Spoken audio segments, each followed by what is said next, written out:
you about $200 a month. Call Term Provider. Speak with Big Lou at 800-700-6898. Big Lou will find a term life policy for you even if you have type 2 diabetes, are overweight, or have high blood pressure. Term Provider has helped thousands of people like you who think they can't afford term life insurance. To buy $1 million of affordable term life for you, all you need to do is call Big Lou at 800-700-6898. Lou will make sure the scales are tipped in your favor. Call 800-700-6898. Big Lou will answer your call and work to fit you into a term life policy that you can afford. Remember, Big Lou's like you. He's on meds too. Call 800-700-6898. 800-700-6898 or biglou.com. Get up to 15% off brand new 2023 Jeep Grand Cherokees, Gladiators, Compasses, Renegades, and Ram trucks at TurnersvilleJeep.com. That's up to 15% off new Grand Cherokees, Gladiators, Compasses, Renegades, and Ram trucks. Visit TurnersvilleJeep.com and view over 350 Jeeps and Ram trucks available for immediate delivery. TurnersvilleJeep.com on Route 42 in Turnersville. Drive a little, save a lot at TurnersvilleJeep.com. Hey, it's Rich Zioli. Everyone on your list is going to be happy this year if you take my advice and do what I do and let Omaha Steaks bring the happiness and take the guesswork out of gifting. Shop their carefully curated gift packages guaranteed to make spirits bright all winter long. Just go to omahasteaks.com. Save 50% off site-wide. Plus, when you use promo code Zioli at checkout, you get an additional $30 off your order. That's right. Send tender, juicy, butcher's cut filet mignons, mouth-watering burgers, gourmet jumbo franks, or even easy-to-prepare meals that are ready in a flash. With Omaha Steaks, the possibilities are endless. The happiness is endless. But this offer won't last long. Omaha Steaks is ready to ship your order right away, so avoid the holiday rush and do it today. omahasteaks.com. Use promo code Zioli at checkout. Minimum order may be required. This is a gift from the heart, a gift that will be remembered with every unforgettable bite. I do this every year, and everyone always says thank you, and they never return it. omahasteaks.com, promo code Zioli. Standing at the edge of a rocky shore, you breathe in the cool, salty air, watching the sun disappear on the horizon. Across the globe, someone begins their day along a sandy beach, listening to the rhythm of the crashing waves. You each envision a world beneath the water, vibrant life in every imaginable form. Now, imagine it's all gone. What was once a place of wonder and beauty is now a dull, lifeless wasteland. Food, jobs, medicine, all gifts from the ocean, all gone. Time is running out to protect our oceans, and without our love, everything the oceans provide can and will disappear. It's our choice. Love it or lose it. Help protect our oceans. Visit World Wildlife Fund at wwf.org/love. I answered the call, and even though I no longer wear the uniform, I am still a Marine, still serving those around me, my country, and my community. That is Semper Fidelis. Always faithful, always Marine. Be sure to follow Talk Radio 1210 WPHT on the free Odyssey app. Download it now. Business. I'm Maria Bartiromo, and this is the Fox Business Report. This morning, we get the latest construction spending numbers, an economic indicator that measures spending for new projects such as housing in the U.S. A U.S. regulator says it fined Bank of America $24 million for engaging in more than 700 instances of spoofing through two former traders in U.S. Treasuries and for related supervisory failures over more than 6 years. The unit did not admit or deny wrongdoing in agreeing to the fine. And Gmail account holders should take note. Starting today, Google will start deleting personal Gmail accounts that haven't been active for at least 2 years. The company saying it's doing it for security reasons. Once deleted, the accounts and any items in them can't be recovered. That's your Fox Business Report. I'm Lillian Wu, invested in you.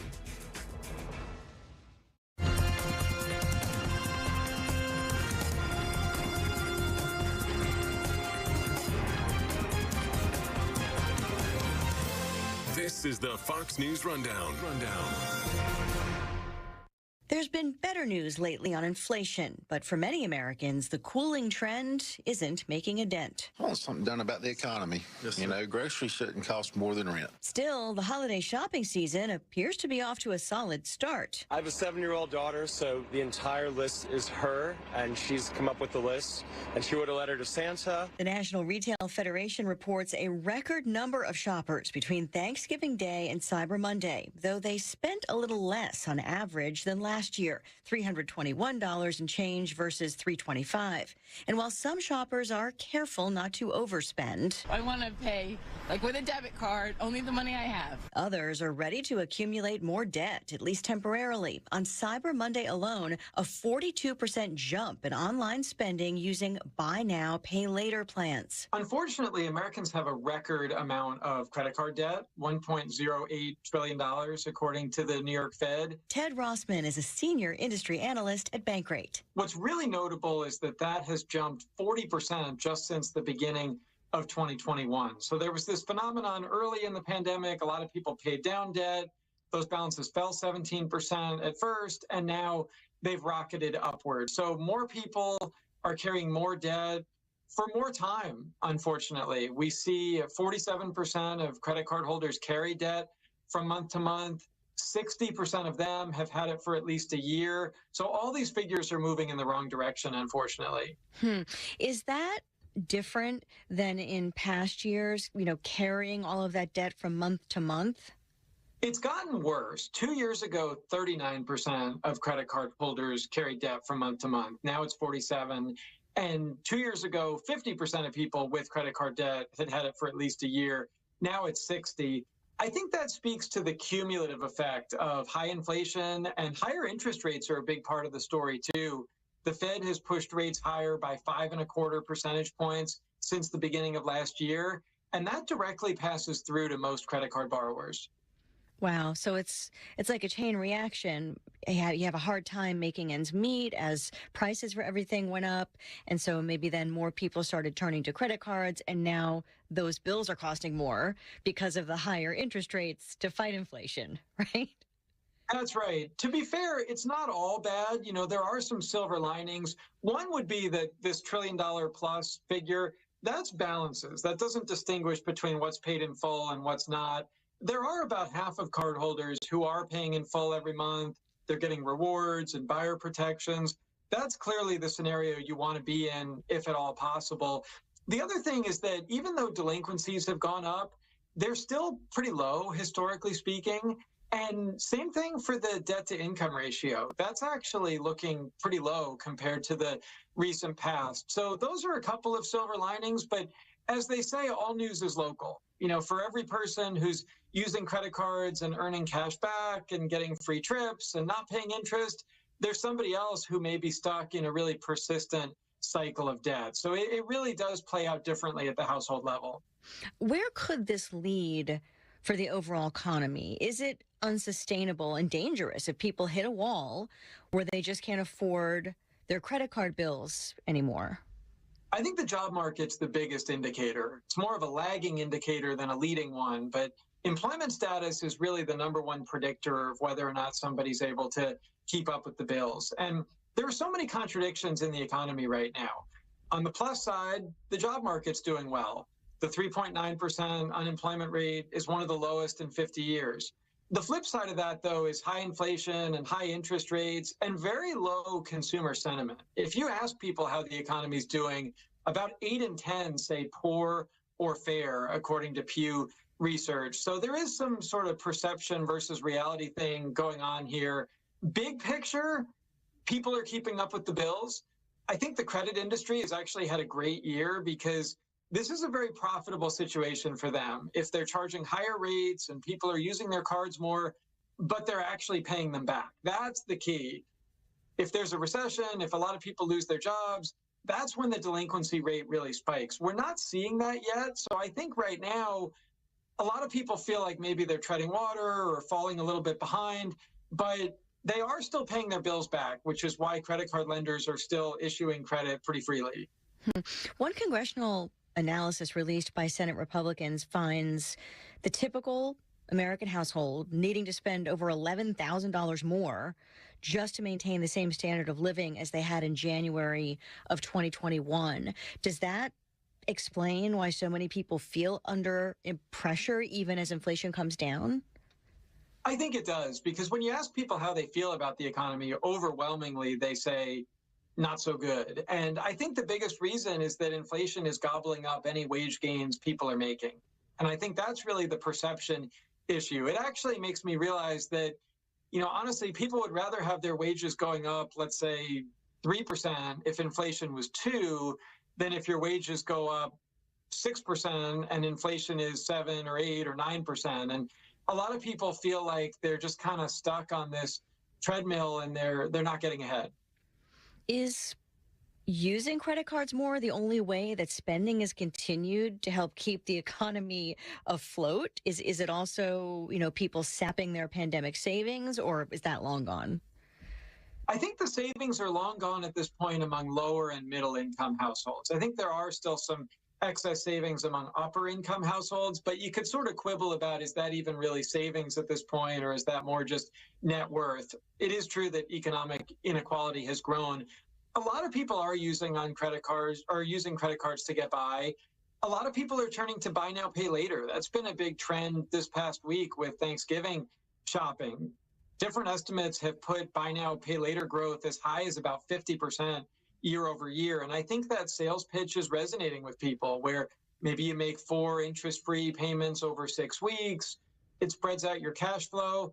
I would caution that that's still debt. You could still get into trouble there. But some people view that as kind of the kinder, gentler version of a credit card.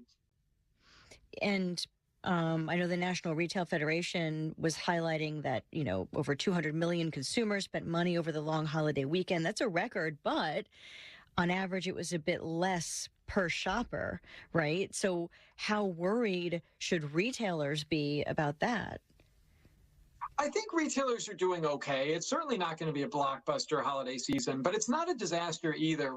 I think they're having to bend on price. I think there's an acknowledgement that customers are feeling pretty frugal and that retailers have to offer discounts, and they've done that early and often to move merchandise. People are being reluctant about spending, especially on physical goods. They're splurging more on trips and concert tickets and restaurant meals. There's still some of that pent-up demand coming out of the pandemic. I think holiday retail sales will be okay. Not great, but not terrible. How can people chip away at their debt? I mean, it can be a very difficult thing to do, or at least it feels like it. It can be, but the good news is there are some things you can do. My favorite tip is to get a 0% balance transfer credit card. These allow you to avoid interest for up to 21 months. So you take your existing high-cost credit card debt, move it over to a new card like the Wells Fargo Reflect or Citi Simplicity. They don't charge interest on balance transfers for up to 21 months. So that could give you a huge runway for making progress.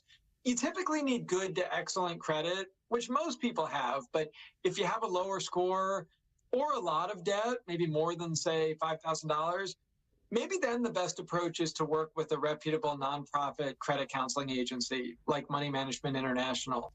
And they can probably negotiate something like a 7% rate over 4 or 5 years. They're especially useful if you have a lot of debt or a lower credit score, or you just need a helping hand and you don't feel comfortable doing it on your own.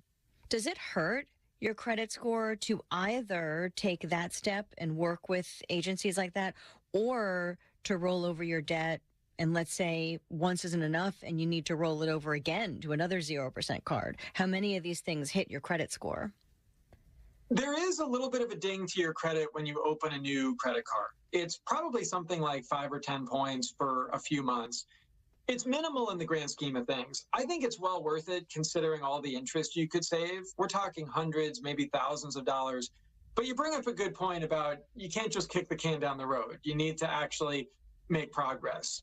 I could see maybe doing another balance transfer at the end of the term if you've made progress. If you had $5,000 in debt and you paid it down to like $1,500 or something, and you just need a little more time, yeah, maybe you could do one more. I don't want to be in the habit of balance transfer hopping. The credit counseling approach should also help your credit in the long run. Any sort of debt payoff strategy should help in the long run. a key here is that you are paying it all back. You're doing it at more favorable terms that have been approved by the issuer. I don't like the for-profit debt relief stuff, those pitches about get out of debt for pennies on the dollar. It sounds good, but that trashes your credit because they encourage you to stop paying, and then they try to negotiate a settlement, and it may not work, but even if it does, it really hurts your credit because of the late payments and the settling for less than you owe. So there is a fine but important line between nonprofit credit counseling, which I like, and the for-profit debt relief stuff, which I would not recommend. Right. So you want to take the right kind of action that's actually going to lead to paying off the debt and at the same time not having a delinquency. You want to stay on that sort of positive track. Exactly. It takes some behavioral modifications too. You could also take on a side hustle or sell stuff you don't need or cut your expenses. It doesn't have to be forever, but even if you just get really focused on it for 6 or 12 months, you could probably make real progress. A dollar saved is a dollar earned after all, and credit card rates are much higher than other forms of debt. Is attacking credit card debt, is that sort of your best tip for, how people can help make ends meet in general, especially now that we are in the holiday season, which is added pressure for a lot of people? It's very important. Savings is important too. So we recommend that people have a 6-month emergency savings cushion ideally, and that's your buffer against future credit card debt the next time an unexpected expense arises. So I think it may make sense to do both systematically, maybe combining some of these strategies, setting money aside from every paycheck, but also pursuing debt relief through nonprofit credit counseling or a 0% balance transfer card. I think both are important, especially right now. Ted Rossman, Senior Industry Analyst at Bankrate, thank you very much for your time. No problem. Thanks for having me. Kayal and Company, mornings 6 till 10, Talk Radio 1210 WPHT.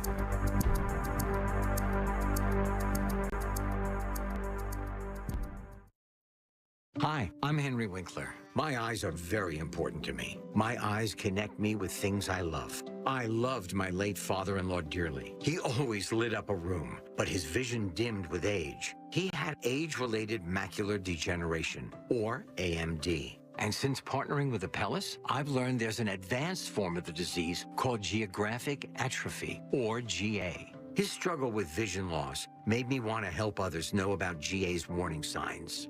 For some, straight lines seem wavy, like when looking at a door frame. For others, blurry or missing spots can make it hard to read or see loved ones' faces. Many have trouble seeing in low light, making driving at night difficult. GA gets worse over time and cannot be reversed. If you've been diagnosed with AMD and notice vision changes, don't wait. Talk to your eye doctor about GA today. Learn more at GAWon'tWait.com. That's GAWon'tWait.com.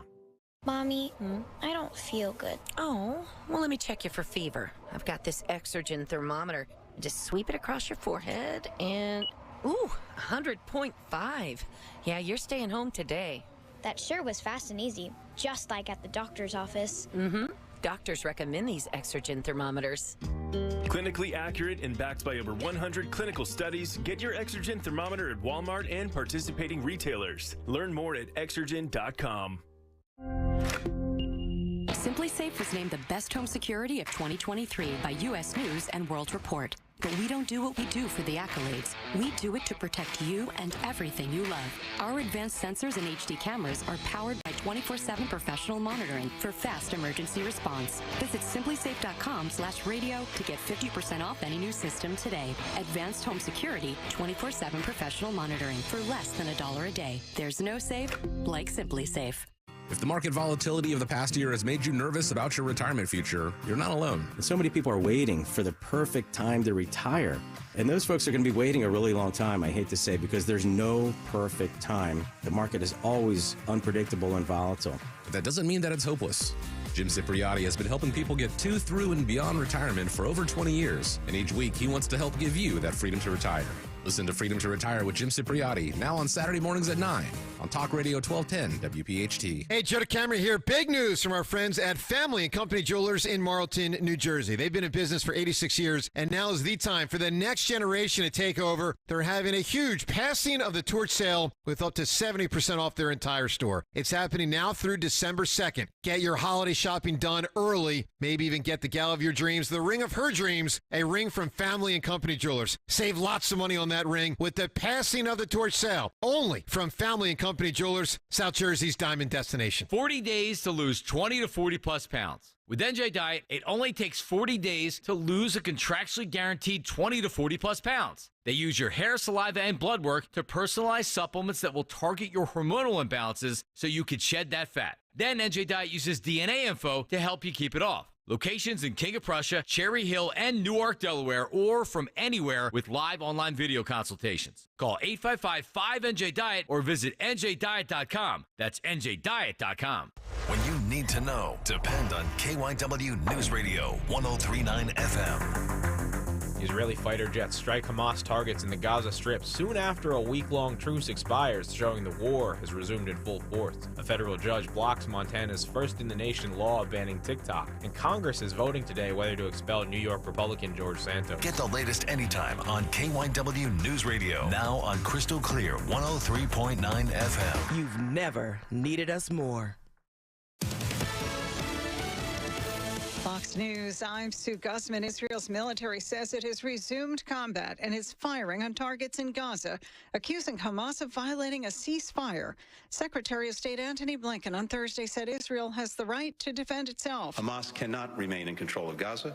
It cannot retain the capacity to repeat that carnage. That was only underscored by this morning's appalling terrorist attack on people waiting at a bus stop in Jerusalem. 3 people killed in that attack. Elon Musk taking the wraps off the new Tesla Cybertruck Thursday. Tesla CEO taking the stage to reveal details about the new vehicle. What we have here is something that is a better truck than a truck, while also being a better sports car than a sports car. Says there have been 1 million pre-orders of the Cybertruck. Currently retails between $61,000 and $100,000. America's listening to Fox News.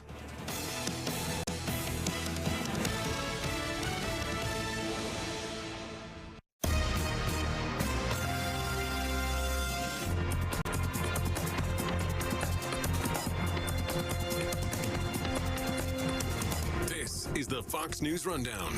Now a look at sports. Dak Prescott threw 3 touchdown passes, including the game winner to Jake Ferguson in the fourth quarter as the Cowboys outscored the Seahawks 41-35 on Thursday Night Football. Dallas picked up a 4th straight victory and is now 9-3 on the season. Seattle fell to 6-6. Buffalo Bills star Von Miller has turned himself in to Dallas police. He's accused of assaulting his pregnant girlfriend. Police saying they responded to a call Wednesday morning. The investigation finding that Miller assaulted his girlfriend during an argument, allegedly pushing her, putting his hands on her neck, and pulling her hair. That's sports on the Fox News Rundown. I'm Eric Messersmith, Fox News.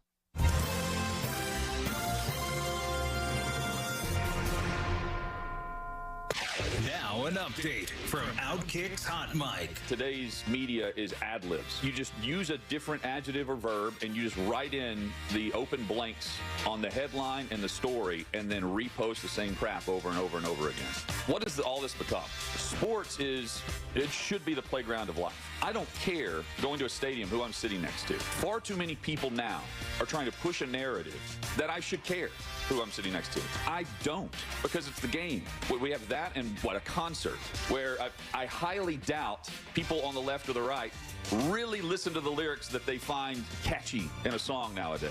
That's about all you can do is a concert or a game. And for what some players have done off the field, if they're good on the field, by God, we're going to stand up and cheer. That's just what happens. Those are the only 2 places where you don't care. I hope we can keep it that way instead of covering a reaction to a shot of a fan in the stands. From Outkick.com, I'm Jonathan Hutton for the Fox News Rundown. At Cherry Hill Volvo, we have started a huge renovation. Take our already incredibly generous offers and add an additional $1,000 off all new Volvos, plus owner loyalty, plus up to $2,000 when financing or leasing with Volvo cars, plus $7,500 lease rebate on all plug-in Volvos. This is a fabulous time to purchase from Cherry Hill Volvo. This month's offers are incredible, and we must make space for all the construction vehicles. Visit us now. Don't miss the Education Show with Dom Giordano every Sunday morning at 5:30. Find out how you can help your child or grandchild succeed. Sponsored by New Hope Academy. The holiday season is right around the corner. Give the gift that's hard to wrap but easy to give. Give them a Steel. Visit your local Steel dealer or go to steelusa.com/gift guide. Giving blood is easy. It only takes about an hour, and a single donation can help save up to 3 lives. Donate now. Call 1-800-RED-CROSS or redcrossblood.org. Time for your Fox News commentary. Jason Chaffetz. What's on your mind? James Comer, the chairman of the House Oversight Committee, a committee that I used to chair when I was in the United States Congress, has requested that Hunter Biden appear before the committee to further their investigation into President Joe Biden. Most of this relates to his time as vice president rather than president, but does still spill into his time as president. In order to further the investigation, Chairman Comer is arguing that he needs to do a transcribed interview, which is markedly different than a public hearing. Abby Lowell, Hunter Biden's attorney, has said that Hunter Biden would be happy to participate, but it must be in the public setting. And thus, the two disagree about the format in which this is to happen. Now, perhaps I'm a little prejudiced, having been the former chairman of the House Oversight Committee, but the chairman gets to choose the venue, and the House of Representatives does their investigation. There is plenty of evidence. No doubt the Democrats will continue to argue that there's no evidence directly tied to Joe Biden. But there are text messages, emails, bank records, financial transactions, 20 LLCs, more than 170 suspicious activity reports, and testimony from former IRS employees charged with doing this investigation and others. While the tussle may continue about the choice of venue, ultimately I think the right answer is to do both. James Comer should be able to do a transcribed interview as he sees fit, and Abby Lowell and Hunter Biden should get their wish and have a public hearing as well. One comes before the other, transcribed interview, then a public hearing. I'm Jason Chaffetz, host of Jason in the House, a Fox News podcast. You've been listening to the Fox News Rundown. To hear the podcast version of this program, go to foxnewspodcasts.com. And for all the latest news, go to foxnews.com. How would you like to come home to a bartender who will fix you any cocktail you want? I'll have an old-fashioned. I'll have a margarita. Now you can with the Bartesian Home Cocktail Maker. Bartesian is a sleek machine the size of a coffee maker that makes premium cocktails at the touch of a button. Choose from over 50 different cocktails, from classics to the most exotic premium cocktails served in the best bars today. You'll always get freshly mixed, perfectly balanced cocktails with the Bartesian Cocktail Maker. And now, get Bartesian's best holiday deal ever when you go to bartesian.com/radio. Entertaining? The Bartesian is ideal for parties. No need to stock all kinds of individual mixers for complicated recipes. Every guest gets the cocktail of their choice in seconds. The Bartesian makes a wonderful gift for anyone who loves a fine premium cocktail. Now get Bartesian's best holiday deal ever. It's available right now, only at bartesian.com/radio. That's BARTESIAN.com/radio for Bartesian's best holiday deal ever. Only at bartesian.com/radio. You get up every morning and make it all work. You make the hospitals and the labs work. You keep the shelves stocked, the cash registers ringing, the production lines producing. At Vestas, we have the uniforms and workplace supplies you need to do what you do every day. When you think uniforms, floor mats, first aid kits, restroom supplies, think Vestas. Vestas, uniforms and workplace supplies for the people who make it all work. Learn more at Vestas.com. Making ends meet around the holidays can be tough, especially when you're in need of home repair and improvement projects. You shouldn't have to make a choice between gift giving and critical home repairs. PJ Fitzpatrick understands and has secured no-interest financing programs of up to 25 months for qualified buyers. For everything from new windows, new showers, and even a new roof. PJ Fitzpatrick, making life better one home at a time. Visit trustpj.com for more info. TrustPJ.com. Station WPHT AM, an equal opportunity employer, is dedicated to providing broad outreach regarding job vacancies at this station. We seek the help of local community organizations in referring qualified applicants to our station. Community organizations that wish to receive our vacancy information should contact Lisa Morton at WPHT AM by calling 215-234-2400. In addition, all listeners are encouraged to visit odysseyinc.com/careers for an online listing of job openings at all Odyssey radio stations. At Independence Blue Cross, we believe in giving you the tools you need to pursue your healthiest life. From premiums as low as $0 per month to health discounts and cash rewards, it pays to have coverage with Independence. With the strongest network of doctors and hospitals in the region and free 24/7 virtual doctor visits, you can feel confident that quality care is always within reach. Learn more about your coverage options at ibx.com. WPHT, WPHT-HD, WOGL HD3, Philadelphia. Always live on the free Odyssey app. From the Cherry Hill Volvo Studios, where relationships matter. Live and local from Philadelphia. Free speech lives here. It's Kayal and Company on Talk Radio 1210 WPHT.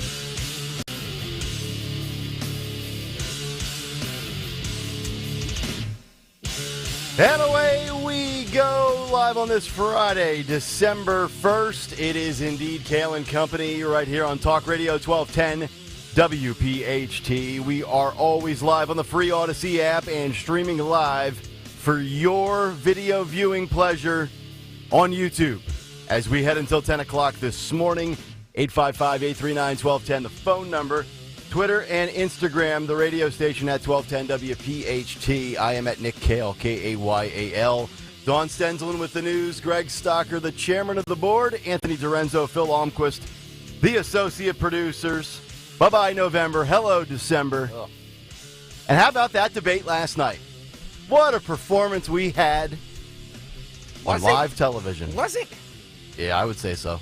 I kept falling asleep. It was, yeah. What was accomplished last night? I knew that these would be the opinions today. The guy that said Gavin Newsom's going to shred DeSantis in a debate didn't happen. Well, wait a minute. Didn't happen. At 6:02, before you besmirch my character. Uh-oh. Besmirch. I shall defend your character. I'm not here waving the Gavin Newsom flag. He's a smarmy D-bag. So he looked totally unprepared last night. Nobody. Okay, all right. I'm just saying. We'll get into it. You said that he would be a good debater, and I think last night proved otherwise. That's all I'm saying. The two of them just talked over each other and argued about semantics. I know. I got to give Hannity credit for staying out of the way for the most part too. I think Hannity won. Hannity won. He looked good. He's losing more weight on that NJ diet. Yeah. I don't know what to say. The one thing I will say is I will give Gavin Newsom credit for one thing, is that at least finally we have a liberal Democrat who will step into the Fox News universe where all the Republican candidates have had to deal with over the last many years, where they have to deal with Kristen Welker and all these people. At least he stepped into the ring. Correct. With, him and Hannity are boys. In tight. Unfriendly territory, I guess we would say. Yeah. But I mean, it was just, the whole debate was Ron DeSantis calling Gavin Newsom a liar, which he is, and Newsom saying, why don't you drop out of the race, and you're 41 points down to Trump in your own state. Which he is. True. So it's... But I think people have to separate, and we can get into this after the big take as well. Yeah. There's too many people that went into last night and refused to just isolate last night's moment as a good, positive victory for DeSantis. And I've been as critical of DeSantis as anybody. But the amount of people on Twitter last night, I got it, Trump's going to be the nominee. But it was about DeSantis trying to salvage his political career, which he did. And the biggest Trump sycophants on Twitter who can't take his you-know-what out of their throat couldn't give him 2 ounces of credit for carving up that fraud from California.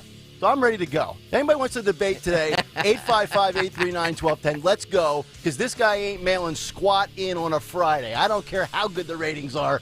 I believe Ron DeSantis last night had a great night, and I'm fired up about it. And I'm calling out every single schmuck on Twitter that can't acknowledge that DeSantis had an hour and a half of positive stuff. I'm ready to go. Let's go. All right. And by the way, it's not just about the debate today. Fauci's going to the stand. That's huge. Yep. Pfizer has filed a lawsuit, or excuse me, Texas has filed a lawsuit against Pfizer, basically claiming that Pfizer committed fraud on the American public over the COVID-19 vaccine. Deceptive and misleading marketing, I believe, is the terminology. Jim Jordan drops the YouTube files as we've got more big tech censorship. Michael Schellenberger says he's got more dirt to reveal that will make the Twitter files look like a JV debate. So we've got a lot of good stuff. And oh, by the way, Charles Barkley and Gayle King, yeah, their show stinks. Oh, man. Oh, my God. Yeah. So I'm telling you, this is a show you're not going to want to miss, folks. Yeah. We have so much good content, so many big stories today. You're yelling already, and it's at 6:03. I know, and I'm not a yeller typically. I know. So you, I like you, it. you know I like when I am energetic and fired up and at a different decibel level. I like it. It is authentic, and that is the word of the year, right, Don Stenson? That's right. Now I just need to trigger Dawn, and I will have done my job for this Friday. You can sit back and relax until we get to the cut sheet, which is coming up at 7:45.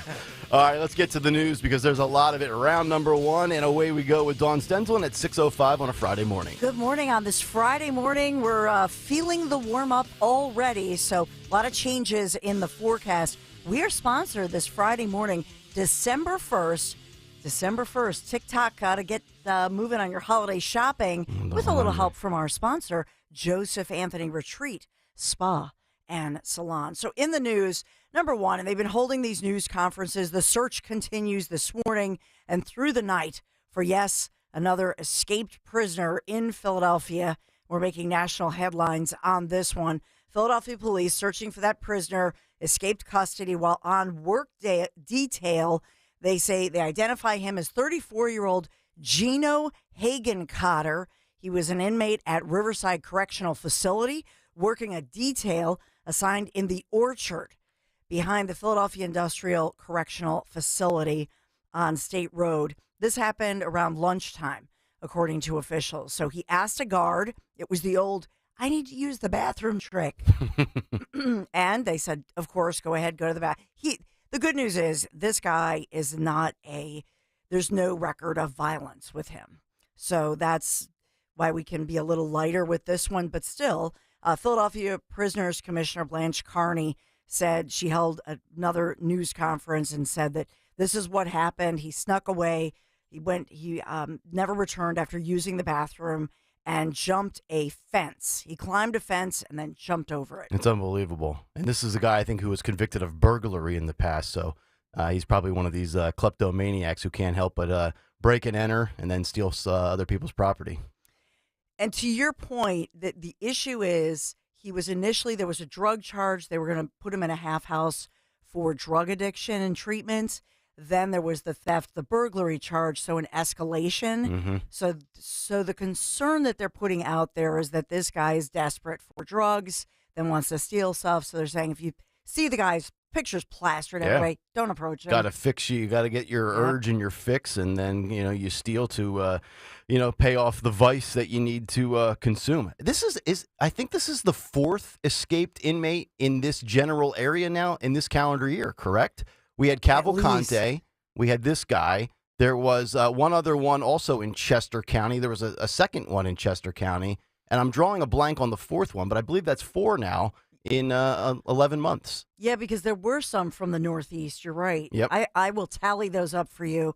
But I want to get to, because yesterday you're the new czar, the banner czar, right? We got some the bands. czar of banning. So a couple new bans to tell you about. Philadelphia City Council meeting yesterday and voting. And I think, we have a brand new Philadelphia City Councils. We've talked about new mayor coming in January because all those people who ran for mayor, they were not allowed to still keep their city council seats, so they left. So perhaps this shows us some cards of what the new city council will look like.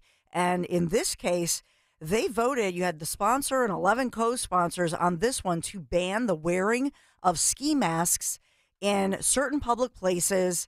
And there were people testifying saying this violated their civil rights, so on and so forth. They weren't buying it. They said that one of the number one complaints in the city is crime and fear of residents to be able to walk the streets. That was the crux of my argument for Yes. being on board with this. Yes. Tell me about your civil rights. So the bill allows the city to fine people $250 for wearing ski masks in parks, schools, public transit. There are carve-outs and exceptions, of course, for religious expression and quote-unquote First Amendment activities such as demonstrating peacefully. And so this is what they're saying. Also, I want to point out to you, if you are sledding in the city of Philadelphia, you can, or skiing, you can wear the ski mask. Sledding in the city of Philadelphia sounds like a fun exercise, doesn't it? Yeah. So I don't know. We do have this new skate rink. Although we have to actually get more than an inch of snow for you to do that, which we haven't had in, 673 days? Yeah. We have the drought. It is.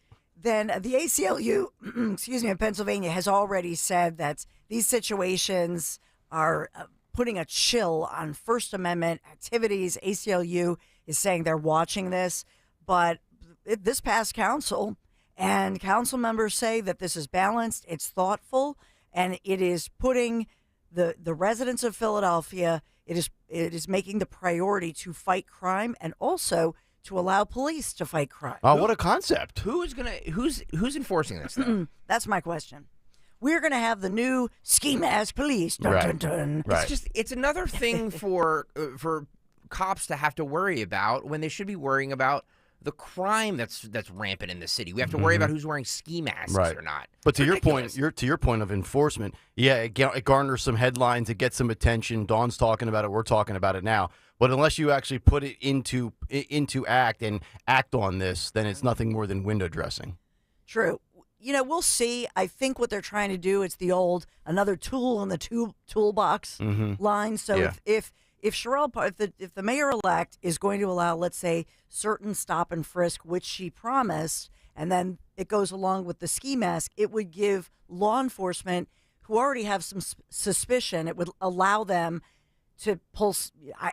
This is my question: does it allow them to pull somebody over in a vehicle if they're suspicious in the vehicle? Because we have this whole driver equity law. Sounds like a little bit of a conflict there between two policies, right? Yeah. So a lot of questions we raised this morning. Yes. The city also another for our czar of banning. The city bans food trucks on parts of Girard Avenue. No. Yes. See, I'm against this already. I love a good food truck. It's a crackdown.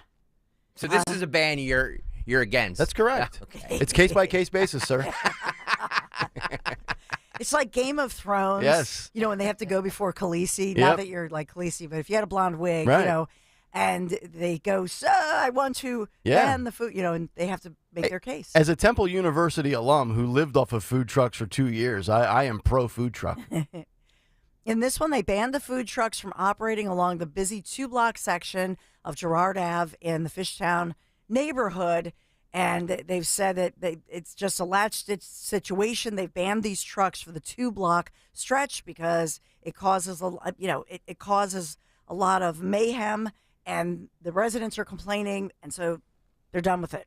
There's a lot of congestion in there. I'm not familiar with that area specifically, so I don't know what the streets look like as far as parking and traffic and things like that. Well, they were on both sides of Girard Ave, and so the problem in that little stretch, if you drive by there, when people then people are in a line, the traffic you're trying to get through, and it just creates that. Have you ever gone over towards the Barnes and Nobles over by Chemical Road on Plymouth Meeting? Yes, of course. And down by that, and they have like that big PGA Tour superstore and the Best Buy. Yes. There's a little food truck that just sits in that parking lot. It's a little lobster roll food truck. I don't know what the name of the business is. I'm not trying to give out a free shout out, but unbelievable lobster rolls there. Really? In the middle, right next to the Barnes and Noble.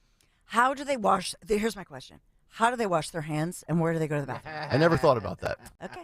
Never thought about that. Now, if I see a little thing of handy wipes, I'm just saying that that's my question.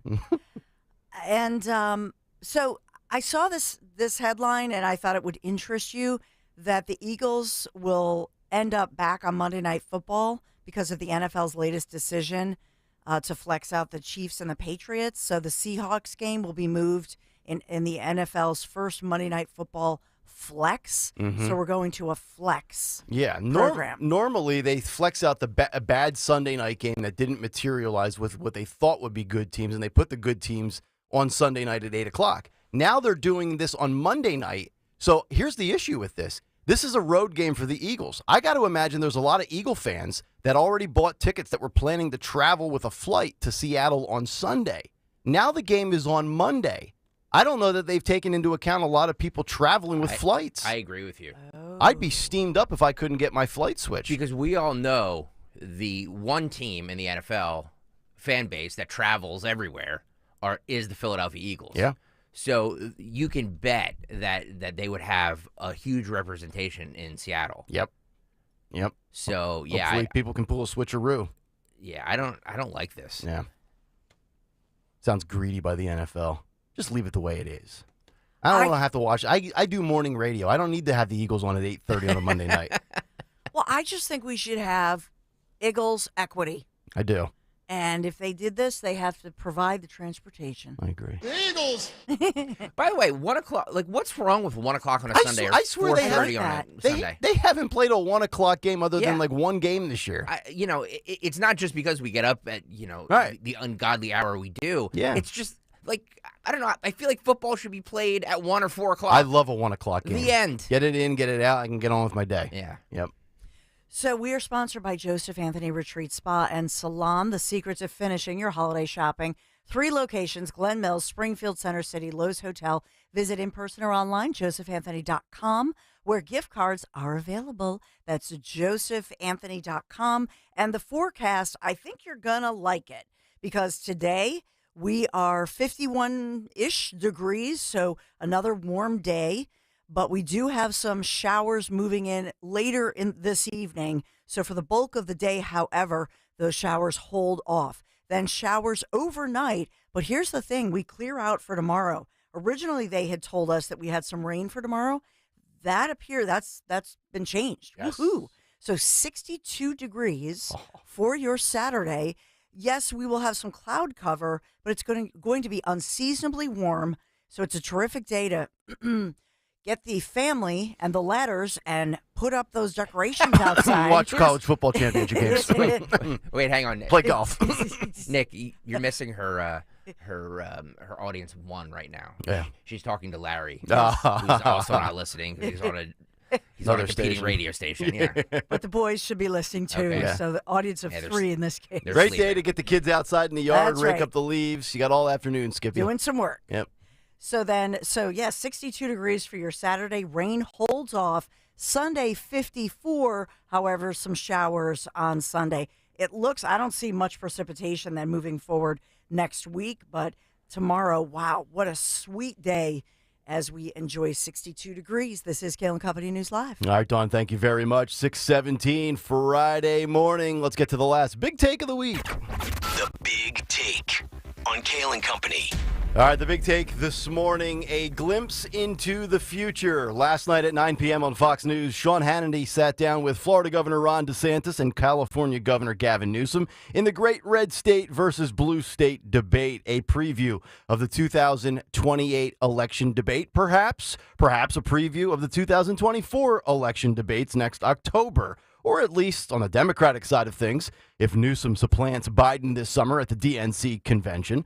All of the metrics entering the debate when it came to policy, effectiveness, and quality of life favored Florida Governor Ron DeSantis. The Wall Street Journal highlighting yesterday his dominance over Newsom in categories such as cost of living, employment rates, energy prices, education, population increases, and homeless rates. But the reality is people don't vote with facts.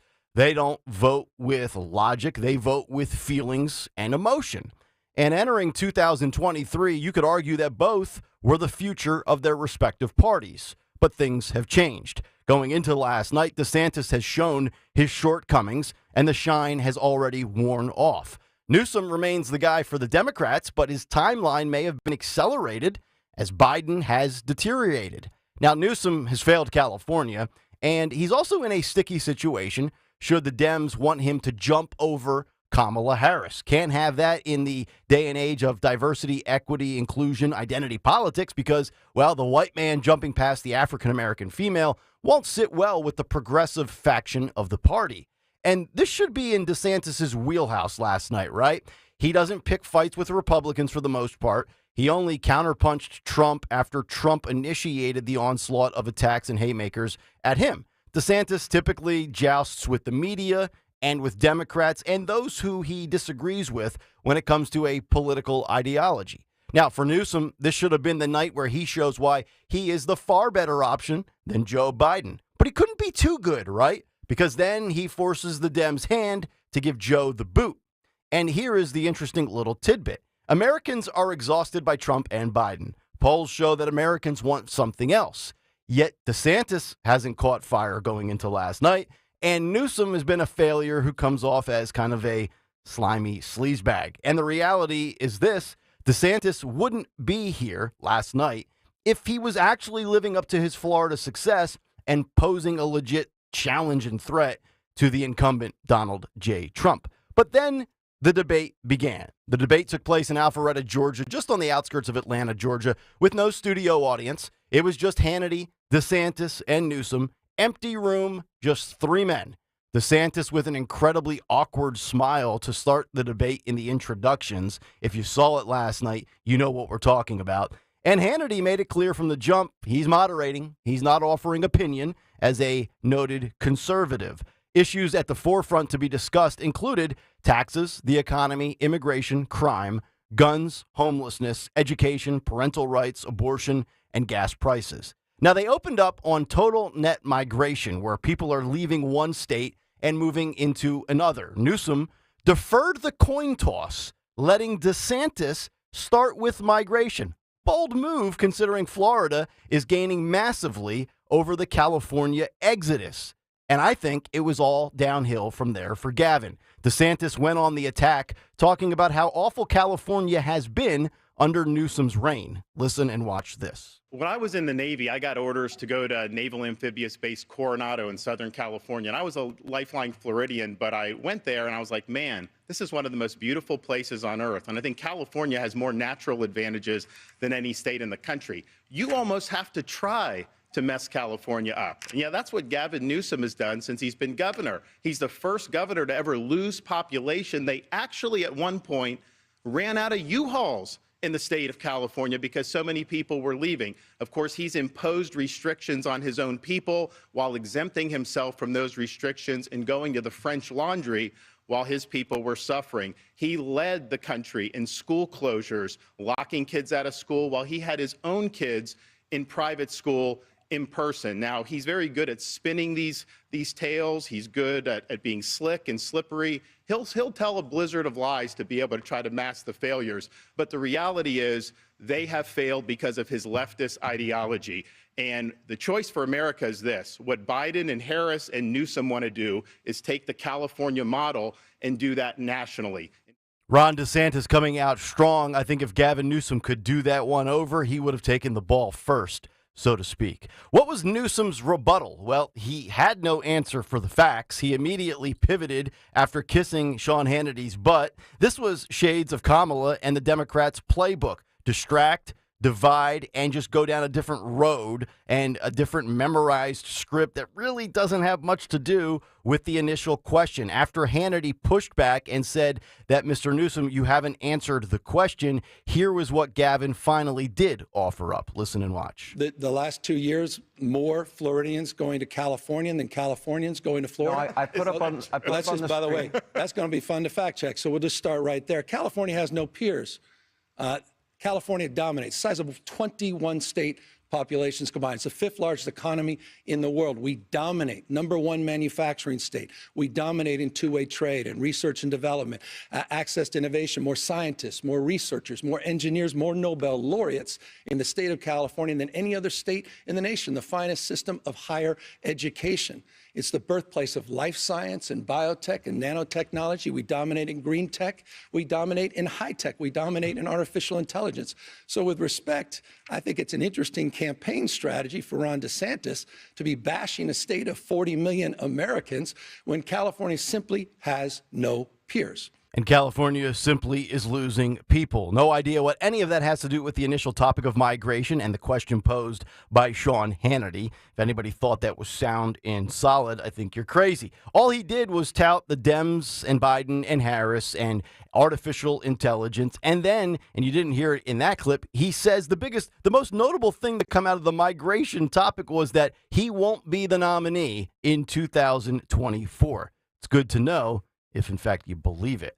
Hannity then pressed him to actually answer the questions, and you heard it right there, as he had little to say with the facts. But then again, apparently facts don't matter to many Americans, and Democrats probably weren't even paying attention to begin with. After the tussle ensued and Hannity broke it up, Ron dropped the in-laws relocating to Florida comment, as I said he would. A mic drop moment for sure. DeSantis has already, in my opinion, 8 minutes into the debate with one topic, bludgeoned Gavin Newsom. I thought it was over right then and there. And I think Ron DeSantis needed this desperately, and he got it.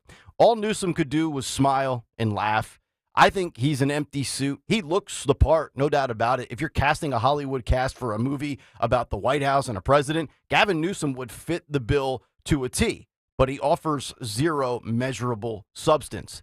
We then get into the second topic that piqued my interest, and that is grocery prices in the Bidenomics era, how the left wants to double down for the next 4 years. Listen and watch DeSantis expose life at the grocery store under Joe Biden and Gavin Newsom's watch. Take a listen. How does paying $7 a gallon gas help working people? That doesn't help working people at all. How does paying an 8% sales tax help working people? That doesn't help working people at all. They have the highest taxes in the nation. People flee to be able to save money to get out of California. And you have working class people that move to these other states. Their dollars go much further. But here's the thing. They want to take this Bidenomics and they want to double down on this for the next 4 years. How many people are able to afford groceries now compared to what you were doing 3 or 4 years ago? I talked to people, I talked to a woman who had a cart full of groceries going in, and they're ringing it up. And it got to be so expensive, she has to take a lot of the stuff out. That didn't used to be the case. People used to be able to work hard and get ahead. That is not true under Joe Biden. And you know what, Sean, one more final thing. California's unemployment rate is 60% higher than Florida's unemployment rate. Our unemployment rate is 2.8%. Theirs is 4.8%. Why? Governor. Because it's a command and control economy. They have a political agenda that they're pursuing. Let me ask that question. After the taxes and Bidenomics, they got into the unemployment rates, which he mentioned there, which favor Florida as well, 2.8% to 4.8%. Crime, parental rights, and gas prices were also discussed. Finally, they got into COVID, Disney, and school closures. Here's Ron DeSantis going after Newsom and highlighting the differences and the hypocrisy of Gavin Newsom. Listen and watch this. No, you guys actually want us to succeed in Florida, and they feel like when they're in California, they don't want business to succeed. Is that what Disney's and all that saying? stuff. The Tampa Bay Rays? Well, actually, yeah, I think that's an interesting point with Disney because I had Disney open during COVID, and we made them a fortune, and we saved a lot of jobs. You had Disney closed inexplicably for over a year. You were not following science. You were a lockdown governor. You did a lot of damage to your people. You had more kids locked out of school for a longer period of time in California than anywhere else. In my opinion, Ron DeSantis salvaged his political career last night. Now, it might not and probably won't matter in 2024, but it does matter, I think, in 2028. DeSantis was the winner last night, hands down. Better debater, better governor, better policies, better results. His only fault, not being Donald Trump. Oh, and Gavin Newsom hit the showers. And that's the big take. The Big Take on Kayal and Company. All right, big take this morning. If you want to jump in, your thoughts and reactions if you watched last night, you can certainly do so. 855-839-1210. On social media at 1210WPHT. Also on the Kayal and Company comment community. Just go to youtube.com/@1210WPHT. Hit the like and subscribe button and join the conversation today. We'll come back, get Dawn and Greg's thoughts from last night, what stood out with the debate with Newsom and DeSantis, and we've got a lot to get to in the world of COVID with Tony Fauci as he's set to take the stand in early January. Kayal and Company as we continue live on a Friday morning, the 1st of December. Nick, Dawn, and Greg, Talk Radio 1210 WPHT. But first, let me tell you about my friends at the Piazza Auto Group. Having been a genuine customer now since Memorial Day, the Piazza Auto Group continues to impress and amaze me. I've thoroughly enjoyed kind of learning about the brands that they carry, and they're always trying to educate me on different vehicles that they are currently bringing in that are receiving accolades from the top publications across the country. Recently, just right before Halloween, almost 6 weeks ago, stopped by the dealership out in Westchester to check out the Motor Trend SUV of the year. And when they brought it out, I was like, I thought you said the SUV of the year. It's actually the 2024 Hyundai Ioniq 5. And it's a fully electric vehicle with unbelievable technology. And believe it or not, it's going to give you 320 horsepower, stronger than my Honda Ridgeline truck. If you just look at it, you'd be like, there's no way that's possible, but it's true. And 300 miles of range with ultra-fast charging. Piazza Hyundai of Westchester and Pottstown also offering up a complimentary home charger and a $600 installation credit with your purchase. You can visit the nearest dealer to you at piazzaautogroup.com or swing by one of their locations in Westchester and Pottstown and just say, hey, I want to check out the 2024 Hyundai Ioniq 5. I hear it's stronger than Nick's truck. And tell them Nick Kayal sent you. Jim Gaffigan here with some more Straight Talk. Let's take a moment to appreciate our sweet children, loving grandparents, and eternal soulmates. Now let's use them to save money on wireless. Because with the Straight Talk Silver Plan, you get 4 lines for just $25 a month with unlimited data and no contracts. So add those human pawns, loved ones, and save money. Thanks, kids. They're finally worth it. Straight Talk Wireless, available at Walmart. Get 4 lines on Silver Unlimited for $25 per line per month, plus taxes and fees. For data management practices and additional terms, visit straighttalk.com. I feel like I'm constantly cleaning hair off my bathroom floor. At least my Swiffer Sweeper makes it easy. Sweeper heavy-duty dry cloths have ultra-thick pads to trap and lock hairs, like a hair magnet. And when I'm finished cleaning up my hair, Sweeper takes care of his too. Now the hair is gone, all thanks to Swiffer. Try Swiffer Sweeper heavy-duty dry cloths. I promise you'll love them or your money back. And also try Swiffer Sweeper Wet to make quick work of tough, sticky messes.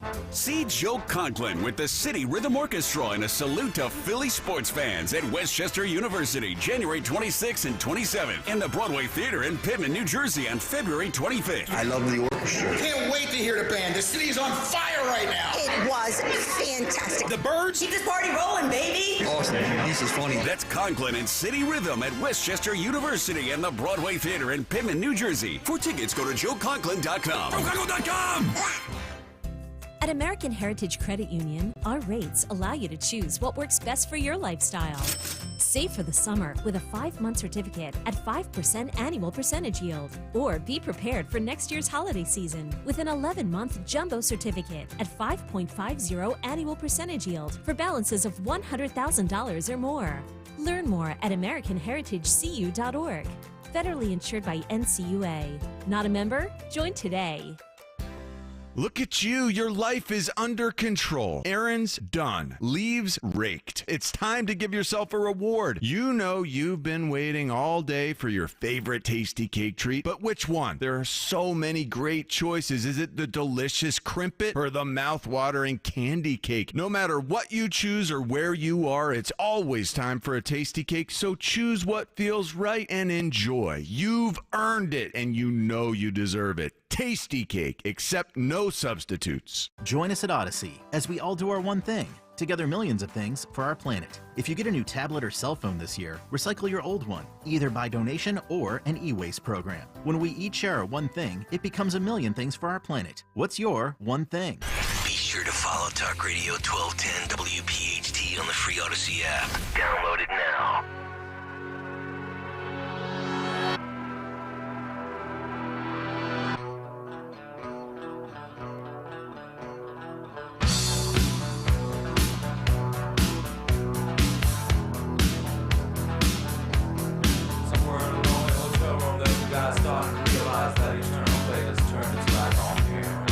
Kayal Company, Talk Radio 1210, WPHT. Nick, Dawn, Greg, 855-839-1210, the phone number as we head until 10 o'clock this morning. Hopefully all of you off to a great start on your Friday, the 1st of December. We will get to Tony Fauci, also Jim Jordan, YouTube files, Matt Taibbi, Michael Schellenberger, very interesting comments that they had yesterday on some of the censorship regime within the establishment and why they believe that censorship is essentially election interference. We'll get to that as we continue this morning. And, of course, a loaded cut sheet. But I want to get Dawn and Greg's thoughts from what they watched last night. But before I do, just two interesting tweets that are coming in. And this is the stuff that drives me nuts. This is why you have to be able to separate things. I want to two tweets. Long Driveway 99 says, dude, he crushed Newsom, but he was still awkward. He was doing those weird fake smiles again. All right, if you want to get caught up in the cosmetic stuff, go ahead. If you want to look at just all the window dressing and, oh, look at that. I'm focused on the meat and potatoes. He's right. I know, but we are. Yeah. But you're looking at the greater audience. He's right. No, he's not wrong. You're absolutely correct. Even his promo picture, when they showed a picture that they could choose from, like he's like, eh. And it's like a half smile and one eye. Do you think... what is wrong with your one eye? Open your eyes. Do you think that he has been told... Here's my theory. No information on this, just a total hunch. I think he was told by consultants that he comes off too angry and too intense and too much of like a bulldog, and you need to kind of soften your image, so to speak. Smile more. Be more personable. And it's just not him. And also, whoever's doing that, he had heavy makeup, and he had like a little bit of an Eddie Munster look. He slicked his hair back. Yeah, he did. And the thing about it is, so to the point of cosmetic, there's a reason they spend a lot of money on, cosmetics, because it's your first impression. Mm-hmm. Now, Gavin Newsom, I couldn't stand it. He's like a better looking, younger version of when Bill Clinton first hit Will High, and he's got that nice little grovel in his voice. Yeah, well, I was going to say, why is he so raspy all the time? That's because that's just sexy, and he's going to tell you about, they have no peers. I was wondering, is he a smoker? Did he have lung cancer, throat cancer? Is he a boozer? My God, he always sounds like he just got done speaking for 6 hours straight. Because I think he does that to his voice. Okay. He talks like he's trying to be all... And I just think DeSantis's best route at this point would be if he has any sarcasm at all. Yeah, you can make fun of that. Mm-hmm. Make fun of, even try to mimic a little bit and just say, "Well, I don't have his hair, his nice teeth, I don't have this slick look. I'm not a slick." But call it out, right? So that everybody then looks at that. Because what is he saying when he went through where technology, look at how huge they are. Mm-hmm. So I just think Gavin Newsom was throwing stuff out there like, well, we have more Bernie Sanders mittens. We have more. Yeah. What are you talking about? He wouldn't answer the questions. Well, we were told and we were sold a bill of goods that DeSantis was the future. And for the last 6 months, we've realized that he is not, especially in the day and age where Donald Trump is still the face of the party. But we were also told that Gavin Newsom was the man in waiting, right? He was the shark circling the boat. He was the pitcher in the bullpen just waiting for the moment. If that was supposed to be his moment last night, the Democrats have a lot of trouble on their hands right now because he was supposed to be the guy that maybe slides in this summer and takes over for Joe. What that debate really was last night was two never will be's. Okay. I truly believe that. It's two people that look. It was an interesting debate by a red state and a blue state, and they argued about semantics over which state was better. for what, and which state does what better, and fact check them, and it was just like you had to have like a thesaurus there to like sit there and say, oh, okay, who's telling the truth here, and yes, he's technically correct, but is it per capita? Is it this? Yeah. And it's just that stuff goes over people's heads. Agreed. So Dawn's point about the style of it, I think is what people really look for. You know what I mean? And that's what. So let's think about what Trump would have cut through that. He would have, Trump would have made fun of right off the bat the grovelly voice, the slick look. Look at how smooth this guy is. So smooth. Yep. And call it out, but then say this is a guy with a poop map. Yep. We have everybody on our Twitter feed, right, talking about the poop. This is Governor Poop Map. Governor Poop Map.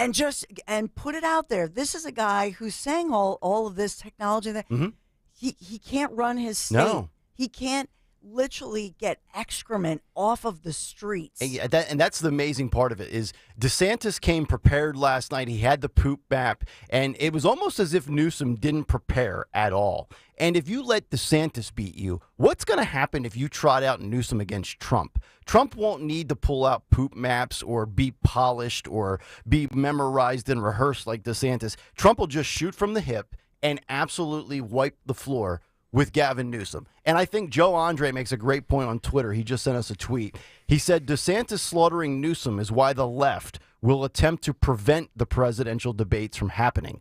Undefendable policies and decision-making, along with people starting to wake up, need the normies sleeping and voting emotionally. We talked about presidential debates maybe not happening in 2024, but both sides, the RNC and the DNC, and we laid out the reasons as to what these two different factions are disappointed with, and that's exactly correct. And now think about this. Gavin Newsom has a functional brain, right? He's still cognitively with it. If he was that bad last night against perhaps the second best Republican option, how bad is Joe Biden going to look against Donald Trump 11 months from now? He will get destroyed. I mean, Biden won't be able to complete a sentence. It's going to be a complete evisceration on live TV. Let me ask you guys a question then, because I don't disagree with that. Then if those reports are true, why wouldn't Trump then absolutely demand a debate? You know what I mean? Like, if those reports were true, that means that both sides don't really want to debate. Why wouldn't Trump want to debate that? I think if you're Trump, you have nothing to debate right now from the primary standpoint. But if you're Trump come general election time and debate time, you're salivating at the opportunity to get on that floor and debate Joe Biden. Because you want to show his incompetence and his ineptitude at this point in his life on full blast. If Trump is of the belief that he doesn't even want to debate Joe, I think that's a calculated misstep. I think he should absolutely debate Joe Biden. Now, the RNC in general might want to do away with debates, but I don't know that they're necessarily speaking on behalf of Donald Trump. I think that a couple of things. Yeah. I ultimately think that when we look at all of these different candidates, the polls, when we look at it and when we have these conversations, it reminds me of Goldilocks, you know? And I still think that there is a chunk of America that is hungry for a different kind of porridge, and they're not getting it. This one is too awkward. This one is too slick. This one's too old. This one's too out of touch. To which I would then ask those people. That concerns me. I would ask those people then, well, you don't want Trump and Biden. You didn't watch Newsom DeSantis last night. It was a snoozer. I didn't tune in. I was out in 7 minutes, blah, blah, blah. So then what do you want? I mean, there's only so many options out there, right? You want RFK? Do you want Vivek Ramaswamy? Because we can go on down the list of people that are out there. And then I would sit there. I always love the people that are like, oh, I'm sick of this guy. I'm sick of that. Well, then what's your solution? I want to fire this coach. Okay, well, who do you want to hire? And they never have the answer for it. So, like, these are your options, and I'm going to present them on a platter to you. You tell me, America, who you want to clash, Democrat versus Republican. I just wonder if the youth vote. I think right now that whoever the independents are between RFK Jr. and if other independents emerge, who's on the ballot when we look at all of that, I think that independent matters in this one, and who does it take more votes from? Yeah. And because these are such slim margins as we've seen. Yep. So I am worried about that. Yeah. And I think RFK is the guy we're talking about, and RFK is probably going to siphon some from Trump, and then he's going to take some from Biden as well. I just also don't think that anybody's minds were changed, because if you go to the people who like DeSantis, everybody thinks DeSantis won. If you go to the people who like Newsom, everybody thinks Newsom won. There was nothing new gained from that. The only thing that was gained from that, in my opinion, was it was two never will be's, because we can't get past the fact that, we criticize Nikki Haley for, being down to Trump in her home state. DeSantis is down by 40 points. Oh, yeah. He's supposed to be this great governor, and he's down by 40 points to Donald Trump. I don't think there's any shame in being down to Trump by a big margin. Trump is a once-in-a-lifetime generational politician that's almost impossible to dent. I don't disagree with that, but then you can't sit here and claim that you're you have this majority of support in Florida when you clearly don't. Yeah. People would get rid of you in a heartbeat. What do you think it is about Florida that makes DeSantis still trail Trump by so much in his own state? Is it the fact that Trump's a Florida resident, or is it just because Florida was Trump country from 2016 on? I think it's more to do with that Trump was successful in his first 3 years in many capacities. I don't think it really has much to do with him just living in Florida. I think there's just a lot of people in Florida that just flat out love his policies. And, in many regards, DeSantis is, in some respects, he is a Trump mini-me with some of the policies. So, yeah, agreed. I just think when I look at this, I think ultimately it is an example of the fact that, you talked about the Koch brothers earlier, endorsing Nikki Haley. The truth is that the Democrats, they get it together and they support whoever they have. And they pull it. Remember when they all got together and they just decided, and Elizabeth Warren was mad, and they said, the guy is Joe Biden. And they literally ran a debate out of a basement during a pandemic, and they got away with it. So the GOP platform is stubbornly being dragged along here and basically refuses to go along with their guy who's way ahead here. Because so this is the Koch brothers and the good old boys club, let's just face it. Yeah, that's what it is. That has decided that they don't want Trump. And I shouldn't say good old boys, I should say the swamp or whatever you want to say. They don't want Trump. And that's what we're dealing with right now. No, they totally don't right. want Trump. They want to decide against the people, and that could spell disaster for Republicans. It could. I'm not going to say Republicans. It could spell disaster for conservatives and libertarians who actually want Trump. Right. 855-839-1210 is the phone number. Also, Donald Trump had some reaction to what he saw last night. We're going to say that for the cut sheet, correct? You want to save that for the cut sheet? I have so much for the cut sheet. You can play it. All right, let's get to it. If you want let's get to it when we come back, as we'll wrap up some of the debate commentary for hour one, and then we'll get to Fauci and everything else that transpired yesterday. 855-839-1210 to climb in. Kayal and Company, Nick, Dawn, and Greg here on Talk Radio 1210 WPHT. As the weather gets colder, the NFL offers stay hot on FanDuel Sportsbook in partnership with Valley Forge Casino. Right now, new customers can get $150 in bonus bets with any winning $5 moneyline bet. That's $150 if your team wins. I said this. I've been saying this all week. I'm taking the Eagles plus 124 for the money line on Sunday. You can plunk down $5 and win $150 in bonus bets if the Eagles win. I love the FanDuel app. It's so easy to use. There's a wide range of betting options, including spreads, player props, over-unders, and so much more. All you have to do is go to FanDuel.com/Greg. FanDuel.com/Greg. Sign up right now. FanDuel Sportsbook is the official partner of 1210 WPHT and the NFL. FanDuel.com/Greg. 21 and over. President PA. First online real money wager. Only $5 pregame money line wager required. $10 first deposit required. Bonus issued is non-withdrawable bonus bets that expire 7 days after receipt. See terms at sportsbook.fanduel.com. Gambling problem? Call 1-800-GAMBLER. Does your broker say, we're different? We're a fiduciary. We only make money when you make money. Well, the reality is, no broker is different. They all collect fees, even when you lose money. Does that sound like a fiduciary responsibility to you? Crash Proof Retirement is the only firm in the country which fully records all educational sessions, guaranteeing a fiduciary responsibility and transparency. My name is Ed Topkowitz. I went with Crash Proof Retirement in 2013. Crash Proof Retirement earned my trust. When you come in, everything's recorded. I think it's proof that they are a fiduciary. I have a team of expert people who know what they're doing and have me as their first concern. And you don't pay any fee. Register for the next Crash Proof Retirement educational event at the Falls at the Doubletree in Mount Laurel, New Jersey on December 13th. 800-722-9728 or crashproofretirement.com. This is Larry Steinhaus of Investor Schooling. I am so proud to announce the continuing success of our students at Investor Schooling. You already know that at Investor Schooling, we teach real estate investing and stock options. Did you also know that we teach things about tax savings, estate planning, and business coaching as well? We teach things about money I bet you never knew. At Investor Schooling, we teach from the perspective of true experience.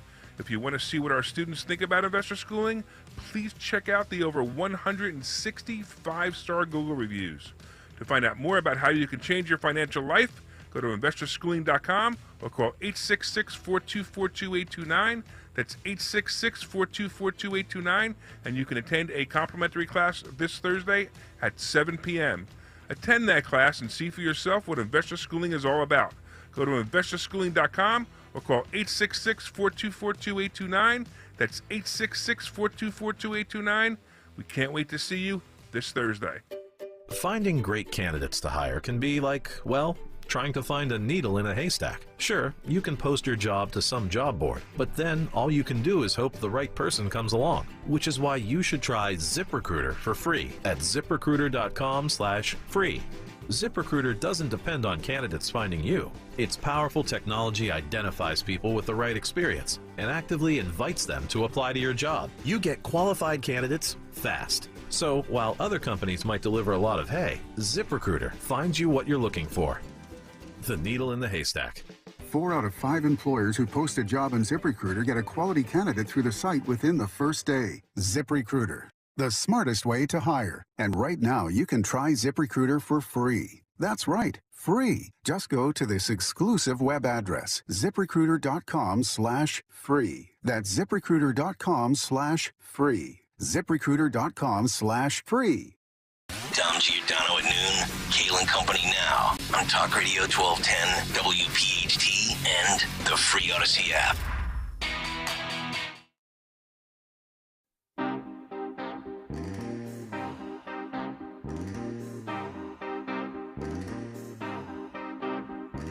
When I was young, it seemed that life was so wonderful, a miracle. Oh, it was beautiful, magical, and all the birds in the trees. It's Kayal and Company, 6:51 as we continue Friday morning. This segment brought to you by United Tire. We love our Philly sports teams just as much as they love us, cheering them on. Same goes for the great team over at United Tire. The owners make customer satisfaction their priority, working with you to get you back on the road faster. So when it comes to car service, trust United Tire. All right, so as we put a bow on the first hour, and if you want to jump in with your thoughts to the debate last night between Hannity, Newsom, and Ron DeSantis, you can certainly do so. 855-839-1210. But we were just alerted a little bit earlier in the 6 o'clock hour that Donald Trump posted a video on Truth Social following the debate in which he called it and titled it the, quote, Battle of Loserville, which is very well done. And you're going to listen to this little about 35, 40-second video clip here. If you're on YouTube, you'll see the video. You have to watch it, too. Yeah, you absolutely have to watch it. I'm assuming this is Trump and the MAGA Inc. team utilizing some artificial intelligence. Yes, it is. Because this is, I mean, even Mike Opelka would be amazed at how well this was put together. Yep. Take a listen from Trump's Truth Social, the Battle of Loserville. Go. All right, welcome back to Debates That Nobody Really Gives a Shit About. I'm your host, Sean Hannity, and tonight we have the governor of California, Gavin Newsom, and Florida's Governor, Ron DeSantis. Let's begin. All right, first question. Have you ever betrayed the greatest president to ever live, President Donald J. Trump? No. What kind of question is that? What the hell? Very simple question, but let's try the next one. Are you a short, insecure little man that likes to wear lifts inside your cowboy boots? Yes or no answer, please. No. You know what? My wife bought me those lifts, and I happen to like them. Okay? He's even using a stepping stool. I can see it from over here.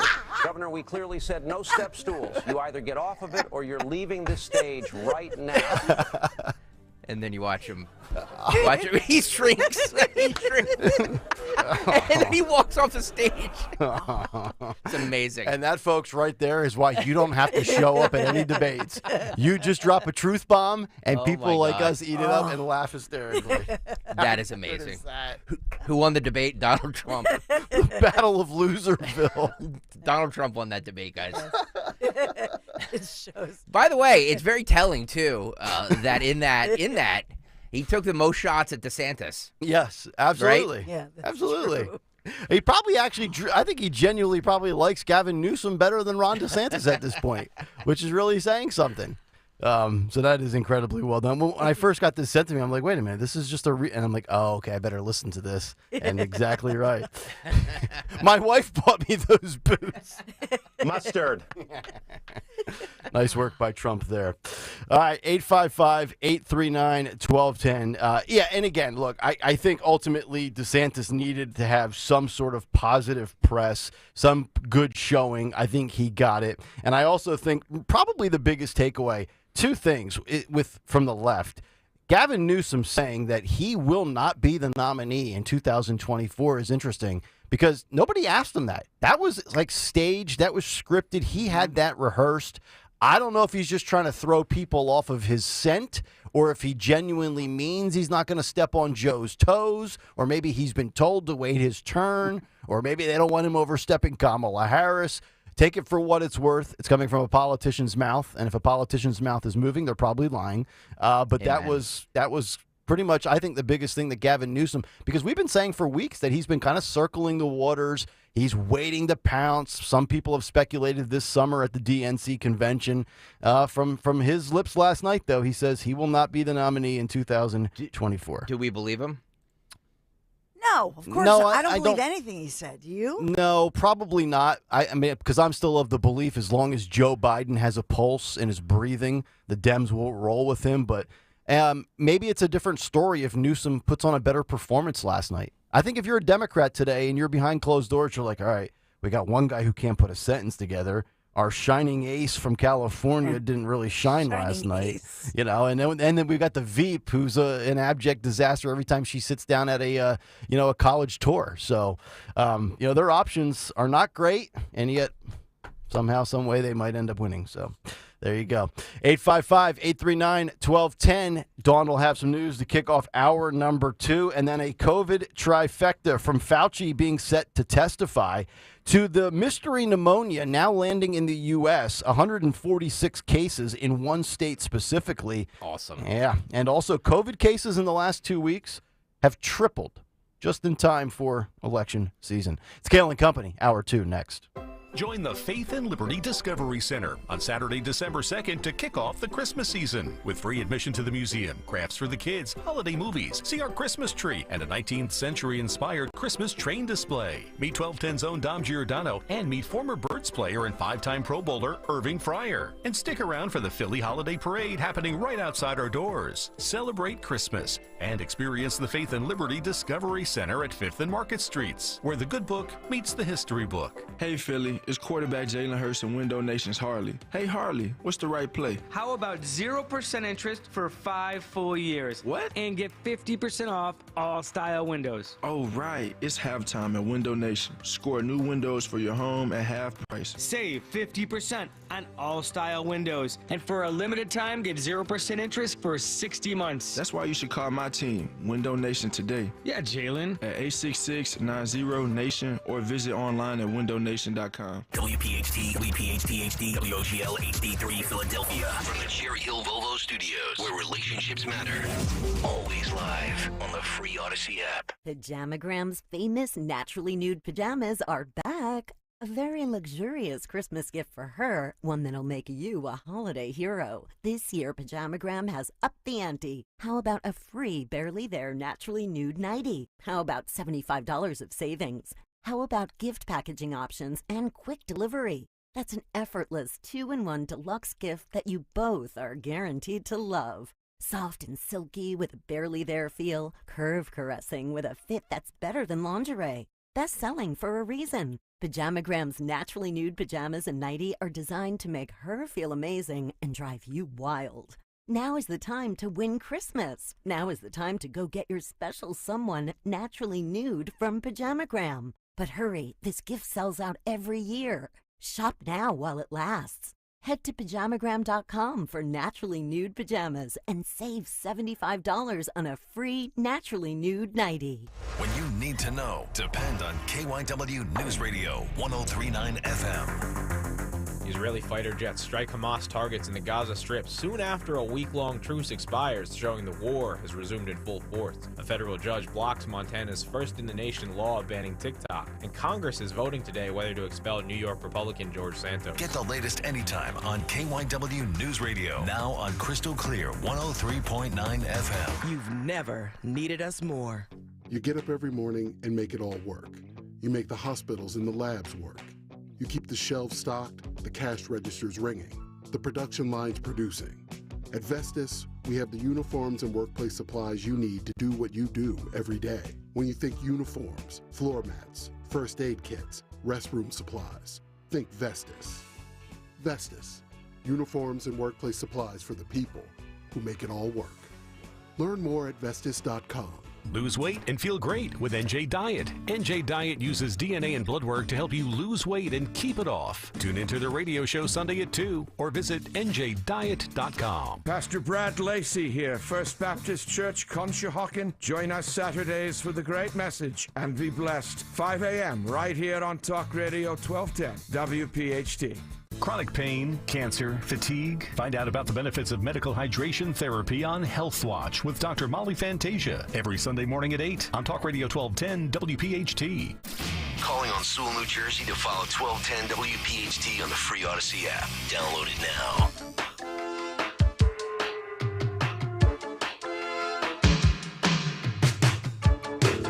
Hello, everybody. 7 o'clock Friday morning. Kayal and Company, hour number 2. 1st of December. Nick, Dawn, and Greg here on Talk Radio 1210 WPHT. You can always get us on the free Odyssey app. You should have that downloaded by now. If not, get to your app store and download it. Watch us on YouTube, youtube.com/@1210WPHT. Hit the like and subscribe button.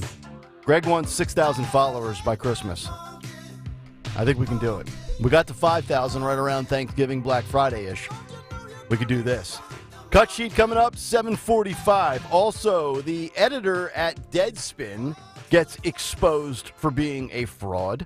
And apparently, there's also anti-Semitism running amok on TikTok. But will all the corporate companies that send all their money and their advertising budget to TikTok, will they boycott TikTok like they're doing Elon Musk and Twitter/X?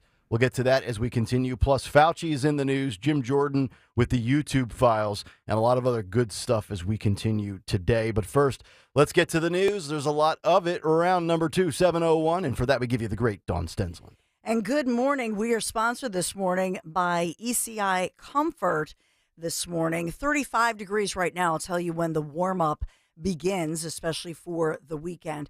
We are following the story of another inmate escaping from a facility in Philadelphia. That search continues this morning for 34-year-old Gino Hagen-Cotter, and he was an inmate at the Riverside Prison. He's the 4th Philadelphia prison inmate to escape so far this year, and there's a lot of talk about what's going on as far as the staffing inside of our prisons and the safety for both the communities surrounding and also for in those prison guards who work there, albeit short-staffed. So we have that going on. Now, they point out that in this case, Hagen-Cotter at Riverside Correctional Facility was working on a detail assigned in the orchard behind the Philadelphia Industrial Correctional Facility, PICC, as it's known, there on State Road. He is not considered armed or dangerous in the sense that he's not a known violent criminal.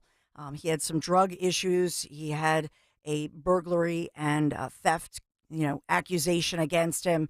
But in this case, he's not considered to be a violent individual. Still, they're saying if you see him, do not approach him. They've released more surveillance images, but he had said he wanted to go to the bathroom about lunchtime when he was working there, never came back, and in fact climbed up a fence and escaped through the facilities, I guess the sanitation yard, around noon yesterday. Maybe I'm just a skeptic or I'm being too cynical, but doesn't it seem like almost too... hey, I have to use the bathroom, and then he doesn't come back. That sounds like something you would do in high school when you wanted to play hooky for the rest of the day. You told your teacher, I have to use the bathroom, Mrs. Johnson, and then you never came back to science class? Like, seriously? My God, what is going on with our correctional system? Yeah, and that's, I think, part of the problem is, thank God they don't think he's a violent individual. Mhm. Thank God for that. Yeah. He's not a Cavalcante out in Right. Chester County, but... we know we have staffing issues, and this goes back, in my opinion, to the defund the police movement. No doubt about it. Right? Yeah.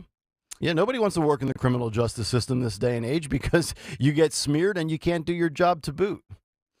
There's a lot of national news that I'll get to just to give you a sense of national news headlines. Israeli fighter jets hitting targets in the Gaza Strip minutes after the weeks-long truce expired early this morning as the war with Hamas resumed in full force. So we have the war zone back, Gaza declared as a war zone. And so the question becomes, what about those estimated 140 hostages who remain in Gaza? So those talks broke down because Israel, the IDF, has said that that they weren't willing to give up any of those so-called Palestinian prisoners because they consider them to be dangerous individuals. Yeah. I wonder what it's like with these ceasefires because they have an expiration date, right? We know when the truce ends. Do you think they're actually lined up, like, so to speak, at the starting line, just waiting as soon as like the clock hits midnight and it expires? It's I've always wondered what that philosophy is like. Do you immediately go on the offensive, or is it just in a matter of a couple of hours? Because it looks like they went right back to business, so to speak. I think you make a great point, and that is that they're even blaming each other for whose fault it is that those talks broke down. Yep. But clearly, to your point, they were both locked and loaded Right. and ready to go. Yeah. They're just waiting like a sprinter at the track, waiting for the gun to go off, and they can resume their competition. Unfortunately.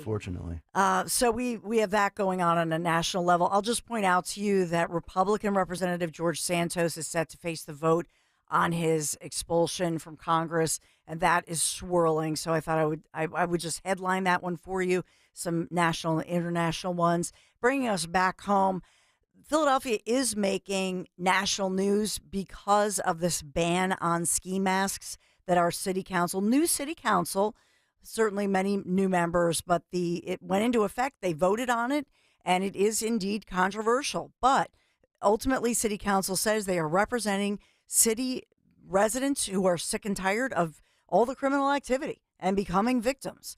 So the bill allows the city to fine people up to $250 if you're caught wearing a ski mask in any park, school, public transit, in the public.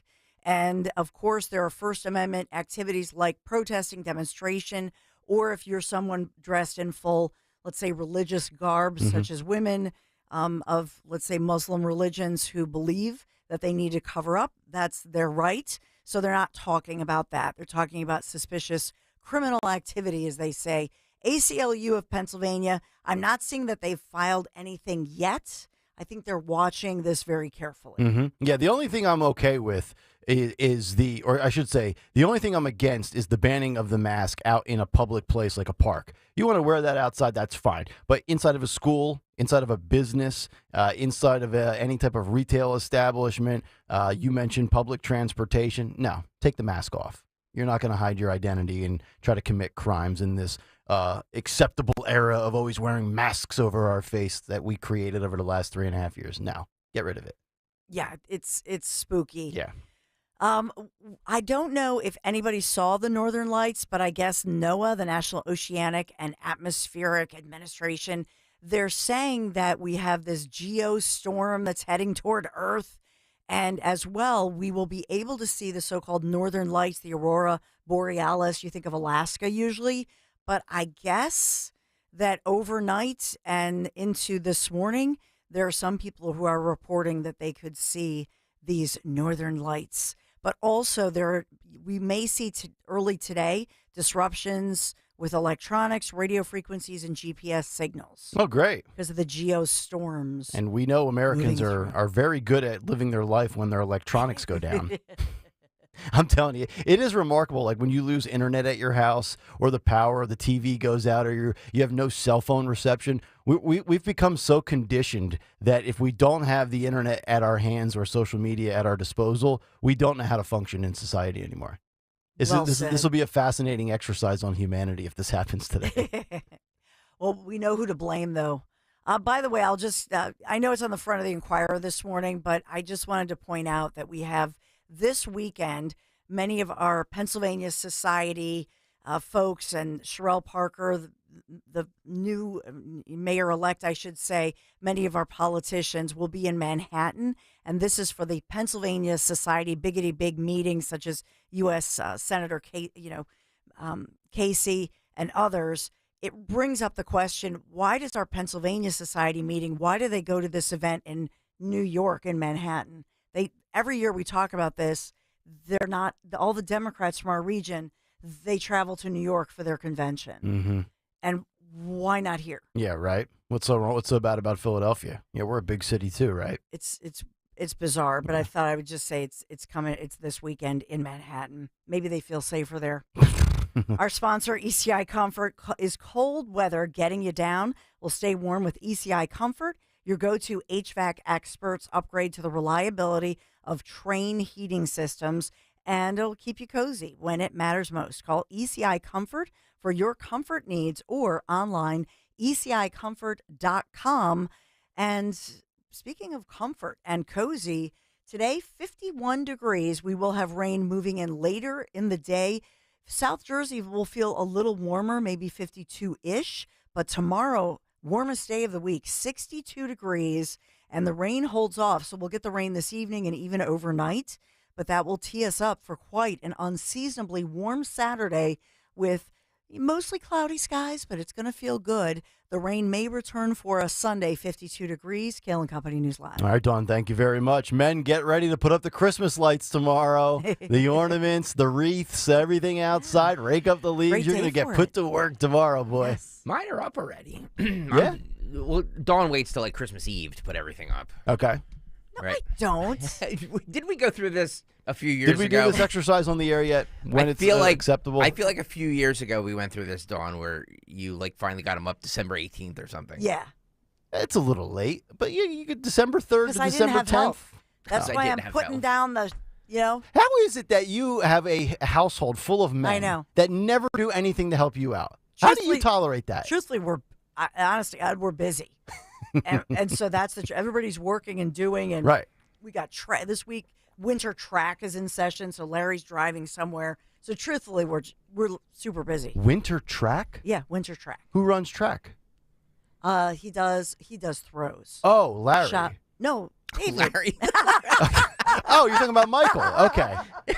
I thought maybe Larry was like in a 50 and up crowd, YMCA league or something. Of course, my muscular husband is running track. We got to have the Stensland Menti Men's Olympics. We could broadcast it live on 1210. We have Larry and Michael doing all these events. No, it's my youngest son, David. Okay. He does. He is actually a gold medalist in the Junior Olympics in throws. That you won't let in discus. That you won't let in a car by herself. That's right, because he could be by himself. Pedophiles, It's like, Mom, don't be ridiculous. He's 6'3". Okay. All right, very good. So, yeah, the more you know. Track has begun. There you go. All right, we got a couple of things to get to in the world of COVID. I'm going to save two of these for the other side, but we'll get one out of the way now, and I am so happy to report this for you guys. So Dr. Anthony Fauci is finally agreeing to testify in front of House Republicans about the origins of COVID and his links to the Wuhan lab. Now, it'll be the first time that Dr. Fauci testifies before the Republican-controlled House. He has agreed to do so with his involvement and speak about what he was involved with and what he was doing in this public, cover-up of COVID origins. The one-time White House doctor will be grilled on his former department's funding of dangerous experiments in Wuhan and the stark difference between his public and private comments about the possibility that COVID escaped from the lab that he was funding. He's due to speak in front of the House in January, which will be the first time he has testified under oath since his infamous showdown in front of the Senate way back in July of 2021, so about 2 years and 4 months ago when he did that. Since then, we have seen leaked emails show that Fauci was aware of virus manipulation research, and it was being done on coronaviruses in Wuhan in the lead up to the pandemic. Senator Rand Paul, who's really spearheaded a lot of this, as we know, got into a heated exchange with Fauci at that hearing back in July of 2021. So Fauci's testimony will kick off 2 days of transcribed interviews behind closed doors on January 8th and 9th for 7 hours each day. So January 8th and 9th, a total of 14 hours. And then afterwards, a public hearing is expected to be highly contentious and will take place after that. And I believe that you will see how he did, in fact, perjure himself 4 or 5 different times. He's the ultimate flip-flopper. He says one thing under oath, and then he contradicts himself and says another thing. And I don't think anything will ultimately result in this. He's into his 80s. I don't think he's ever going to go to jail. I don't think they're ever going to prove that he perjured himself. It's just my personal belief that he has absolutely lied and not been honest, and also had 2 different stories to tell at multiple different times that he has been in front of people publicly in these type settings. And the one thing that drives me nuts the most, and I want to play you Joe Rogan here from the Joe Rogan podcast, is when we were told to trust the science, and Fauci is the face of science. And all of these people, and it's mostly those on the left, that pushed back against Republicans or conservatives or anybody that had a critical thinking skill in their brain that said, trust the experts. We always have to defer to the experts as if they are 100% absolutely correct 100% of the time. And Joe Rogan doesn't want to hear any more about trusting the experts. Take a listen to this. Things that I've learned during COVID.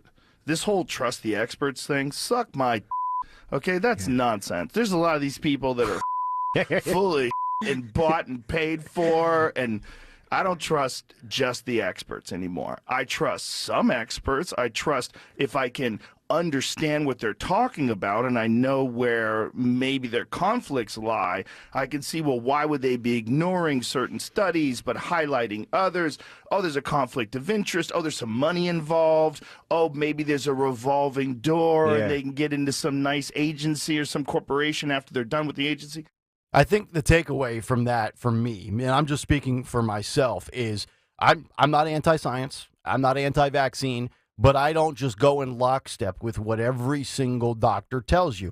And I think in any walk of life, if you go to a doctor and you get one opinion, you don't like it, you think he's wrong, what do? You seek a second opinion. You seek a third opinion. Eventually, you find out the diagnosis, the treatment that makes sense for you, and then you get corrected and fixed up and whatever you have to do. And I don't think anybody will label you anti-science in your personal life for doing that, whether you might have torn ACL, whether you have cancer, or anything in between. But yet, during the pandemic, you were labeled X, Y, and Z if you didn't bow down and pray and worship at the altar of Tony Fauci, because Tony Fauci tried to tell us he is science. And if you don't believe in him, then you don't believe in science. So I thought that was a great point made by Joe Rogan with the whole mantra of trust the experts. 855-839-1210. All right, we'll come back and continue. Mystery pneumonia lands in the United States. Cases in Ohio, Massachusetts, and other states. What's really going on here? We'll get into it as we continue. Kayal and Company, back after this.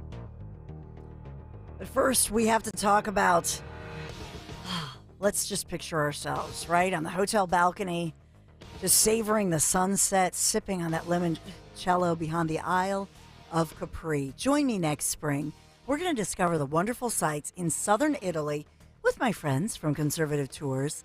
The Abbey of Monte Cassino, Pompeii, enough time, of course, to see all the great sights, including Rome, the ancient sites, all while enjoying a gastronomical event for 12 incredible days of touring olive oil production, a mozzarella farm, and yeah, the wineries. The tasting sessions, the group dining events, and they're known for these, are legendary. Just ask Dom and Ro Giordano. 5267, and yes, that includes nonstop airfare. I can just smell the lemon groves outside my hotel window in Sorrento. Call toll-free, 888-733-9494. You can go to conservativetours.com. Scroll down, you'll see my picture there. And yes, Larry Menti, my husband, our sons, we're making it a family trip because Larry and the boys have never even been to Italy before at all, let alone southern Italy. These are some of the most beautiful places in the world, including, we'll find out why so many Italians take their vacations in a place known as Italy's best-kept secret, Puglia. Charming villages, unparalleled cuisine. So we'll go to all of the unspoiled yet picturesque areas, authentically Italian. Join me, won't you?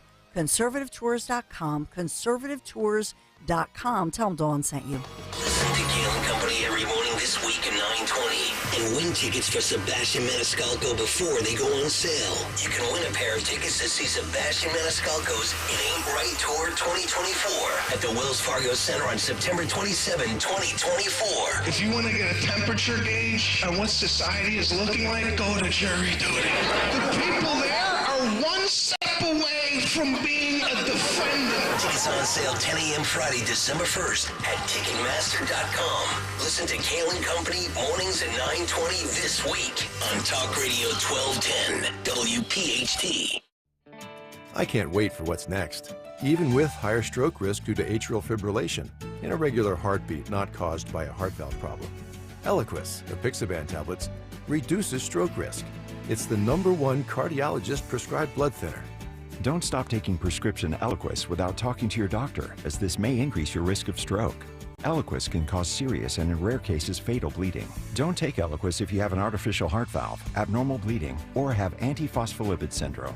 While taking, you may bruise more easily or take longer for bleeding to stop. A spinal injection while on Eliquis increases risk of blood clots, which may cause paralysis, the inability to move. Get medical help right away for unexpected bleeding or unusual bruising, or if you have tingling, numbness, or muscle weakness. It may increase your bleeding risk if you take medicines such as aspirin products, NSAIDs, SSRIs, SNRIs, and blood thinners. Tell your doctor about all planned medical or dental procedures. Learn more at Eliquis.com or call 1-855-ELIQUIS. This is Larry Steinhaus of Investor Schooling. I am so proud to announce the continuing success of our students at Investor Schooling. You already know that at Investor Schooling, we teach real estate investing and stock options. Did you also know that we teach things about tax savings, estate planning, and business coaching as well? We teach things about money I bet you never knew. At Investor Schooling, we teach from the perspective of true experience. If you want to see what our students think about Investor Schooling, please check out the over 160 5-star Google reviews. To find out more about how you can change your financial life, go to investorschooling.com or call 866-424-2829. That's 866-424-2829, and you can attend a complimentary class this Thursday at 7 p.m. Attend that class and see for yourself what Investor Schooling is all about. Go to investorschooling.com or call 866-424-2829. That's 866-424-2829. We can't wait to see you this Thursday. Join us at Odyssey as we all do our one thing. Together millions of things for our planet. This holiday season, invest in some LED Christmas lights. They use significantly less energy than regular bulbs. When we each share our one thing, it becomes a million things for our planet. What's your one thing? Don't let woke win. Follow 1210 WPHT on the free Odyssey app. Download it now. Mustard.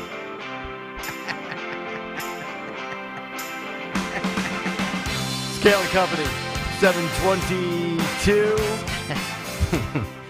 As soon as I heard the promo, don't let woke win, I immediately thought of DeSantis. He didn't let Newsom win last night, that's for sure. 855-839-1210. As we roll on, the cut sheet coming up at 7:45. Going to be a loaded edition, a lot of goodies for you, both in part one and part two. This segment brought to you by Piazza Premium Automobiles. You can discover the luxury of the Mercedes-Benz lineup, including the mid-size GLC SUV and the fully electric EQ models. Test drive today at Mercedes-Benz of Westchester, Wilmington, and now Atlantic City. 855-839-1210.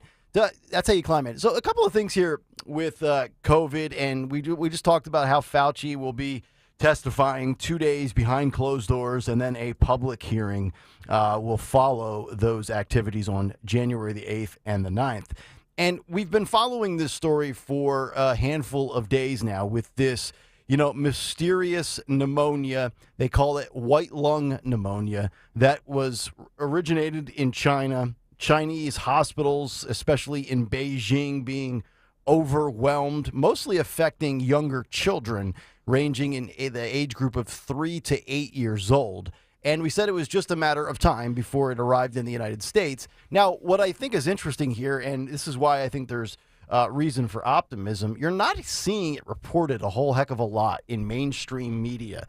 Most of this I've gotten from the Daily Mail and other outlets, so I'm not really sure what that means. The Sun. Or what that's, yeah. You are correct in that. The mainstream's not banging the fear drum. You are 100% correct in that, is that if you really want to see some stories on this, you have to go to the Daily Mail or the UK Sun. Right.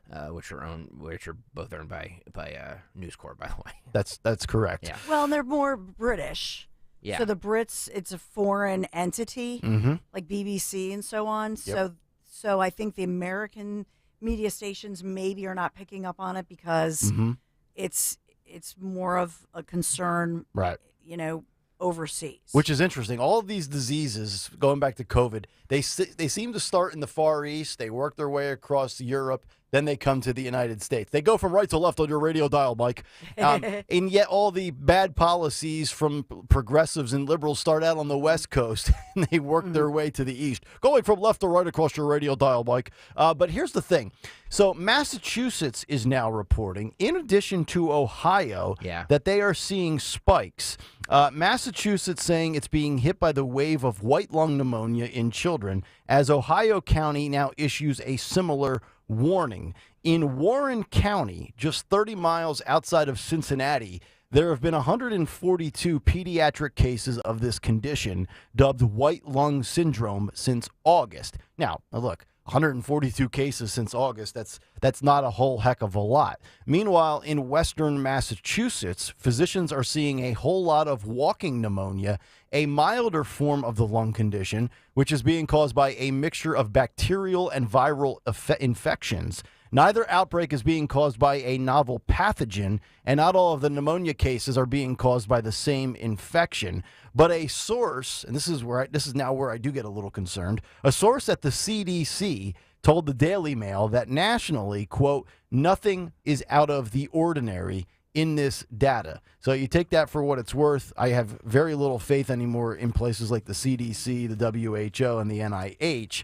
And then you had a doctor, Dr. Amesh Adahala, an infectious disease expert from Johns Hopkins University in Maryland, telling the Daily Mail that, quote, I would caution against extrapolating one Ohio county to a country of 330 million people. I like to hear that. Let's not overreact to one county in a nation with, like, as they said, 330 plus million people. But he did go on to say he would not be entirely surprised if some places in the U.S. are above the baseline this year, as it appears that several different viral and bacterial infections are now in a rebound phase post-COVID. The average age of these patients is 8 through some as young as 3 years old. So that's the first one. And then secondly, we're now seeing an uptick in cases of COVID with the variant BA 2.86. This is from Fox News. In the last 2 weeks, COVID cases have now tripled in the United States and comprise between 5 and 15% of all infections. That according to the CDC. So I think this is just merely something that we should be paying attention to. Keep it on your radar. You're seeing the uptick in COVID cases in this country. That doesn't seem to be much of an issue, in my opinion, because at this point, you either have had COVID, you've been vaccinated, you've been boosted, whatever your personal choice was. That doesn't really worry me. It's this COVID, or this white lung pneumonia, this white lung syndrome is the one that I'm really keeping an eye on, because as we know, a lot of this starts from China. And oh, by the way, who was just here a couple of weeks ago? Yeah. Xi Jinping. Yeah. Now, it probably has nothing to do with it, but I'm just saying, the optics of it don't look good. Yeah, that's a great point. I mean, I just got this this update from the CDC, and they're talking about this variant name. They nicknamed it Pyrola, Pyrola. Sounds like a delicacy. And they're like a slice of the pyrola. Pyrola. But there's the World Health Organization, others are saying that's the one to watch. It's the COVID variant. Yep. For God's sake. I know. What was, but they all get weaker as they go. Every variant has been less dangerous but more transmissible. with this, the white lung pneumonia stuff, is it fatal? I mean, they're saying it's a hardcore respiratory issue, but it's only affecting the youths of the world. So we had the first, let's face it, COVID really impacted those that were older and those that had like pre-existing conditions and comorbidities. And now this variant, or this whatever this thing is that's circulating, is going after younger children, where you've got like a 6-year-old in a hospital bed, hooked up to, a ventilator or, assisted breathing treatments and things like that. So it seems, I would just say, if you're a parent, it's just something to keep an eye on. Especially, I would assume, if your child has asthma, which I would imagine only complicates things. But there are reports, for example, in Ohio, that this pediatric pneumonia, these cases had caused some concern. So it's here in this country. I know. In Ohio. It's only one state. It's only, that's why I'm bringing it up. It's only one state over from us. But it's in a specific county, right? Yeah, Like Warren County. Warren County, Ohio. It's just outside of Cincinnati. So just something to keep on your radar. It'd be interesting to see how the media covers it when we get to, like, I don't know, January or February of 2024. But to your point, you're quoting three sources: Fox News, Daily Mail, and UK Sun, that are all owned by Murdoch. That's correct. So, when we talk about the mainstream media's fear, who's writing these stories? Yeah, I know. It's coming from the right this time, not so much to the left. And it's certainly not coming from Mehdi Hassan. And it won't be coming from Mehdi Hassan.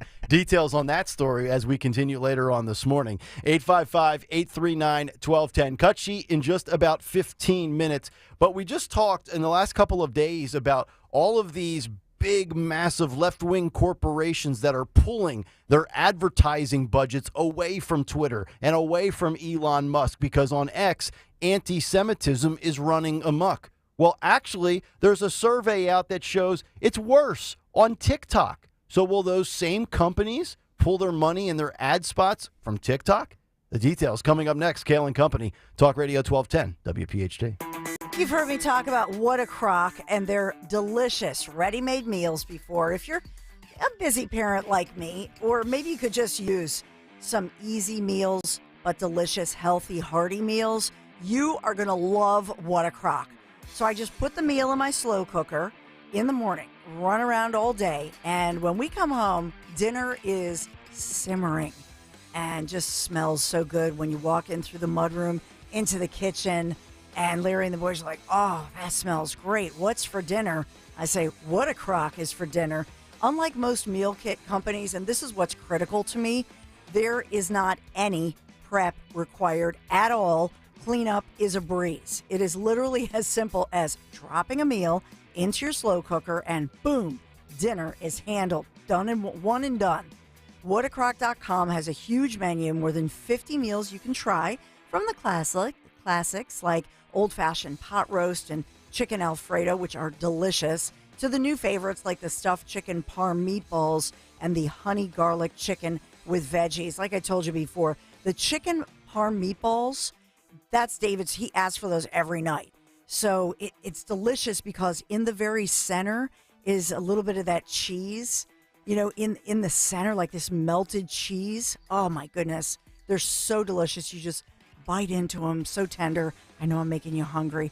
There's no subscription, no commitment required to order, and you can order exactly what you want whenever you want it. I like all those options, too. Make sure you use promo code WPHT at checkout.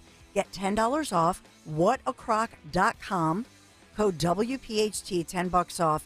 If you've tried What a Crock before, you already know that it's a lifesaver. Really, it's a lifesaver for me. Order now, WhatACrock.com. Tell them Dawn sent you. Tailgating and watching the birds go hand in hand. And when it comes to tailgating, is there anything better than tailgating with Jack and Coke, the #1 cocktail in the world? I don't think so. And now Jack and Coke and Jack and Coca-Cola Zero Sugar are available in a can, ready to drink at your local PA Fine Wine and Good Spirits store. Jack and Coke, born for the tailgate. Please drink responsibly. Whiskey Specialty, 7% ABV. Jack Daniel Distillery, Lynchburg, Tennessee. Jack Daniel's at Old Number 7, a registered trademark of Jack Daniel's Properties, Inc. Coca-Cola is a trademark of the Coca-Cola Company.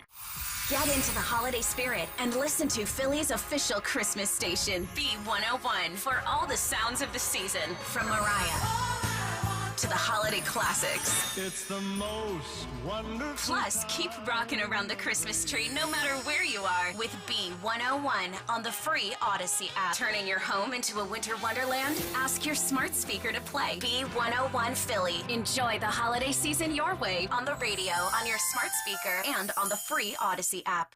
Hi, this is Dom Giordano. The winter months are rolling in, and I'm excited to talk with you, though, about Rescue's natural supplements Deck the Hall sale. We're talking up to a whopping 78% off on all products, including essential omega-3s, cholesterol support, natural pain relief, and much more. And get this, the savings last the entire month. And did I mention that Rescue is offering 15 special health-boosting products at under $20? To order, call 800-26-ALIVE, 800-262-5483.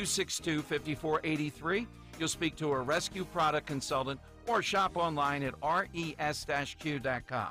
res-q.com. You can fortify your immune system, boost energy levels, support overall well-being with Rescue's selection of over 50 high-quality natural supplements. There's no code needed to save up to 78% site-wide. So stay healthy this holiday season by shopping res-q.com today.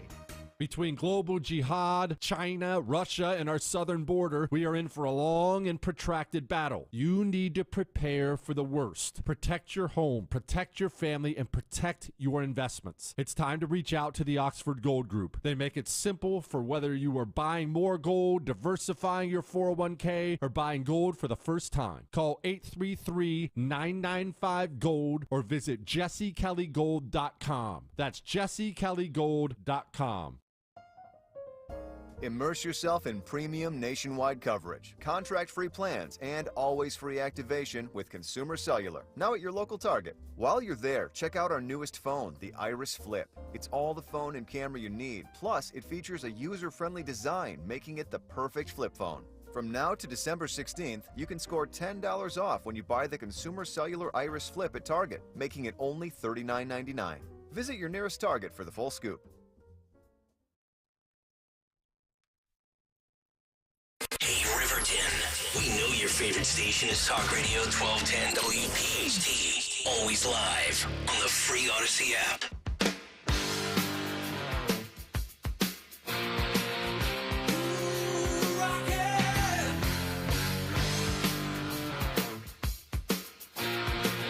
Yeah, baby. 7:36. It is Kayal and Company Friday morning as we roll along. Nick, Dawn, and Greg. What's on the cut sheet? Well, you're going to find out in just about 9 minutes. After the cut sheet this morning, we've got a Deadspin update for you. The ratings are in for CNN's new show with Charles Barkley and Gayle King. I'll just tell you this, they were not good. We'll get to that. Mehdi Hassan and MSNBC, big shakeup on their network. And also, Schellenberger and Taibbi in the news again, talking about censorship and election interference.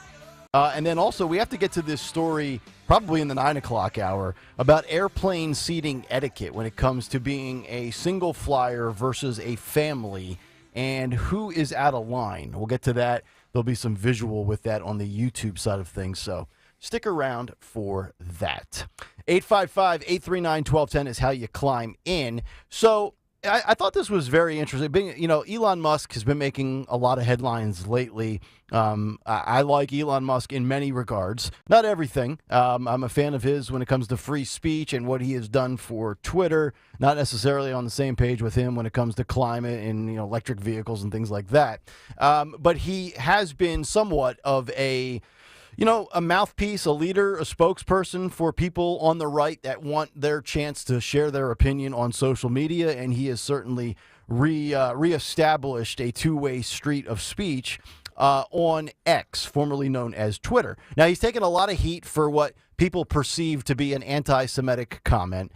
We know that he spoke at one of these New York Times functions with, I forget the name of that reporter, but he's actually pretty solid. Andrew Ross Sorkin. Andrew Roth Sorkin. Yeah. And by the way, he said it was actually a really funny moment because apparently Andrew Ross Sorkin and Elon Musk have been friends for a while. Oh, yeah? And Elon Musk said the only reason I agreed to do this and waive my speaking fee is because you and I have been friends for a long time, but then called him by the wrong name. And he threw his buddy a bone, and then he botched it. Which I think was amazingly hysterical. And as we know, he has told these advertisers in light of, his what they deemed was an anti-Semitic comment. And then you had all of these big-time corporations that were trying to say, and Media Matters stirring the pot, saying, oh, there's just all this anti-Semitism content on Twitter and X, and your business is running an ad right next to it. You don't want to be seen in that light, to which Elon Musk has told all of these companies, as well as Bob Iger, go yourself. That's exactly what he has said. And now there's a new survey out, and this is from Anthony Goldblum. A new survey suggests that TikTok is a meaningful driver of a surge in anti-Semitism. And he laid out a Twitter thread. You can actually read the full thread if you go to his Twitter, which is at Ant Goldblum, A-N-T Goldblum. And then there's the report, if you want to see the source and the link, it is at github.com, where he has all of this data. But I'll just read you a few of the tweets, and then I'm going to ask this very simple question. He says, spending at least 30 minutes a day on TikTok increases the chances that a respondent holds anti-Semitic or anti-Israel views by 17%, compared with only 6% for Instagram and 2% for X. So there's 15% more anti-Semitism content on every left darling's TikTok than there is the dangerous and diabolical Twitter X that Elon Musk has recreated, where all the racists and the transphobes share their views of the day. TikTok users are more likely to believe that Jewish people are dishonest in business, are disloyal to America, and have too much power in the media. They are also more likely to disagree that Israel has a right to defend itself against those who want to destroy it. This is not surprising, Anthony Goldblum says, when you consider that for every view of a TikTok video with a pro-Israel hashtag in the U.S., there are 54 views of videos with pro-Palestinian hashtags. In fact, Free Palestine is currently one of the top performing hashtags across all of TikTok. This ratio differs from opinion polls, which show sentiment among Americans aged 18 to 24 are split roughly equally when it comes to pro-Israel and pro-Hamas. He says all of this matters. TikTok has tremendous reach, and the chart below that he is showing in this Twitter thread benchmarks views of pro-Palestinian videos in the U.S. against visits to the 10 mainstream news websites. There's a few more tweets in this thread, but I would just want to know, NBC Universal, Comcast, Coca-Cola, and all of these companies that have basically tried, and I don't think it's blackmail, as Elon Musk has claimed it to be. I think it's just a threat of a boycott, which I'm still against, because I don't think, and this is just my opinion, I guess everybody views Twitter and X differently. I have not, and I've said this, and I've been consistent with this, I don't see much of a difference in Twitter or X since Elon Musk purchased it over a year ago. Absolutely not. You have to You have to go looking for it, You right? have to go looking for it, which is the problem with this whole thing is that's exactly what Media Matters did. Mhm. They went looking for it. Right. And if you go looking for something, you can find stuff. That's correct. You know what I mean? It doesn't necessarily mean, like if you type in Nazi propaganda and then, look it up, And, odds are there might be an ad there, so you take a screenshot of it. That doesn't mean millions and millions of people saw it. It means that they had a search engine that they put in, and there happened to be an ad next to it. And the same thing applies in real life, because I've said, and I know, Greg, you agree with this, social media, Twitter is not real life, but you can go out in the real world. I'm not saying there's not racism in the real world. I'm not saying there's not transphobic people in the real world, but you really have to go almost out of your way to search for it and find it. It exists. It's just not slapping you upside the head saying, hey, here we are. 100%. And you can find it on social media. Yeah, but what Musk's lawsuit alleges is they did more at Media Matters, allegedly, than just find it. They found something, then they allegedly manipulated it, and then kept promoting it, all alleged, and then created it. Right. And then, according to the lawsuit, basically framed Elon Musk's platform, framed them essentially of these anti-Semitic posts. And that's what the lawsuit lays out. Correct. They turned this into a big production by going out and searching for it and then basically artificially creating their entire case based on essentially a copy and paste job of the stuff that they sought out and found, which anybody can do. I mean, essentially, to dumb it down, they grabbed the magazine, they cut out a bunch of pictures, and they made a collage out of it. Yes. Congratulations. It's like going on the internet and saying, well, all I see on the internet is porn. Yep. Okay, what are you searching for? Yourself. You know what I mean? Like the internet and Google and all of these things, these algorithms are meant to show you what you want to see, what you search for. Yeah. So Twitter is operating the same way. So if you're going looking for Nazi propaganda and this and that, you're going to find it. You're going to find it anywhere. Yep. So that's the most egregious thing about this whole thing is that it's dishonest because the internet is what you make of it. Yeah, it's your oyster. Yeah, exactly. It caters to you. Yes. Honestly, is what it does. Yes. And with the rise of AI, it's no longer about you going to search for it. All these websites and these browsers track you, so they know your tendencies. They know what you're looking for, and they cater to you, and they plaster it on. You could go, I'm one of these guys, I'm always on like a golf website looking at different golf equipment and stuff. And then I go to like Fox News, and I've got TaylorMade and Titleist ads popping up on the because they know what I like. Yes, of course. That is it. Just goes into whatever you're searching. So for these people to say, well, it's next to Nazi propaganda or this, that, and the other. Yes, it's being manipulated because they want it to be manipulated that way. Yep, no doubt about it. 855-839-1210 if you would like to climb in. 1210 WPHT on social media, or get on over to YouTube, youtube.com/@1210 WPHT. As 7:45 has arrived, and it's time for a Friday installment of What's on the Cut Sheet. Always the best. On the Cut Sheet! What's on the Cut Sheet on this Friday is brought to you by our good friends at Cherry Hill Volvo. Now is a great time to go because they need to clear their lot. They're undergoing a state-of-the-art renovation and need to make room for construction vehicles. Take advantage of incredible sale and lease options. Cherry Hill Volvo. Check them out on Route 70 in Cherry Hill. Cherry Hill Volvo, where relationships matter. Go there now.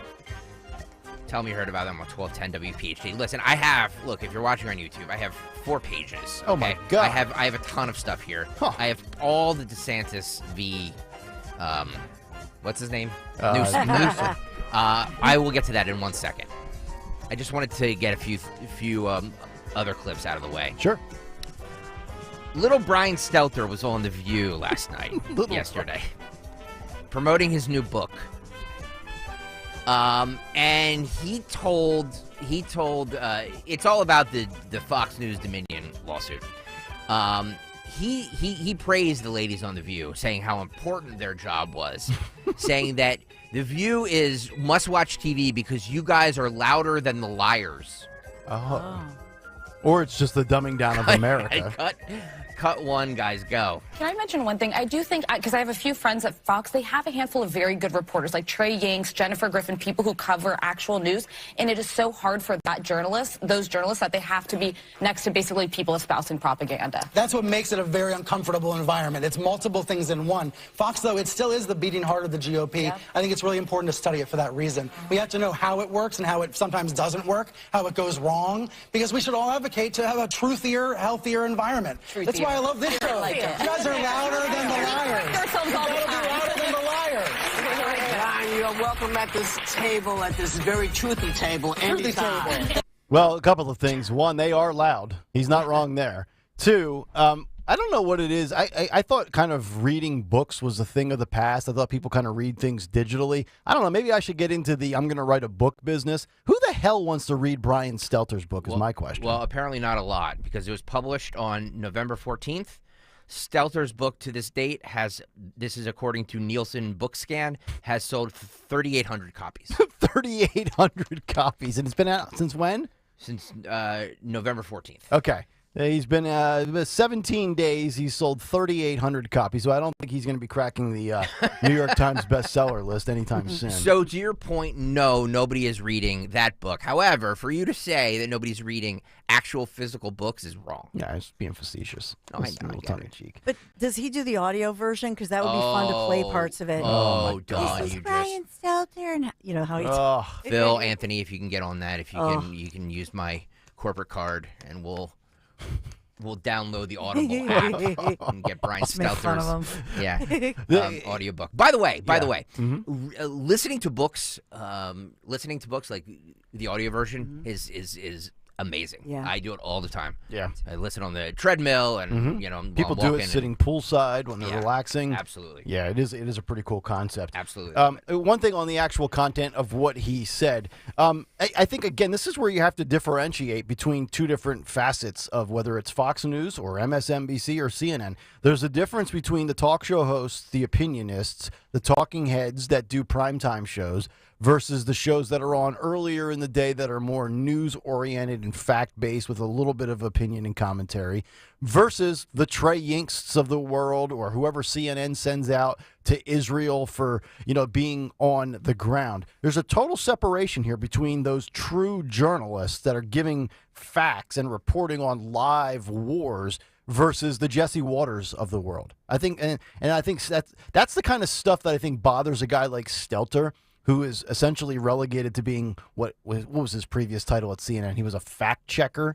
I mean, no. He was he hosted, what was that show called, Dawn? Did he have a show? Little Brian Stelter. Reliable Sources. Yeah, I think that show, by the way. Reliable Sources. By the way, that Reliable Sources show has been around since the '90s. It's been around forever. Okay. He was just one of the hosts of it. hosts. Became Unreliable Sources. The Unreliable Sources. I think guys like Stelter are jealous of those that have the big primetime opinion-driven entertainment shows, and I think that's what kind of motivates him to write a piece like this. Just my personal opinion. Dawn made reference to this earlier. On the brink of possibly being expelled from Congress, embattled Representative George Santos defended himself during an hour-long debate on the House floor yesterday. Santos is facing his third expulsion vote this year, and he had some supporters. One of them was Matt Gaetz, who said, it's funny the way Matt Gaetz puts this. His point is correct. Like, I give a more about what's happening to Bob Menendez than I do George Santos. But the way Gaetz kind of throws a little shade at Santos here is kind of amazing. Cut three, guys, go. Mr. Speaker, whatever Mr. Santos did with Botox or OnlyFans is far less concerning to me than the indictment against Senator Menendez, who's holding gold bars inscribed with Arabic on them from Egypt while he is still getting classified briefings today. But he's not getting thrown out of the Senate. He's getting classified briefings under indictment for bribery. But what? Because Santos was buying Botox and OnlyFans, we got to throw him out? OnlyFans. It's amazing. It is a great comparison. it's the best way to support somebody, but kind of throw shade at them Yeah. a little bit, right? Yeah, he kind of throws him under the bus, He does. but he doesn't back it over with him. And later in that clip too, I didn't pull it. They're like, and George Santos, whoever he is, which is just amazing. I mean, his point is correct. Yeah. You know what I mean? Like when you have scumbags, allegedly scumbags, like Bob Menendez, still getting briefings. Yeah. Kind of a conflict of interest to be getting briefed on things like that while being compensated from across the pond. Agreed. I'm dying to know what you guys make of this. Okay. Former CNN host Chris Cuomo was on the Patrick Bet David podcast, and he said he's open to voting for Donald Trump in 2024. No way. If you listen to him, he kind of hedges his bets a little bit, but it's a little, I don't know. Is he shooting for a new gig, guys? Yeah. Future host on Fox News, Chris Cuomo. I don't know about that, but it seems to me that he's keeping all of his options open. No, the News Nation thing might not be panning out. This is a far different Chris Cuomo than I've heard in the past. Cut 4, guys, go. If it's Biden, Trump, look, for me, again, we survived a Trump administration. Would we survive another one? Yes. Yes. I don't think there's any greater risk to America with him than with Biden. And for people who are now going to attack me and say, what are you talking about? Trump is like this crazy man. Well, look, as Patrick says, the data is the data. Nobody was trying to kill us when Trump was president in a way that they're not now. If anything, there's more hostility. And you can have reasons for that any way you want. I'm just saying, existentially, I'm not afraid of a Trump presidency. Existentially, I'm not afraid of another Biden presidency because, unlike many people in America, I believe that the country is much stronger than any individual leader. We survived the Russia thing. We survived January 6th. We survived having Biden as a gaffe machine. We survived Congress going after each other and doing nothing for the rest of us. We survived these things. Are we better for it? No. Should we be doing things differently? Yes. I think it happens. I don't know when. I don't even know why. But, in terms of who I'm going to vote for, I would really have to see where we are at that moment in time. And so you're open to a Trump vote? I am always open. And I'll tell you this. People say, you've never voted for a Republican in your life. Wrong. And not only have I, the first vote I ever cast was for a Republican. Okay, so I would want to know who that was and when that was. And he kind of takes some of the starch and the negative energy away from Trump, but he also kind of double talks where he says, I think I'm arriving at the conclusion that he thinks it ultimately doesn't matter who the president is. America will survive regardless, which I disagree with. I think the president does matter because you look at Joe's first 3 years versus Trump's first 3 years. It is night and day. But I'm a little blown away by this. I got to admit it. And I don't know what's more surprising. The fact that a Cuomo is willing to leave it an open possibility on the table that he votes for Trump, or the fact that Trump's now got BLM support. So I'm just doing a little ciphering here. Chris Cuomo is 53 years old. He was born in 1970. Is it Reagan? 1888.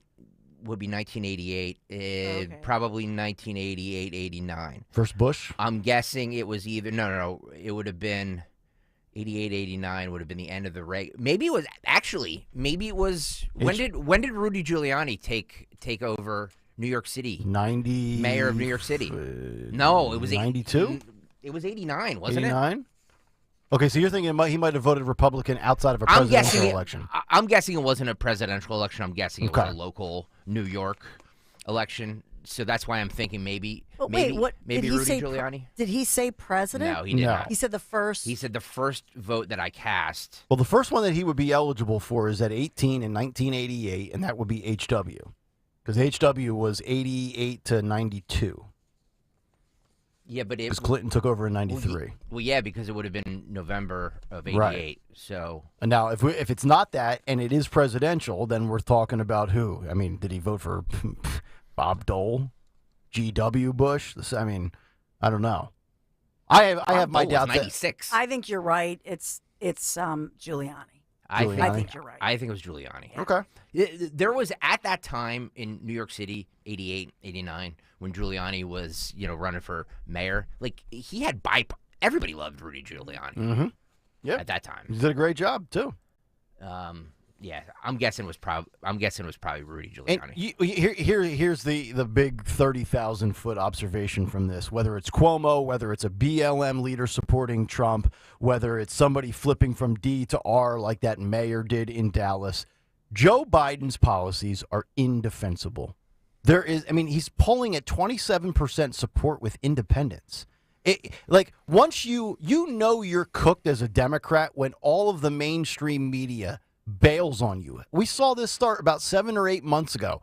Oh, here comes the New York Times hit piece on Joe. Here comes the Washington Post hit piece on Joe. They only do this when there's nothing to defend anymore. So we're getting fact checked here. It was Rudy ran in 93. That's what I thought. No, I'm looking at. I looked it up. He ran something in 89. Did he not? Yeah. How many terms did he serve? 2? Let me see here. I just had it up. He had to be there for at least 8 89. years, right? Don't challenge me, damn it. Giuliani first ran for New York City mayor in 1989 when he attempted to unseat 3-term incumbent. That was Ed Koch. Yes. Okay. So that was 1989. Greg was right. Okay. Greg's always right. So he first ran, but did he win that election? He won the Republican primary. Okay. And so maybe that's what Cuomo was talking about. That he flipped. Maybe he flipped or maybe he registered as a Republican for Giuliani. I don't know. Let me see if I can pull up his Wikipedia and see when he actually served in office as the mayor. He was the mayor from 94 to 01. Yes. Yep. Yeah, but 7-year term, 8 years, I guess technically. But he started running in the late 80s. Correct. That was my whole point. Yep. A Senate Judiciary Committee hearing went off the rails yesterday. I don't know if you guys saw this. After the Democratic chair, Dick Durbin, blocked the Republican lawmakers from debating a judicial nomination yesterday. Yeah. He denied the request from his GOP colleagues to discuss judicial nominees, claiming the senators were already given the option to talk about the merits of the nominee. Following Durbin's decision, the hearing took a tense turn as lawmakers began accusing the Democratic chair of destroying the United States Senate Judiciary Committee, according to Senator John Cornyn. Durbin justified his action before the meeting by telling reporters it would have taken hours to sort out the 177 amendments filed by Republicans. The panel voted on the judicial nominations of Mustafa Tara Kusabi for the job of U.S. District for the District of Oregon and Umi Lee for U.S. District Judge for the Northern District of California. Here's just a little bit of how that sounded. Cut 2 guys go. To the subpoena authorization, we consider the nominees. First is Judge Mustafa Kashubai, nominated to the U.S. District Court for the District of Oregon. The clerk will call the roll. Mr. Chairman, are we going to have an opportunity to speak on the nominees? Yes, we're going to. Oh, I'm sorry.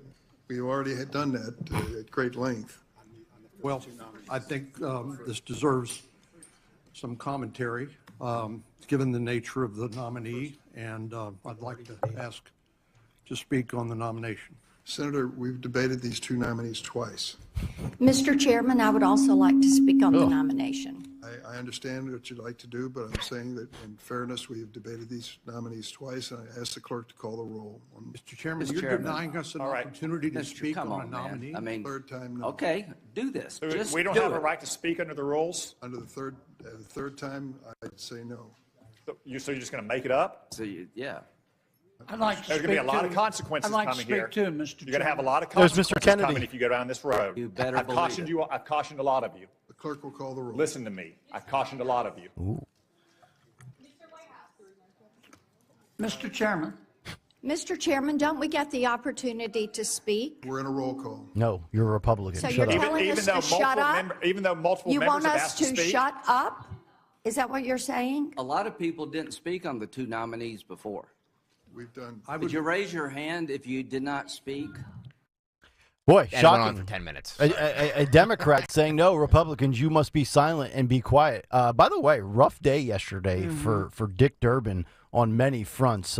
Dick is a protector of a pedophile. Yeah. Uh-oh. Yes. There it is. Yes, with the Epstein logs.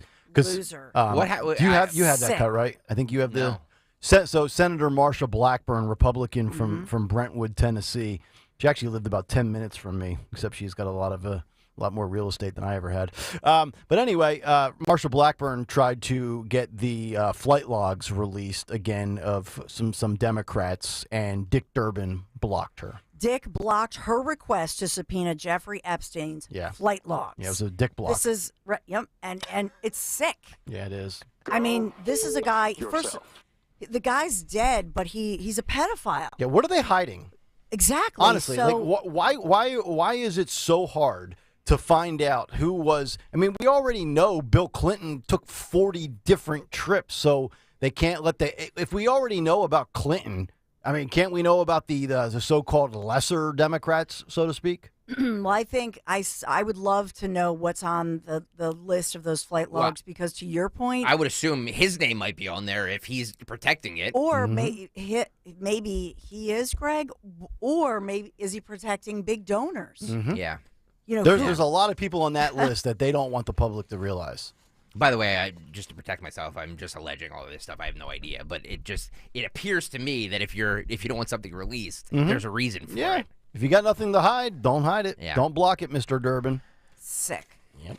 Why would this is I'm And I think why would they not want that released? America's fascinated by this. I mean, I can't tell you how many times when we get we do our show prep and we get an email, there's always a Jeffrey Epstein story, and I know Dorenzo's fascinated by it. I think there's a lot of people on that list that if that list got released to the public, it would be not only career suicide. I think there's a lot of people's livelihoods, living would be in question and in jeopardy. A lot, child. It's nauseating. In part of her statement, Marsha Blackburn, she said that why don't Democrats want to find out the names or let Americans find out the names of every person who participated in Jeffrey Epstein's human trafficking ring? By the way, I don't just want Democrat names released. I want every name released. That's right. Absolutely. We want it all. Get them out. Every single last one of them. Is that what he was objecting to? That Yes, it was he blocked her subpoena. Yeah. Her subpoena request. It was probably within that full 10-minute clip or later on during the day, but that's why I said it was a rough day for Durbin. He was getting pushback from everybody, and rightfully so. But guys, she first moved to have these flight records. She first pushed for this subpoena and applied for this a month ago. Yeah. He's been blocking this, continues to block it. Stonewalled at every turn. Why? Yep. You dick, Durbin. Yeah. Hey, Dick. Go yourself.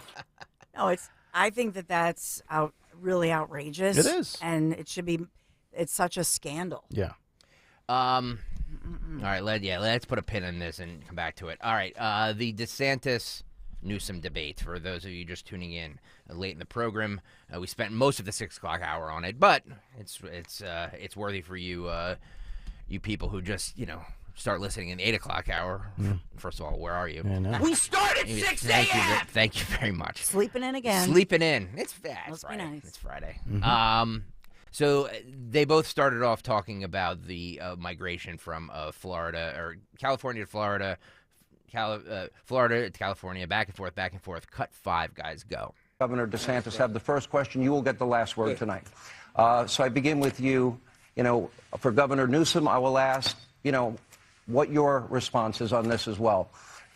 It's a simple question. By the way, that smile on DeSantis. So odd. It's so odd. He's been coached up to do that, except he doesn't execute what he's being coached up to do. Yeah. Yeah. Look. I'm not criticizing his substance. His substance was all there. I'm literally talking about his. He's socially just not that dude. Yeah. He's the complete opposite of Donald Trump. Yeah. All right. I'm sorry. We continue. How do you explain this phenomenon? Governor, what's going on? When I was in the Navy, I got orders to go to Naval Amphibious Base Coronado in Southern California. And I was a lifelong Floridian, but I went there and I was like, man, this is one of the most beautiful places on earth. And I think California has more natural advantages than any state in the country. You almost have to try to mess California up. And yeah, that's what Gavin Newsom has done since he's been governor. He's the first governor to ever lose population. They actually, at one point, ran out of U-Hauls in the state of California because so many people were leaving. Of course, he's imposed restrictions on his own people while exempting himself from those restrictions and going to the French Laundry while his people were suffering. He led the country in school closures, locking kids out of school while he had his own kids in private school in person. Now, he's very good at spinning these tales. He's good at being slick and slippery. He'll tell a blizzard of lies to be able to try to mask the failures. But the reality is they have failed because of his leftist ideology. And the choice for America is this. What Biden and Harris and Newsom want to do is take the California model and do that nationally. In Florida, we showed that conservative principles work. This country must choose freedom over failure. I thought that was really good, and I thought Newsom dropped the ball because apparently before they went on the air with the broadcast, and Hannity even says it in the beginning, that Hannity wasn't even present for it. They did a coin flip to see who would go and answer first on the first question. Gavin Newsom won the coin toss, but decided to elect DeSantis to go first, which I think is a strategic error, especially if it's going to be really honestly on any topic, because first impressions matter. And he crushed Newsom on that answer right there. And here's some substance for you when it comes to California. I mean, California has had success. You heard DeSantis say, you got to be basically a moron to screw it up in California, right? Ronald Reagan was the governor from 67 to 75. I know Schwarzenegger, not really a conservative by any stretch, but he was, quote, a Republican. There's been pockets of times where California has been under Republican control and has done very well as a state. They have failed epically with this guy and any of these progressive policies. Gavin Newsom then responded after that line of questioning. Gotcha. Well, it's good to be with you, Sean. It's nice also to see you in a tie as well tonight. Good to be with you, Ron. And I dressed up for the occasion, Governor. No, I'm impressed and I'm grateful. Look, it's an important occasion. This is an important conversation, and I think it's important to the folks watching. They're probably wondering, what are we actually doing here? And I want to answer that very directly. I'll tell you why I'm here. I'm here to tell the truth about the Biden-Harris record and also compare and contrast Ron DeSantis' record and the Republican Party's record as a point of contrast that's as different as daylight and darkness. You want to bring us back to a pre-1960s world, America in reverse. You want to roll back hard-earned national rights on voting rights, on civil rights, on LGBTQ rights, on women's rights, not just access to abortion, but also access to contraception. You want to weaponize grievance. You are focusing on false separateness. You in particular, Ron, are on a banning binge, a cultural purge, intimidating and humiliating people you disagree with. You and President Trump are really trying to light democracy on fire. So, Sean, there are profound differences tonight, and I look forward to engage them. But there's one thing in closing that we have in common is neither of us will be the nominee for our party in 2024. I mean, come on. That's all a right, good good night, line. folks. That's it. That's a great line. Well, and then Hannity goes on to say, sir, with all due respect, Governor Newsom, you didn't answer my question about migration and how do you explain California versus Florida. He did not remotely come close to answering the question. He then goes on to say that he will not be the nominee for the Dems in 2024. And in the beginning, I mean, he's there schmoozing and kissing up with Sean Hannity. I thought he dropped the ball 5 ways to Sunday in the first 2 minutes of this debate. Do you? Absolutely. Yeah. He didn't answer the question. Well, let's. And how about that's the other point. He mentions in the beginning, I'm here to defend the Biden-Harris administration. What are you, their lawyer? Or are you running for president to try to unseat Joe Biden? It almost sounded in the beginning there like he was sent in by the Biden administration to be an advocate for their era. Well, you just referenced Hannity saying, with all due respect, you didn't answer my question. We have that exchange as well. I didn't have him saying you didn't answer that question. This is cut 7. This is the follow-up to that. Go. Governor, great opening statement. Oh, there we go. It did not question. It didn't address the issue. Can you explain this migration out of California and going to red states? Blue states? Well, hold on. You mean the last 2 years, more Floridians going to California than Californians going to Florida? No, I put up on the by the way, that's going to be fun to fact check. So we'll just start right there. California has no peers. California dominates. Size of 21 state populations combined. It's the 5th largest economy in the world. We dominate. #1 manufacturing state. We dominate in two-way trade and research and development, access to innovation, more scientists, more researchers, more engineers, more Nobel laureates in the state of California than any other state in the nation, the finest system of higher education. It's the birthplace of life science and biotech and nanotechnology. We dominate in green tech. We dominate in high tech. We dominate in artificial intelligence. So with respect, I think it's an interesting campaign strategy for Ron DeSantis to be bashing a state of 40 million Americans when California simply has no peers. Well, that's a pretty slick way of not answering your question. He went on a binge of putting out a lot of left-wing platitudes. Here's what I would say. I talked to a lot of the people that have moved from California to Florida, and we never used to get people from California to Florida or really anywhere in these, because why would you leave California? It's got the best weather, great natural forces. Excuse me, sir. But one of the things that I did, I was talking to a gentleman, a couple. Guys, I'm going to let the debate breathe. But it's his turn. Let's take turns. So I was talking to a fella who had made the move from California to Florida, and he was telling me that Florida is much better governed, safer, better budget, lower taxes, all this stuff. And he was really happy with the quality of life. And then he paused and he said, by the way, I'm Gavin Newsom's father-in-law. So we do count Gavin's in-laws as some of the people that have fled California and come to the state of Florida. And why are we getting people to come? We have a 50-year low in the crime rate. You don't see, in the last 10 years, we've had a 45% decline in homelessness. California's had a 45% increase in homelessness. We back the blue. I was walking the streets of San Francisco a couple months ago, and I had some of the cops in San Francisco do a beeline to come over to me, and I didn't know what they were going to say. And they're like, we want to thank you for standing for law enforcement, because we don't get that support in the state of California. So people understand quality of life matters. They understand that Florida's doing it right, and I can tell you the numbers speak for themselves. We have way more people moving to this state than leaving. Gavin can't say the opposite. More people are leaving California than are moving into California. Let me bring up coming to California the other way around the last 2 years. But let's talk about crime. Governor, wait a minute. Hold on a second. You said a lot of things that were factually untrue, including that 50-year crime low, which his own law enforcement team said you should not be using. So there's two things that I want to say about with the facts that were being dropped there. To me, number one, when you see all of the thing that separates Florida from other red states right now is when people are relocating from California, Pennsylvania, New York, Ohio, wherever it might be to go to Florida, you're not seeing Florida start to shade purple or turn blue as far as voting results go. Like Georgia's starting to get a little purplish. Texas is getting a little purplish because people are moving to those states, Georgia and Texas specifically, for all the things that Republican governors offer, yet they still end up voting Democrat. Florida is the other way. Florida is now ruby red and going redder by the day, which is a very interesting breakdown. And then secondly, for this goes to not just Republicans, this goes to Democrats, this goes to everybody.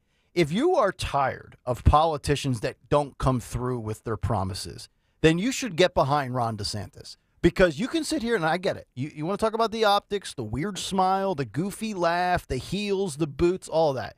But if you are truly sick of unfulfilled promises from a campaign and you want a policy champion, a dude that flat out gets it done, if it's all about results, that should be your guy. Then why have not more Republicans backed him then? Why is he 40%? Trump's unbeatable. 40 points down. Trump's got a stranglehold on the GOP. He is until otherwise, he is the face of the Republican Party. All of these facts sound great, and you can argue over the minutia, over everything else. I understand that. But if everything is so great and peachy in Florida, and they want to make that, a blueprint for the rest of the country, then why aren't the Floridians voting Because they loved the first 3 years of Trump. As Dawn says, peace and prosperity. As good as DeSantis has been on the gubernatorial level, Trump has proven it at the highest level. By the way, what they're arguing about who went to Florida and who went to California back in it's literally, it comes down to per capita. So technically Newsom is correct because per capita more Floridians have moved to California than the other way around. But if you just look at raw numbers, more people have moved from California to Florida. So it's literally a semantics game, which just makes people's eyes glaze over because they're both technically correct. Right. It's just ridiculous. It's all about how you frame the stats. Yes. Bidenomics came up. Speaking of stats, Hannity asked Newsom, why is he constantly praising Bidenomics? To your point, it seems like he was paid for by the Biden campaign. It really does. Cut 8, guys, go. Ron, I'm happy that you continue to talk. Let's talk a little bit about Bidenomics because I'm happy to take that on right now as well. And I think it's You're a fair a big point. supporter of it. I appreciate you acknowledging 14 million jobs, 10 times more than the last 3 Republican presidents combined. Because he had 815,000 manufacturing the jobs were because of the COVID lockdowns. Are you kidding me? 3.9% unemployment. As he continues to talk over me, I'll talk to the American people. 3.9% unemployment, the lowest black unemployment in American history, the lowest unemployment for Hispanics in American history, the lowest unemployment for women in 70 years, the lowest black poverty rates in history. That's this administration's agenda. And by the way, as you smile and smirk over there, you should know this, the American people. Here's a guy who celebrated Bidenomics just this week, celebrating $28 million that came into your state because of the CHIPS and Science Act, one of the most significant economic plans since FDR. I'm proud of the work Biden and Harris have done. Would you like to respond? And I do have a follow-up. The 6% rate on people, families, couple in California, they pay 6% income tax on $84,000 a year. Low-wage workers in the state of Florida pay more than billionaire state of California. I didn't ask about Florida. But here's, let me answer the question. Let me ask the question. I understand that this is great radio. It really is. But, it's just two guys talking over one another. Yeah, and I know it's labeled as great radio, and a lot of people enjoy hearing people bickering, but I almost hate it because I can't understand who's trying to make a point. I honestly, we've talked about trying to reinvent the debate, and it needs more than just a makeover. It needs a total reconstruction. I would actually, and this is if Nick Kayal ruled the world of debates, I would have, like Greg Stocker has right now. He's got a board in front of him. Greg, I'm gonna speak here. Just turn my microphone off for about 2 or 3 seconds. I'll keep talking and then pop it back on. 1, 2, 8, 9, 10. See how you turned my microphone off? You didn't hear a word I said.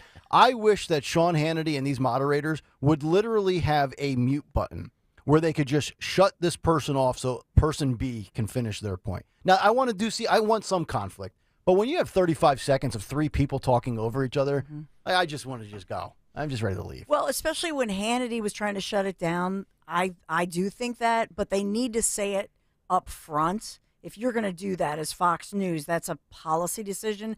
So off the top, you say, we got to control this thing. We want to have conversations, but at some point, when I jump in, they're going to mute your mics so that we can do a reset. Yep. If one of you is trying to talk over the other during their time, we're going to lower your mark, not mute it, but we're going to lower it. That's fine. So you know what I'm saying? You have to tee that up so that everybody knows the rules of the game. I agree. It's a good point. A little bit more of the shout fest. Keep going, guys. Go. To try to cover for his Ron, if I may answer the question. Okay.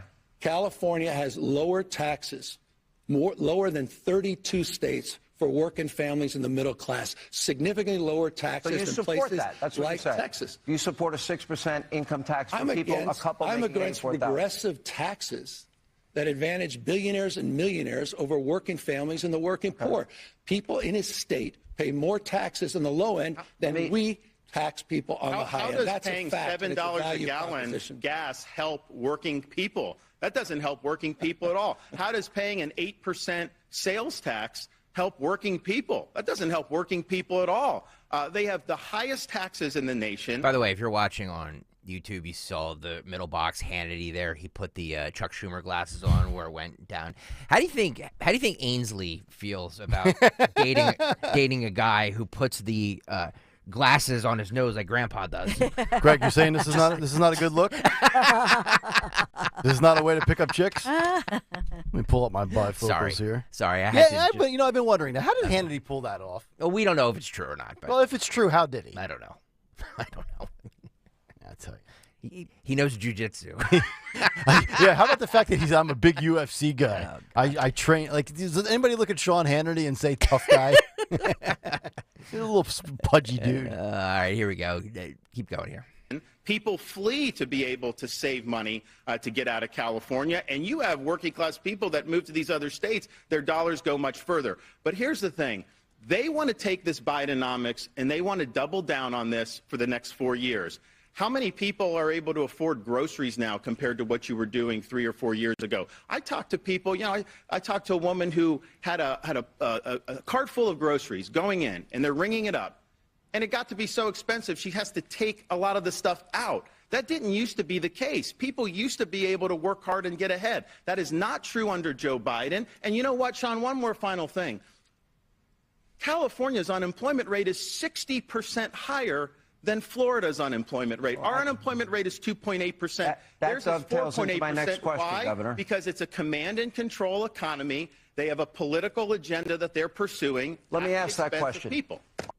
Command and control economy. I like the way he framed and positioned that. And it's true. I don't know how people afford to live in California, specifically, San Francisco and Los Angeles. Yeah. I've mentioned my old boss at the station down the street. He now runs the Odyssey station, the sports station in San Francisco. I don't know what he gets paid, but he told me he has a 1,900 square foot home, and he paid $1.1 million for it. Now, I'm just going to assume he probably makes $200,000 to be a brand manager. But could you imagine spending $1.1 million on a 1,900 square foot home, and it's not like, a gorgeous piece of property like in Malibu? I mean, he's living in a house that probably anywhere else might cost, well, the cost of living with homes has gone up 46% since 2020. But that was probably a house that was like $350,000 10 years ago. Whenever you get into the economy and taxes and stuff like Gavin Newsom should have just tapped out and just been like, you know what? Yep. Because nobody in California or New York or any of those places or New Jersey is going to sit here and say, yeah, you know what? Our taxes aren't that bad. Everybody hates the taxes. Yeah. Whether you're a liberal Democrat or a conservative Republican, the taxes there are way too high. Unless you're in the top 10% of income earners in this country, I don't see any benefit of trying to live in California. Yeah. But here's the thing. There are all these stories even starting this summer that California's population has declined, but not among the wealthy. So California has ultra-rich. They have a huge population of ultra-rich people. Yeah, the elitists. Right? And they rank number one in America as far as the wealthiest people. So what that tells me is that tax-wise, when you look at it, they actually quietly, they're not taxing and slamming it to the ultra rich. They're taking care of them. Yes. Right? Because that's who Gavin Newsom goes to Napa with. That's right. Yep. And French laundry. Right? And he mentioned it right there. DeSantis said you're crushing the working class family and the working poor, the people that probably have one or two jobs already and can't even make ends meet. They've completely, in California, it's either the elitists or the poorest of the poor. I don't see how there's a middle class in San Francisco or now. Look, maybe in other sections of California, but when I think of California, I think of San Francisco, Los Angeles, and San Diego. Sid Weiss on the YouTube chat says, one thing this debate taught me. Hang on, just refresh. One thing this debate taught me: Hannity sucks, Newsom sucks, and DeSantis. So I'm going to cut 9 here, guys. I'm actually just going in order.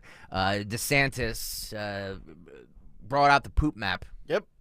Love it. This is how get over to YouTube, youtube.com/@1210WPHT if you want to see the poop map. It's amazing. Cut 9, guys, go. Well, I'm looking at total time. Governor DeSantis about 2 minutes. This is a map of San Francisco. There's a lot of plots on that. You may be asking, what is that plotting? Well, this is an app where they plot the human feces that are found on the streets of San Francisco. And you see how almost the whole thing is covered, because that is what has happened in one of the previous greatest cities this country's ever had. Human feces is now a fact of life, except when a communist dictator comes to town. Then they cleaned up the streets. They lined the streets with Chinese flags. They didn't put American flags there. They cleaned everything up. So they're willing to do it for a communist dictator, but they're not willing to do it for their own people. I want to get in with the limited time we have left. I want to get, there are two very important. I mean, he just completely body bagged Newsom there. He pulled out a poop map. He referenced Xi Jinping. Like, he just completely, that was a great move. That was sweep the leg, the leg. Get him a body bag, Johnny. That was Karate Kid right there. Yep. It was great. Yeah, there's nothing, there's no defense for that. Nope. I mean, it's like, we know San Francisco is a asshole. It is, and it's a shame because DeSantis is correct in the beginning when he says it's one of the most beautiful cities you can ever go to. It used to be a glorious city. I mean, it is. People out there. I love all these people who like, oh, San Francisco is such a gorgeous city. It is a very charming town. Okay, it's first of all, it's hilly. Second of all, it's. You ride the trolley. The weather stinks there. It's like 60 degrees and overcast all the time. Napa Valley's beautiful. Absolutely. Yeah. Napa is gorgeous. San Diego. I would prefer Los Angeles, LA and San Diego weather for sure. The weather. Like this whole, fairy tale of San Francisco, first of all, is way too expensive. Well, Second of all, there's way too many homeless people. Third, it's hilly. The weather stinks. Like, I don't think you got rice-a-roni. I don't think you can pay me to live in San Francisco. Oh, honestly. no, I wouldn't. Not in this day and age, no. You'd also have to pay me a lot more. So they also went back and forth on who's a bully and who's not a bully. DeSantis called Newsom a bully. Newsom called DeSantis a bully. Yeah, a lot was done. You're a bully. I think most politicians are bullies. A lot was done, or a lot was accomplished in this one. Okay, cut 10 guys go. Well, I love the rant on freedom. I mean, here's a guy who's criminalizing teachers, criminalizing doctors, criminalizing librarians, and criminalizing women that seek their reproductive care. You're making it harder to vote. You're banning books. I mean, spare me this notion of freedom. Ask the folks at Disney about freedom and free enterprise. Ask the folks at the Special Olympics that you threatened to fine with $27 million. Because they were discriminating against the athletes. Who goes after those Special Olympians to be when out it comes to kids the with issue, Down syndrome. Ron, of homelessness? That is wrong. That's when it being a comes to liberal this- bully. That's being a bully. Really? They had Down syndrome, and you wanted to discriminate against them. $27 million They were discriminating fine to against Special because they were Olympians. discriminating I find that against the disgraceful. athletes. On the They wanted issue to of marginalize homelessness- the athletes, and you wanted the athletes marginalized. That was wrong what you did. These are kids with Down syndrome way, that just wanted to compete. I grew up and working you wanted aid to them, adoption you wanted of them special out of the kids. I've Special been Olympics. working with You're Special a liberal Olympians all bully. my life. You How wanted them dare to be. You How wanted them to dare be you, Ron. ostracized. You I threatened talk, to you should fine talk to Special Isabella Olympians from with Florida. She got to participate because in we fines. stood up for This her is the way rights. you treat. Oh, yeah, by the way, no, hold on. It's your no, turn. but let me say, Go. I can handle that. I can handle it. I'm used to that. But you know what? You wanted her your not to attacks compete. on the trans community, You your wanted attack her on the not gay to and lesbian compete. community. That's wrong. You attack She should have been able vulnerable to compete. communities. And we you stood attack up for women. them, and we made sure they Again, could compete. Ron, relax. I can handle it. I'm used to bullying. You're nothing but a bully. You're a bully. I understand that. You're a bully. No, you're a bully. People, that's your calling Why card. did you want the And by the Special way, Olympians how not to be well able is to it going compete? for you? Why How did you well want is them this not to camp- be able to compete? How well is this Why do you campaign not going? want them to be He's able Book to these compete? guys for I don't WrestleMania. understand why you want to discriminate Again, I'll against an remind athlete you, with Down Gentlemen, let's the syndrome. blueprint, He wanted them the to be blueprint excluded for from the Florida Special Olympics. has put Ron gentlemen, if I DeSantis can. 41 points down Let's go to back. Donald Trump as you try to get tough. We said that. Trump. Let's go back. That's amazing. Yeah. I mean, look, think of Newsom what you will. I despise the man. But, you can't get past the fact that he's 41 points down to Trump in his own state. Yeah, that's a mic drop haymaker is. in DeSantis' face, no question. You talk about freedom. I would argue that everything that Newsom was rattling off before he got to, I think it was the last subject matter was abortion, leading up to all of that, it's not lack of freedom. It's accountability and responsibility, and DeSantis believes in law and order. It's not lacking freedom. It's chaos in California. But if you want to talk about freedom, if we're going to argue the freedom subject between California and Florida, look no further than who was free to do what they were able to do in Florida because of the pandemic compared to California. I mean, never forget, Gavin Newsom's out eating and whining and dining with his mask off, as you're told to lock down and wear a mask everywhere you go. So, Yep. Shafe says it sounds like The View. It's true. Just yelling over one another. On border security. Again, not a great... All these topics, Ron DeSantis should have the upper hand on. That's the correct. Economy, border, all of this stuff, Mhm. Ron DeSantis should have the upper hand on. Cut 11, guys, go. By the way, do you see that risk, Governor Newsom? Hold on. Governor, I mean, do you see the risk? Joe Biden put out not only a comprehensive plan, he consistently puts up plans. I Hold on, no, understand. but Sean, Is there- let me- is no, there no, a let me- risk I'm for going the to answer. American I'm going to people? answer your question. I support border security. I think the asylum system is broken. I believe that we need. I understand that. I'm the only guy here that's a border state governor. You're trolling folks and trying to find migrants to play political games to try to get some news and attention so you can out-Trump Trump. And by the way, how's that going for you, Ron? You're down 41 points in your own home state. On the issue of immigration, And Joe Ron Biden smiles. put a $14 billion immigration Oh, you package just gotta- up in front of Congress. 2,300 border agents, as well as custom officials. 1,000 new law enforcement officers to deal with the fentanyl issue. And by the way, that's a major issue in your state. 41% higher overdose rates than the state of California. And here's what I haven't heard. Not a peep from Ron DeSantis. They want to demagogue this issue. You want to play politics with issues. You don't want to solve this issue. Why don't you lead your party Governor Newsom. and support that $14 billion Hold on. I have a follow-up. Governor Newsom. Yeah, and look, when you get owned and hit over the face with the 41-point deficit to Trump, all you can do is sit there and smile. There's no point in arguing; it's fact. There's nothing. He totally handicapped you, cut you right off at the knees, and you just have to take that. That's the reality. That's the monster he's up against with Donald Trump. He's insurmountable, and it will remain that way. Yeah. And I would be willing to bet. I'll go out on record now and say this: the next set of polls that come out early next week, or coming off of the weekend shows or Sunday, I don't think you're going to see any difference in Trump's lead over DeSantis. He's not going to move up. He's not going to separate himself from Nikki. It was a good performance last night, but polling-wise, it won't show a difference. I 100% agree with you. So at the end of the day, it's great radio. I'm glad, we're doing it. It's interesting. There's a lot of people listening and watching because they're interested in it. But did it change any minds? Absolutely not. No. The only thing I said... If you go on left-wing Twitter, it's literally everybody's like DeSantis owned him. Or Newsom owned him. And if you go on right-wing Twitter, it's DeSantis owned him. Right. So it changed no minds. Yeah, the only thing it did for me is it shows that I think DeSantis is actually in his element when he's up against somebody with different ideologies. Like, I don't think he does well fighting amongst other Republicans. I honestly don't think it's something he wants to engage in. I really think there's an element of DeSantis where he doesn't want to get caught up in the noise. He just wants to execute his vision. But when it comes to butting heads with a Democrat, he'll do it all day. I don't think he finds joy in battling Vivek, Trump, Nikki, or Chris Christie, or anybody else, to be honest. A little bit more on the border. Cut 12, guys, go. He lacks any credibility on the issue of immigration. When he was in Congress, he supported amnesty. When he's in Congress, you supported John Boehner's bill. It's a fact. When you were in Congress, you supported Obama's. You supported Obama's efforts to advance comprehensive reform.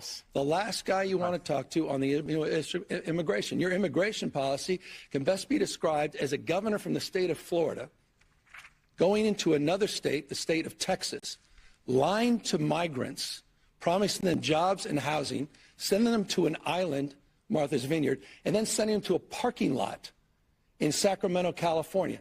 I met with those migrants that you lied to under false pretense.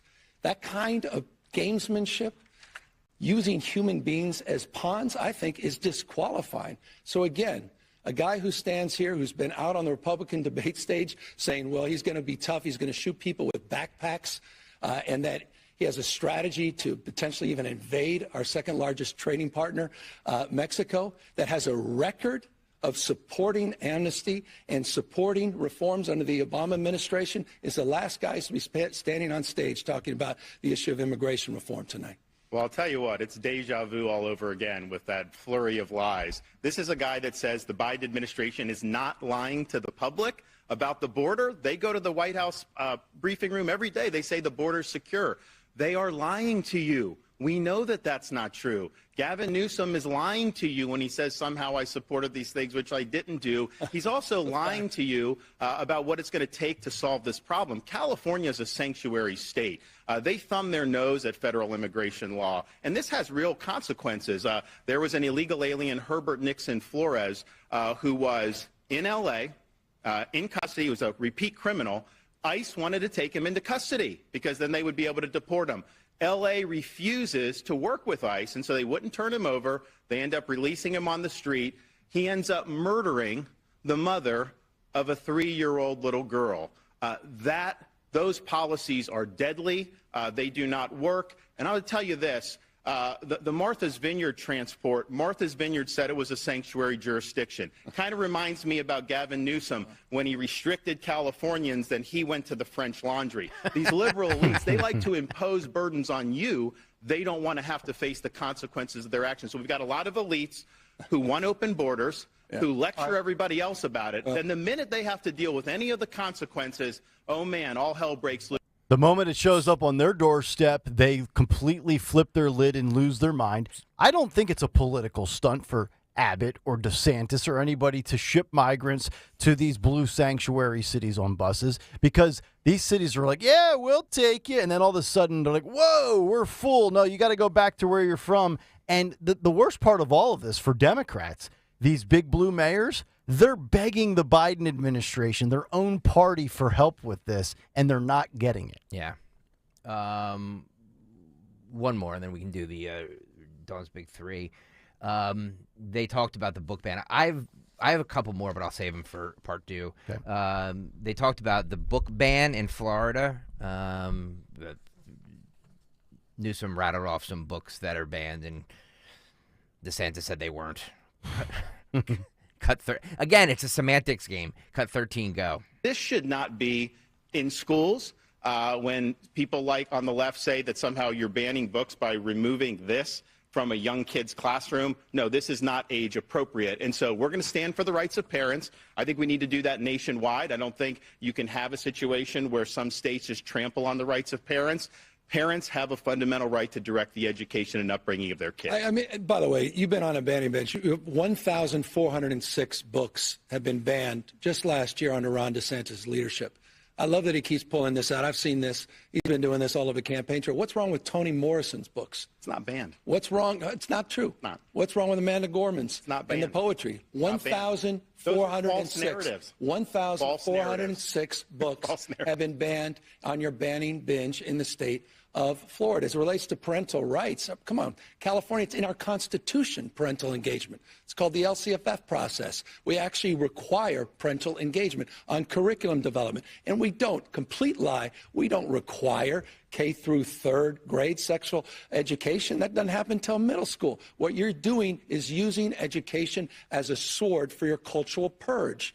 And you know what? With all due respect, you know, I remember in the 1970s, we had a bill called the Briggs Initiative. And there was a guy by the name of Ronald Reagan, so offended by the Briggs Initiative, which was the original Don't Say Gay bill. In that case, it was not allowing teachers that happened to be gay to teach. And Reagan had the courage to stand up, and he said, you can't catch gay like you can measles. I don't like the way you demean people. I don't like the way you demean the LGBTQ community. I don't like the way you demean and humiliate people you disagree with, Ron. I really find this fundamentally offensive, and this is a core value that distinguishes the values of my state and, frankly, the vast majority of Americans against the weaponization of education and the purging that he's advanced. I have a follow-up question.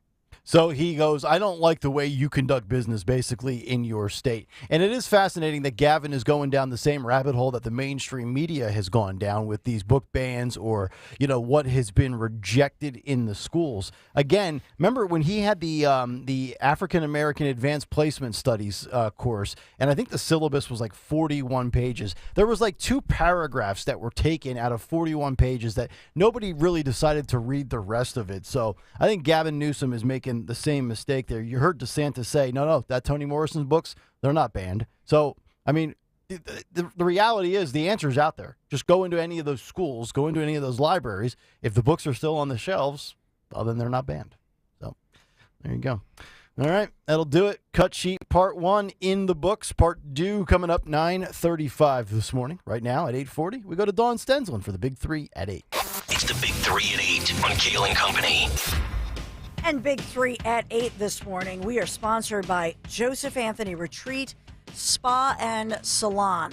So we now have on the East Coast an alert going out, and the second U.S. state, Massachusetts, reporting this large and concerning rising number of child pneumonia cases amid this mysterious viral outbreak in China.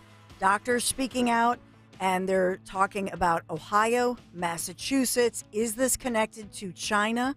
But in Massachusetts, they believe it's mostly RSV, which is, we know what that is, a respiratory virus that kills more than 10,000 Americans every single year, mostly young children, mostly babies or the elderly. This is concerning because they just haven't seen these numbers, and that's why they're just putting out some warning signs here to say we're looking at this. Why? Because in essence, there are no medications to cure it. And so what happens is they're saying, we, like in Ohio, we get the kids in a supportive care situation. In other words, they are in the hospital. Once they get in the hospital, they get them on the IV, they can calm that down, and then it's all supportive care. Okay. You're going to end up in the hospital. Right. And that's really where they're going here. These are much more severe in their caseloads.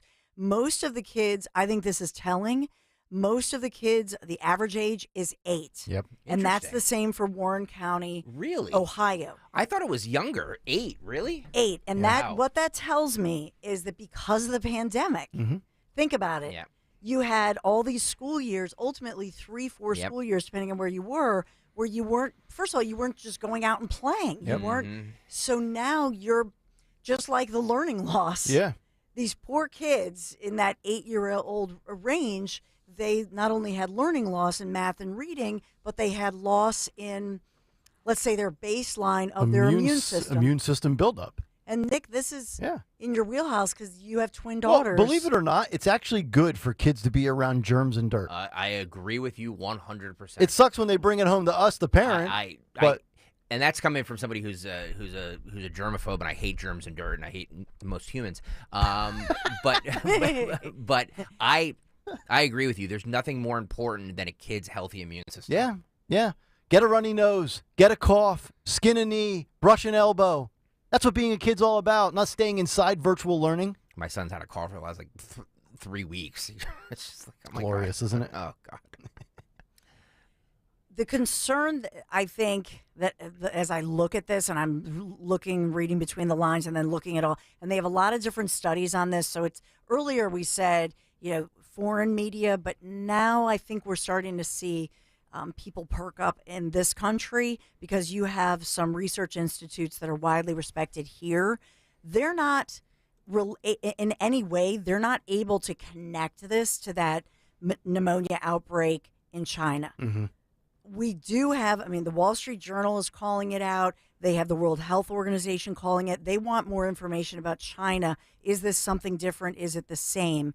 But I will just point out that the concern by a lot of doctors is that if you were on, for example, the East Coast here in Philadelphia, we had among the toughest, strictest mandates in the nation. I suspect that as this moves forward, because it's in Massachusetts, it's in Ohio, I suspect we're going to see this among kids who were in the lockdown.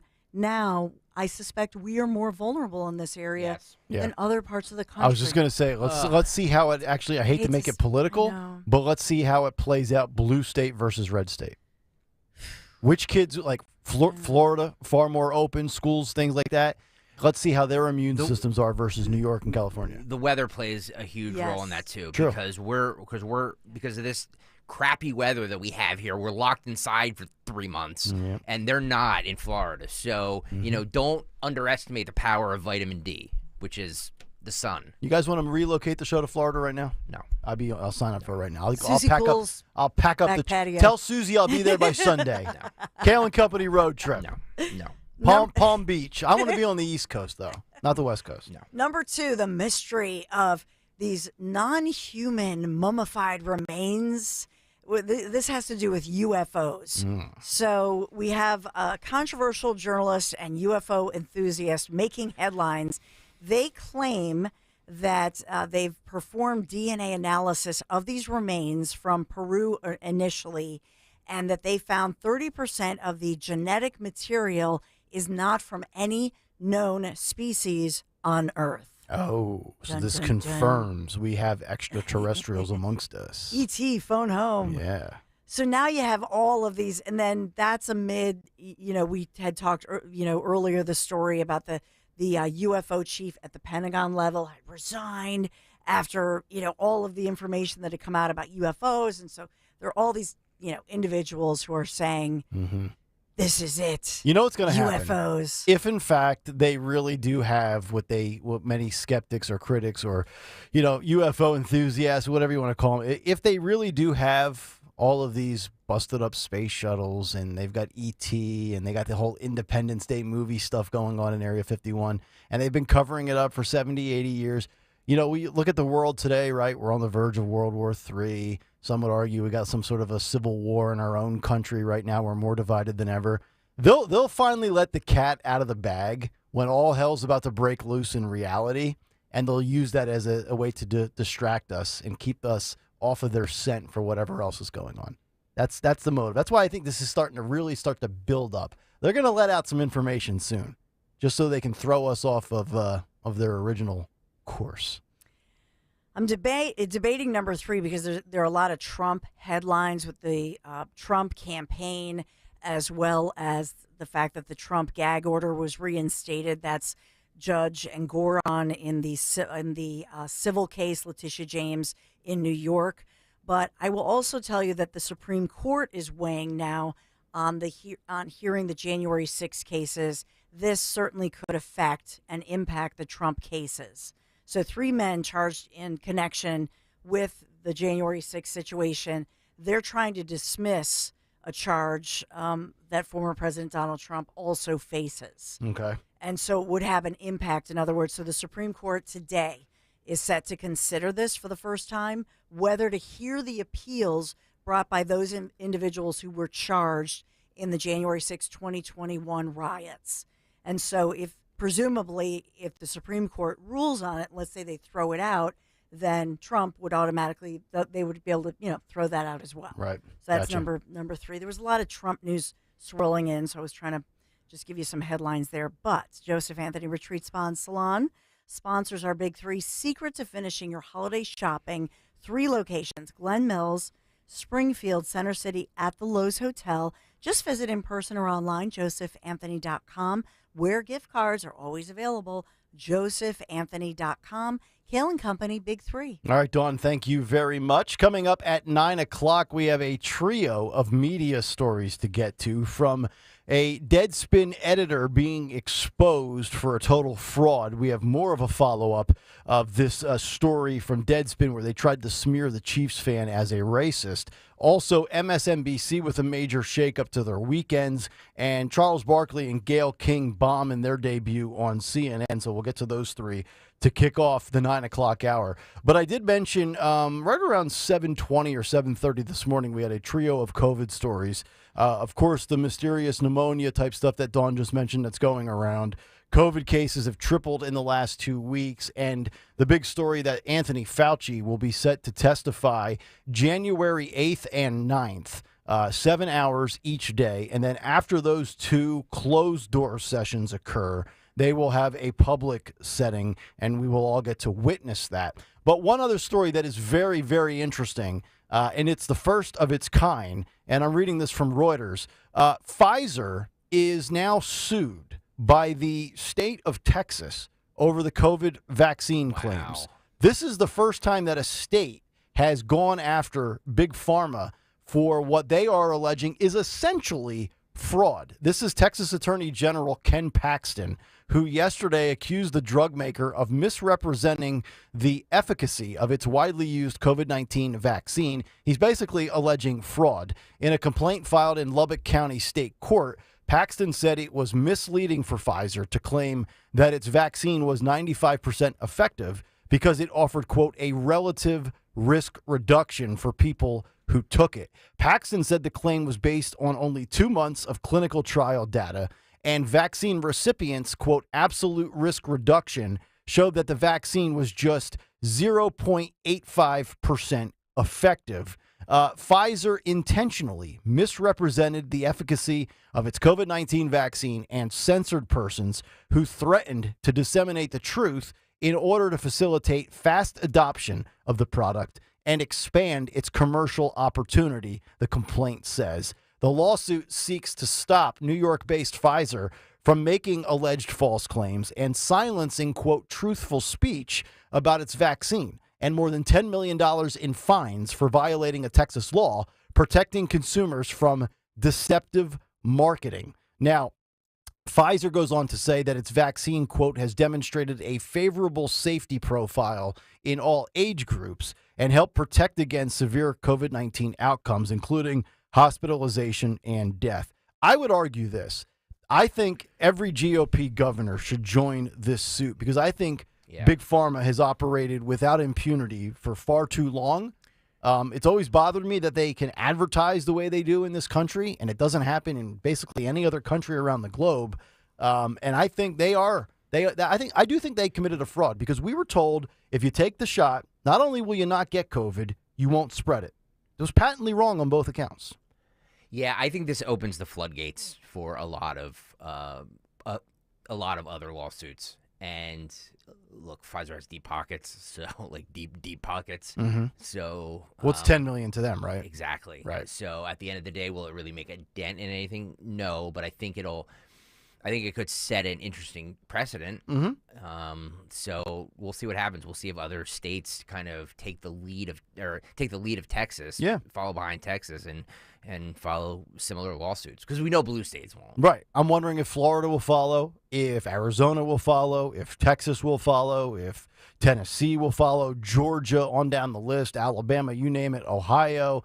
I don't know how effective they will be. I don't know that they will win the case because I think there's the wiggle room where you have these doctors and these scientists and these Fauci type guys that say, well, science is ever evolving. It's always a changing. Well, if it is, and you're going to sit there and say that you could not guarantee that this, well, then why would you make the claim? Why would you go out there and have all these people advocating for this product saying, if you get your booster, you won't get the vaccine, you won't get the virus, and then you won't kill grandma because you won't spread. There's a lot of people, myself included, and I only got the first 2 shots initially when they came out, March of 21, and then the second one was in April of 21. And I did it not because I was concerned about COVID, and I ended up getting COVID, and I was just fine. But I got it because my wife's father was coming down to visit at Easter, and he was not only battling cancer, but was diabetic, and he was being treated on both fronts. And I was sold the bill of goods of, well, you don't want to kill grandma. So, my father-in-law hates me as it is. I mean, imagine if I killed him because I wasn't vaccinated. It's interesting. We talk a lot. You were just talking about all of these kids, getting this horrible pneumonia thing that's going around and weakened immune systems. You know what weakens kids' immune systems? You know what weakens immune systems? Medication. We are an over-medicated, over-drugged society. That's correct. And, everything is cured by, I say that in quotations, by a pill. Yeah. Take this pill for this, take this pill for that. You take can this for manage this, take manage that. Manage that with this, manage that with this. It's wrecking our immune system because we take this medication, these pills to mask what's going on, and we're not allowing our body to fight it. You know what I mean? Like, as much as I'm a germaphobe and I hate being sick and I don't want to be sick and I don't want having a fever is good because it's your body fighting whatever is going on inside of you. And we immediately we're like, well, we don't want that anymore. Let's take this, let's take that, let's take this. And it's weakening everybody's immune systems. Yeah. It's bad. Yeah. They don't want to cure things. They don't want to perform the surgeries. They just want to put you on medicine because it's more profitable in the long run. Yeah. Keep you filled up. I mean, ultimately, when I look at this, and so what they're saying is that Pfizer, so they were not ethical. They did not tell the truth about the efficacy of their vaccines. But ultimately, the big picture, if I zoom out for a second, what was real? Then ultimately, it raises all of these questions. Was this created or supersized, if you will, blown out of proportion because Fauci and others wanted to undermine, and let's say the swamp wanted to undermine Donald J. Trump's hugely successful presidency? I mean, if you look at post-pandemic, he was going to be president for pre-pandemic. He was going to be president for 8 years. There's no question, because he was so hugely popular and successful. And we've never seen this level of peace and prosperity. Seriously, look back at it. This is pre-pandemic. And so this is the problem with this. The problem is we all believed. I went to the convention center here. Remember this? We went, we were told, hey, you got to get this vaccine. I got the Pfizer vaccine. Are you now telling me that I didn't have to do it? Our businesses were threatened. Our livelihoods were threatened, right? What's so funny? Yep. What? I'm going off here. Is that Good. it? Keep going off. No, but I mean, seriously, so what was real? That's my question. What was real? If all of this was phony, and on the other hand of it, if it's true that they did mitigate a horrible, deadly illness, and that these vaccines were good, think about that on the other side. Well, that now everybody's yep. going to question everything, and it goes back to that old story about crying wolf. And just when we might need something, we're all going to say, nope, Well, we don't buy it. You just hit on something I've said many times. In the last 3.5 years, the American trust in our institutions has never been lower. Pharma, media, politicians, federal government, agencies, you name it. There is no trust in America right now in any of our typical historical big institutions, colleges, academia. You go on down the list. And a lot of that has been created over the last 3.5 years. All right, coming up next, final hour's on the way. We have a trio of media stories to get to. And then also, before we get out of here this morning, two stories that I find very funny and entertaining. One on an airline and the other one in a restaurant. Could you believe that a restaurant was actually razzing a customer over their request to order tap water? We'll get to that story as we continue. Final hour on a Friday. It's Kayal and Company. We're about to get weird. And right here is Dawn. No, it's Greg Oh, Stocker. it's Greg Stocker. How are my you? bad. Come on. I got to talk about how I believe that it's going to be the Philadelphia Eagles with the money line on Sunday, much to the dismay of Nicholas Kayal. I believe it's going to be plus 124. Plunk that down. Plunk $5 down on the Eagles money line on Sunday against the 49ers. You can win $150 in bonus bets when your Philadelphia Eagles win. And all from FanDuel Sportsbook, a partnership with Valley Forge Casino. All you have to do is go to FanDuel.com/Greg, FanDuel.com/Greg, put put $5 on the Eagles money line for Sunday, and you can win $150 in bonus bets if they win. I love the FanDuel app. You can bet on everything: spreads, player props, over-unders, so much more. There's so much stuff you can do. Plus you can do basketball. You can do anything you want to. It's all right there. FanDuel.com/Greg. Sign up right now. FanDuel Sportsbook is the official partner of 1210 WPHT and the NFL. 21 and over. President PA. First online real money wager. Only $5 pregame money line wager required. $10 first deposit required. Bonus issued as non-withdrawable bonus bets that expire 7 days after receipt. See terms at sportsbook.fanduel.com. Gambling problem? Call 1-800-GAMBLER. Hypertrophic cardiomyopathy is a serious heart condition. Some symptoms include being short of breath, feeling tired, or having dizziness or chest pain. My HCM impacted how I felt and what I could do. So I asked my cardiologist about treatment advances that gave me new options. That conversation was big for me. That's why I'm working with Bristol Myers Squibb to raise awareness about HCM and to help others like me. Talk to your cardiologist today and visit hcmrealtalk.com to learn more. Sponsored by Bristol Myers Squibb. Does a broken down heater have you feeling the chill this holiday season? Horizon Services Heating, Cooling, Plumbing, and Electrical is here to warm you up with $50 off any heating repair. Horizon's experts are available to get your system back in working order fast. And in the event your system can't be repaired, Horizon Services can replace your system as soon as the next day. to get you back to comfy and cozy.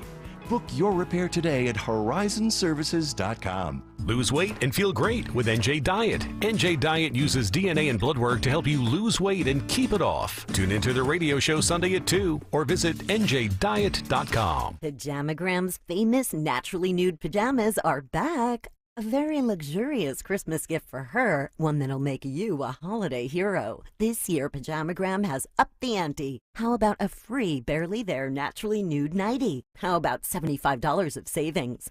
How about gift packaging options and quick delivery? That's an effortless 2-in-1 deluxe gift that you both are guaranteed to love. Soft and silky with a Barely There feel, curve caressing with a fit that's better than lingerie. Best selling for a reason. Pajamagram's naturally nude pajamas and nightie are designed to make her feel amazing and drive you wild.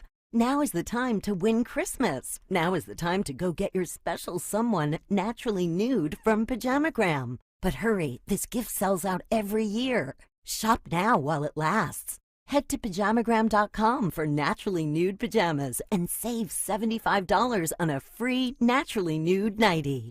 Hi, this is Dom Giordano. The winter months are rolling in, and I'm excited to talk with you, though, about Rescue's Natural Supplements Deck the Hall sale. We're talking up to a whopping 78% off on all products, including essential omega-3s, cholesterol support, natural pain relief, and much more. And get this, the savings last the entire month. And did I mention that Rescue is offering 15 special health boosting products at under $20? To order, call 800-26-ALIVE, 800-262-5483. You'll speak to a Rescue product consultant or shop online at res-q.com. res-q.com. You can fortify your immune system, boost energy levels, support overall well-being with Rescue selection of over 50 high-quality natural supplements. There's no code needed to save up to 78% site-wide. So stay healthy this holiday season by shopping res-q.com today. Could you be the person who gives a kid their forever family? Across Pennsylvania, kids in foster care are waiting for a family of their own. My name's Keyshawn, I'm 17, and I want a family that will love me for me. I'm tired of moving, and I'm ready to accept someone in my life to have them as my forever family. Meet the kids and learn how you can become a foster or adoptive parent. To learn more, visit adoptpakids.org. Paid for with Pennsylvania taxpayer dollars. There's a chill in the air and the big red bows are on the cars. Make this holiday season truly a December to remember with a great deal on your new Lexus from Lexus of Cherry Hill. The 2024 Lexus are arriving daily. They have over 300 new and pre-owned vehicles to choose from. Lexus of Cherry Hill, now a 6-time J.D. Power Dealer of Excellence winner for the customer sales experience. Stop in and see Tony Labello and his team or visit lexusofcherryhill.com. Lexus of Cherry Hill, family owned and operated. This is Larry Steinhess of Investor Schooling. I am so proud to announce the continuing success of our students at Investor Schooling. You already know that at Investor Schooling, we teach real estate investing and stock options. Did you also know that we teach things about tax savings, estate planning, and business coaching as well? We teach things about money I bet you never knew. At Investor Schooling, we teach from the perspective of true experience. If you want to see what our students think about Investor Schooling, please check out the over 160 5-star Google reviews. To find out more about how you can change your financial life, go to investorschooling.com or call 866-424-2829. That's 866-424-2829, and you can attend a complimentary class this Thursday at 7 p.m. Attend that class and see for yourself what Investor Schooling is all about. Go to investorschooling.com or call 866-424-2829. That's 866-424-2829. We can't wait to see you this Thursday. Follow Talk Radio 1210 on Instagram and Facebook at 1210 WPHT.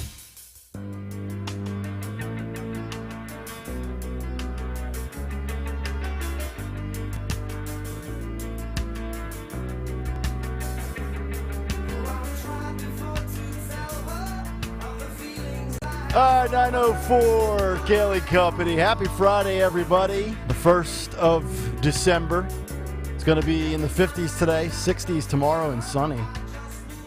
There's your Nick Kayal traffic and weather together on the force. What did you say the other day on the 49? Yeah, it was like at 7:49 or 8:49 when I said that. I got sidetracked by the flurries coming down. That's why we got to keep the blinds down so I can stay focused. Got the attention span of mustard. Exactly. All right, final hour. We got a lot of good stuff to get to. Morning mystery movie clip in about 15 minutes. Part 2 of the cut sheet, which means pages 3 and 4 of Stocker's cut sheet that he did not get to in round 1. What do you guys? Let's make a prediction here at 9:05. Yep. What do you think the ratings are going to be for the DeSantis-Newsom debate? Give me a number. I know, Dawn, I know you hate doing this, but come on, this is radio. Give me a number. I want to bring up the numbers again of the 3 ratings, the first 3 primaries. I think it was 12, 9, and 3 or 12, 6, and 3 in descending order of millions of viewers. They got worse each time. I got to imagine it will do better than the last debate. Do you think so? Yeah, because now you have both sides involved. You've got Democrats and Republicans. If you had a remote level of interest, you brought in perhaps a different audience. It's an interesting theory you have. Although maybe some of those on the left didn't want to turn on Fox News and didn't want to watch Sean Hannity, but maybe there were some Dems that were like, you know what, I'm going to see what Gavin's about. Not as good as the first Republican primary, probably not as good as the second one. I will say it rated better than the last one, which was was that the Kristen Welker one? Yes. Okay, I think it rates better than that. Oh, yeah. I think so, too. All Okay. right. Give me throw out a number. I'm going to go. If that last number was 3 million for the last debate, I'm going to go 4.2 million. Oh, I think it's going to be way more than that. Okay. I'll say 4.2 million. Okay, I'm going to go 9 million. Wow. Okay. Ooh. So almost up there with the first debate. Yep. Now keep in mind that it's Fox News. They generate ratings. The other networks do not. And the first 3 debates were on what? We had, God, I can't even remember what networks. It was Fox Business. Yep. And then NBC Network. Salem. NBC News. Failing Radio Salem Network. Yeah. The fourth one is, by the way, going to be moderated by Megyn Kelly. They can't generate a ratings point anywhere they go, but fine. They should simulcast us. And the fourth one is a, what is it again? News Nation. News Nation. Yet it's hosted by Republican or conservative anchors in Megyn Kelly, and there's 2 others in there. I'm drawing a blank on their name. Well, that's because SiriusXM is And that's a problem. Yeah, and that is a problem. And it's going to be in Alabama. It's December 6th. Yeah, it's next week. Yeah.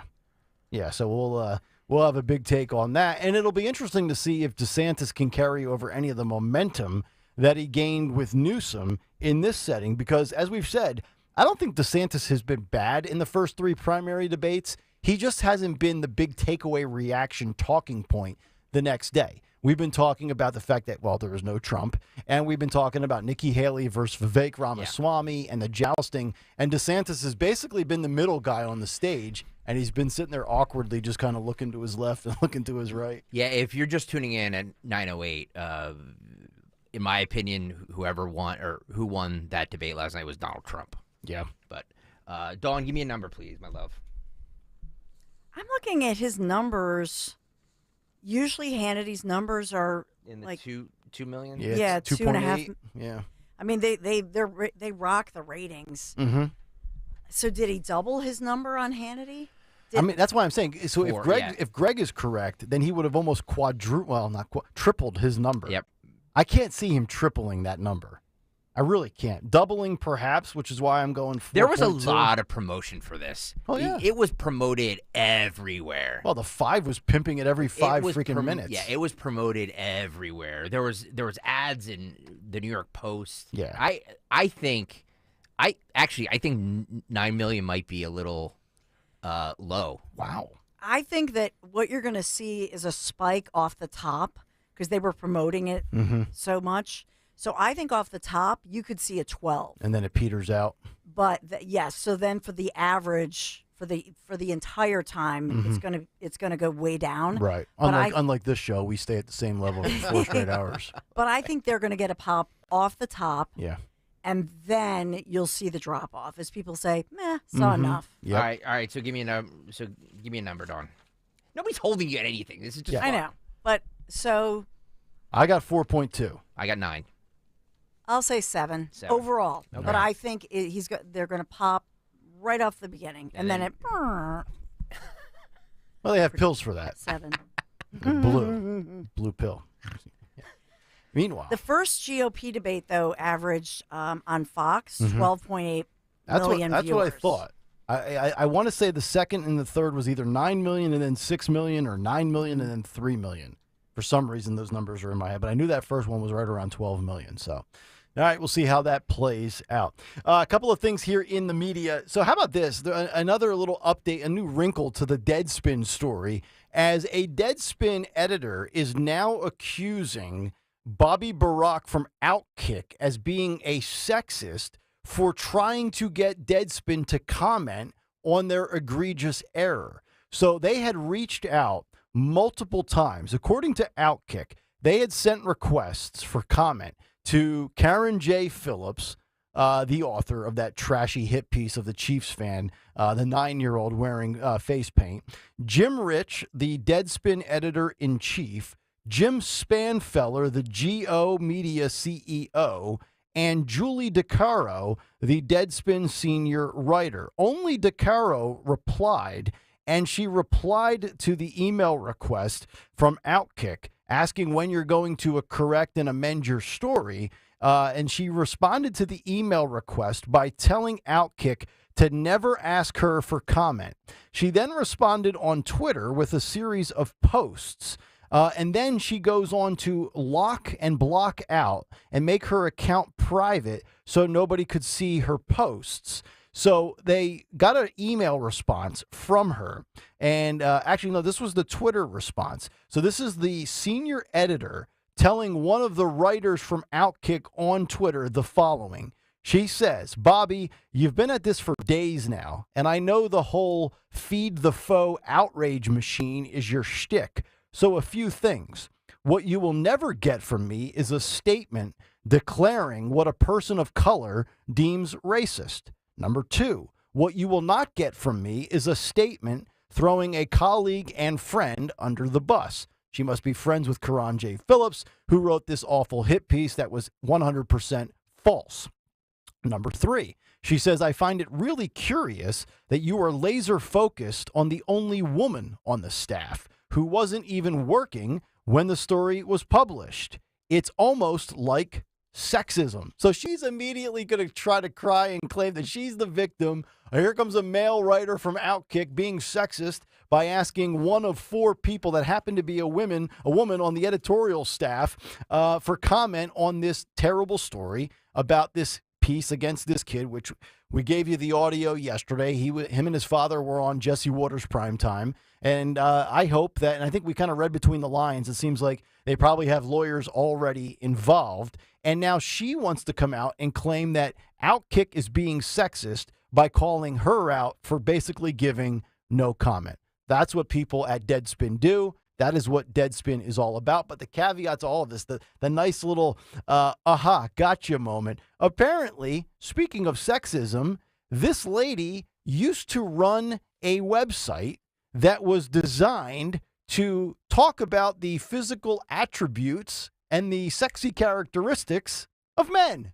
Yes, she apparently used to run a website that was called Designated Hotter, which was dedicated to judging male athletes on their physical and sexual appearance. And she's got a long history on this so-called blog in which she highlights certain NFL players that were in big games, takes pictures of them, and says how hot they are. I don't know. A little sexist to me. Seems like a very egotistical thing to do. If a man did that, they would be labeled sexist. But this lady, Julie DeCaro, apparently liked the former Seahawks safety Earl Thomas's butt. He's got the best butt in the Super Bowl. Do you agree? And she posts a picture of that. It's always funny how they always claim something, but yet they're the ones committing the violation in a past life. So figured we'd point out that story. We will keep you updated if, in fact, a lawsuit becomes public and we find out that this kid and this father are actually suing for defamation, Karan J. Phillips and or Deadspin. All right, that's media story 1. Let's get to number 2. We saw it coming. I honestly think no matter what CNN does, it's going to fail. No matter what they touch, it's destined to flop. You're 100% right. But Gayle King and Charles Barkley were made this. Now, if you recall, back in the summer. This was, I believe, the last big piece of news that Chris Licht is responsible for. This was his idea, his concoction.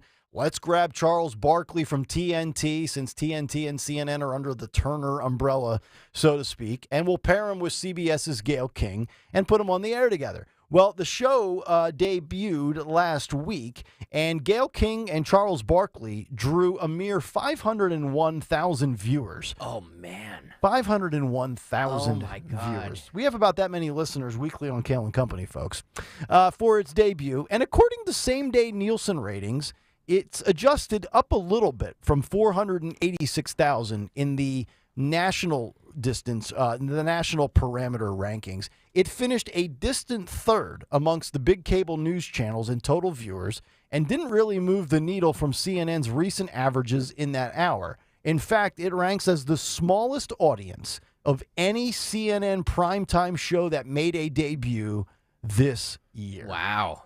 So Charles Barkley, they were thinking, oh, he's a lightning rod. He'll say a bunch of stuff. We'll get viewers. We'll get eyeballs. People will be writing about it. Yeah. Did anybody actually think that this would have worked? I didn't know it started. Yeah. Now, I don't watch CNN, so I don't know if they were promoting it and advertising it like Fox advertises the debate with Hannity. But I didn't even know that this officially begun yet.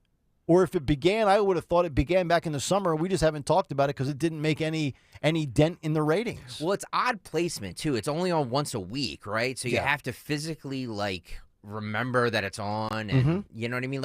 I'm curious, what time is it on? 9 or 10 or 8? What time is it on? I have no idea. Let me see. This is Wednesday nights, 10 p.m.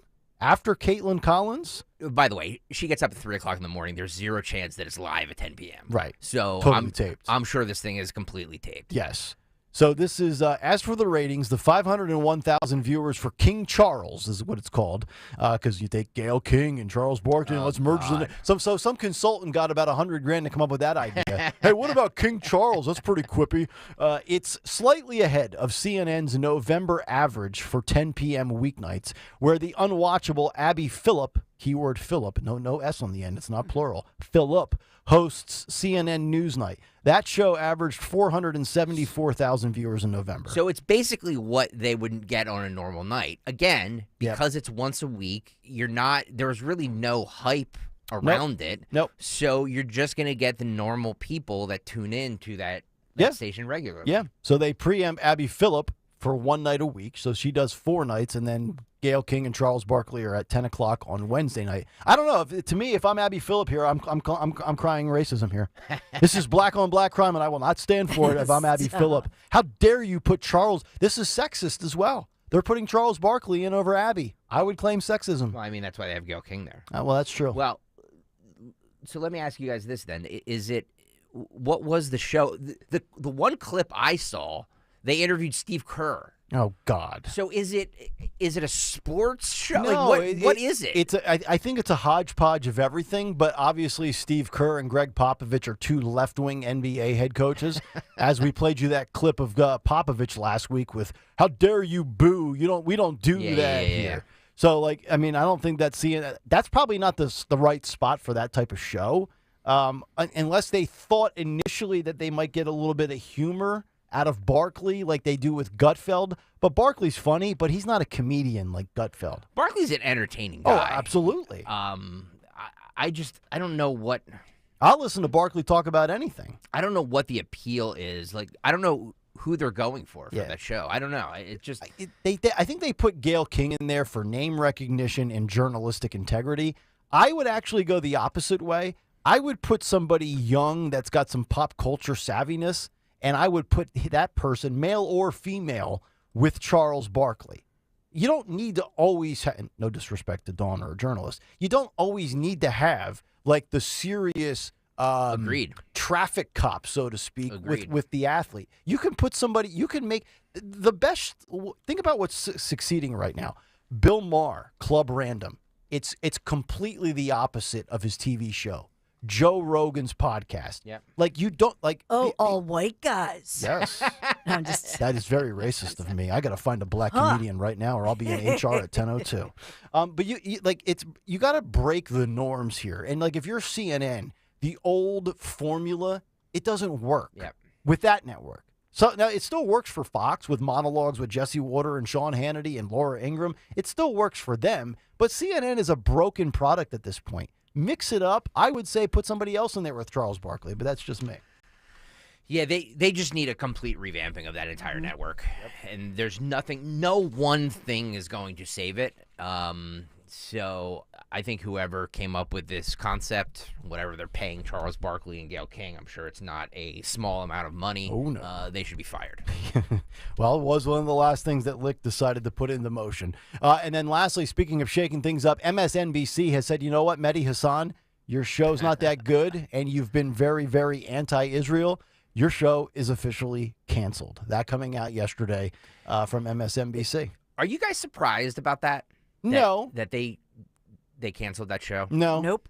No. And I never watched it, but when we play him on the cut sheet, I don't really understand the intrigue. And I think if he's super, super left and they're trying to get away from some of that, but still maintain some of it, well, that's what they have Joy Reid for, and that's what they have Rachel Maddow for. I was just going to say that. Are they trying to get away from it? They have some of the biggest liberal bomb throwers on that network. Yeah, and they're actually, for what it's worth, they do what CNN tries to do, but they do it better. Right? Like they actually get some ratings that from time to time are nipping at Fox's heels a little bit, whereas, CNN tries to do it and it's a complete swing and a miss. He went far out there on the Israel Palestine thing. He probably wrote his future the last 7 weeks. And I think MSNBC looked at that and they were just like, we don't need this headache, guys. I think that you nailed it. That was his final nail in his coffin. Yep. That he was way out there, and it was just perceived as anti-Semitic. You know that I never liked him. I just thought he was horrible to like Matt Taibbi and others, and he just always tried to set people up. Yeah. And you'd see him, and he had everything prepared. He was on prompter, and you know what I mean. It just I just don't like him. Nasty and somebody very who's unlikable because. He's under. I think he tried to trick people, and he was underhanded. It's one thing if somebody's giving an authentic opinion and giving their opinion and asking a question, letting somebody answer it, but that's not what he did. Nope. He pre-produced things in such a way where he tried to box somebody in, and he loves to bully people. In other words, he tried that with Vivek. Remember? Yeah. Ramaswamy was on with him, and they got into that tussle. Remember, they were shouting over each other. Yeah, we going played back it for and you. forth Yeah. because he tees it up, and you're the one in control, right? Right. So even somebody like Vivek, who's super smart and talks a mile a minute, but he boxes people in, and that's I hated what I'll tell you the truth. What he did to Matt Taibbi, if you go back to that one, I saw. I'm done with you because. Matt Taibbi has like a slight stutter. He's a brilliant guy and a great investigative journalist, and by no accounts a conservative. But Matt Taibbi, stuck his neck out there and has done a lot of, if you've written his books and so on and so forth, what he did. He and Schellenberger, Barry Weiss. Yeah. Yep. I mean, fantastic. So he's a bully, and he likes to pick on people who are not maybe as media savvy. Right. And so I can't stand that kind of podcaster. I always love when networks that appreciate cancel culture and advocate for it cancel one of their own. By the way, you know who's not happy about Mehdi Hassan being canceled? Keith Olbermann. Oh, well, maybe they can do a podcast from Keith. Yeah, they should. Keith They Sadek. should spend the holiday season together. Yeah. They were. Hang on, I'm trying to pull it up right now because he's calling out. He's actually calling out his liberal friends on MSNBC to boycott MSNBC because of Mehdi Hassan. Yeah. Okay. Here, talk amongst yourselves for that. Okay. I just want to pull. Anybody notice? Yeah, nice to see. Yeah, I'm wondering did Keith go to Twitter to espouse this opinion? Of course he did. Because I was told he resigned from Twitter. Oh. No, by the way, he was just he was just trolling everybody. Oh, he's when back. He did that. All right, here's Keith Olbermann talking about that. MSNBC cancels the Mehdi Hassan show. Where is Rachel Maddow's defense of journalistic independence? Wow. Where is Lawrence O'Donnell's outrage? Where is the protest from Chris Hayes? Wow. Scan the QR code to take you to the Friday edition of the Countdown Podcast because the Love point that. of making all that money for truth-telling is to stand up when somebody gets fired by your own people for doing the same thing you do. Wow. You know, it's pretty hard to be despised by the right and the left simultaneously. But if there's one man that can pull it off, I think Keith Olbermann might have just done that. He does. He does. By the way, he's like, it's funny because he gave Rachel Maddow her start. Oh, that's right, he did. And they had some big falling out, and he hates her. Yeah. He absolutely hates her. When Olbermann was on, what time slot did he have on that 8 channel? o'clock. 8 o'clock. He went up against O'Reilly. Okay, that's right. All right, 9:24 Friday morning. It's time for the Morning Mystery Movie Clip. And now, the Morning Mystery Movie Clip on Kayal and Company. Talk Radio 1210 WPHT.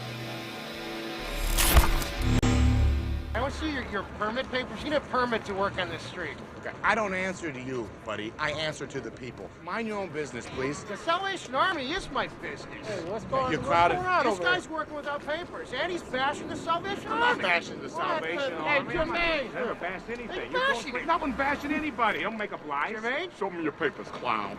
Papers? What are you, from the 1950s? I'm on the internet. Look up people after people on the internet. You see a picture of me. Why don't you step in the 21st century, dinosaur? Right. Call the cops. Think you know what it is? Be call at 12 at 855-839-1210, and you could win this great prize. Once again today, a pair of tickets, our final pair, to see Sebastian Maniscalco at the It Ain't Right Tour 2024, Wells Fargo Center. Coming up September 27th, 2024.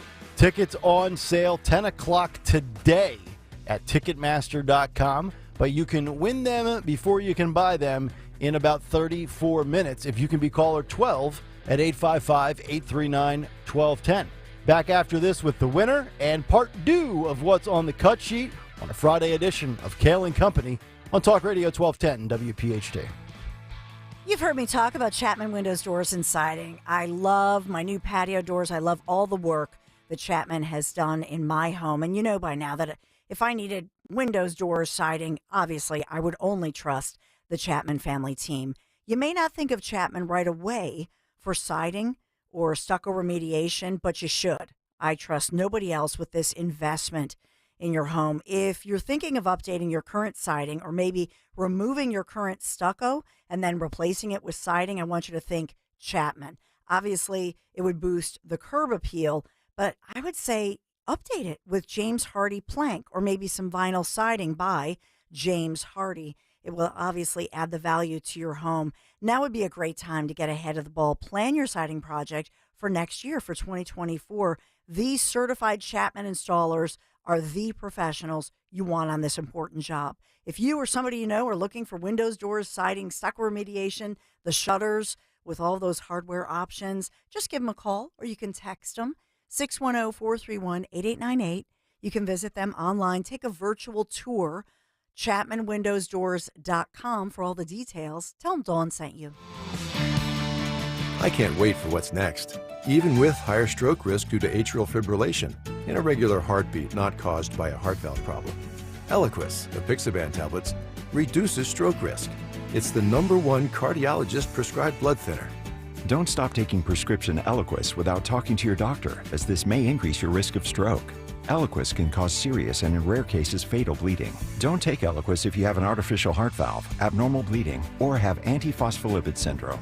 While taking, you may bruise more easily or take longer for bleeding to stop. A spinal injection while on Eliquis increases risk of blood clots, which may cause paralysis, the inability to move. Get medical help right away for unexpected bleeding or unusual bruising, or if you have tingling, numbness, or muscle weakness. It may increase your bleeding risk if you take medicines such as aspirin products, NSAIDs, SSRIs, SNRIs, and blood thinners. Tell your doctor about all planned medical or dental procedures. Learn more at Eliquis.com or call 1-855-ELIQUIS. See Joe Conklin with the City Rhythm Orchestra in a salute to Philly sports fans at Westchester University, January 26th and 27th, and the Broadway Theater in Pittman, New Jersey on February 25th. I love the orchestra. Can't wait to hear the band. The city is on fire right now. It was fantastic. The Birds? Keep this party rolling, baby. Awesome. This is funny. That's Conklin and City Rhythm at Westchester University and the Broadway Theater in Pittman, New Jersey. For tickets, go to joeconklin.com. JoeConklin.com!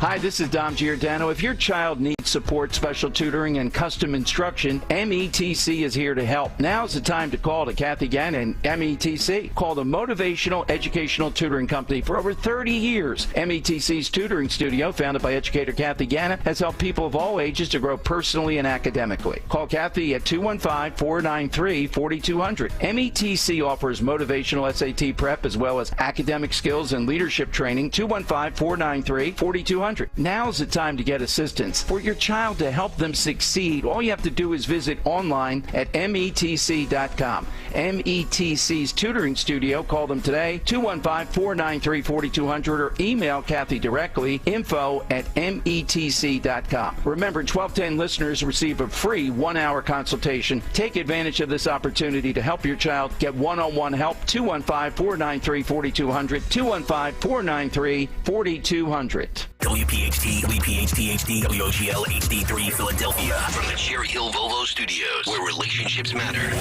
Always live on the free Odyssey app. It was the day we all feared. The stock market went down and then kept going. 2008, when the markets lost over 50% of their value.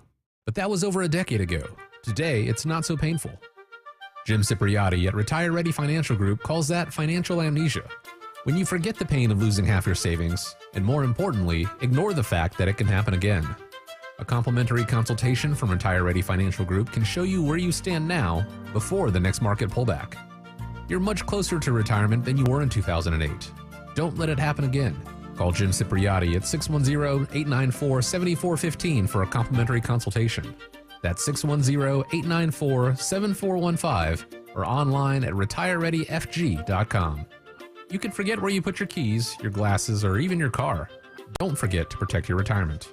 Investment advisory services offered through Retire Ready Wealth Management, a registered investment advisor. Insurance and annuities offered through James V. Cipriotti, NPN number 2083768. Bringing in your front line is as easy as 1, 2, key. SEPTA Key Advantage is a unique and valuable transit benefit program that gives your employees all-day, everyday access to the entire SEPTA system. That means your staff can get in for their first, second, or third shifts and even travel the system on their off hours, seamlessly and affordably, all thanks to you. Learn how easy it is to customize a SEPTA Key Advantage program for your team at SEPTA.org/partner programs. That's SEPTA.org/partner programs. The holiday season is right around the corner. Give the gift that's hard to wrap but easy to give. Give them a Steel. Visit your local Steel dealer or go to steelusa.com/gift guide. Headed to the National Appliance Warehouse for your new kitchen appliances? I know big box stores have low prices, but what about service? It's great. Their cutting-edge team of professionals will answer all of your questions. They'll even suggest what to ask. They do it all, including their own delivery and custom installation teams, plus 0% extended financing. Wow. I know, and you can shop over 100 brands in their 15,000 square foot showroom. That's 6 times the amount of space the average home improvement store devotes to appliances. Okay, so better service, selection, and prices, right? Always. National Appliance Warehouse Price Assures scans prices online and updates electronic tags in real time to confirm theirs are the lowest. It's the season of savings at National Appliance Warehouse. Save on GE appliances. Earn up to $3,000 rebate with purchase of select customizable cafe appliance suites. Shop an unmatched collection of GE, Cafe, GE Profile, and Monogram appliances. Click nationalappliancewarehouse.com or visit their showroom on 202 in tax-free Wilmington. From Broomall to Brookhaven, follow 1210 WPHT on the free Odyssey app. Download it now.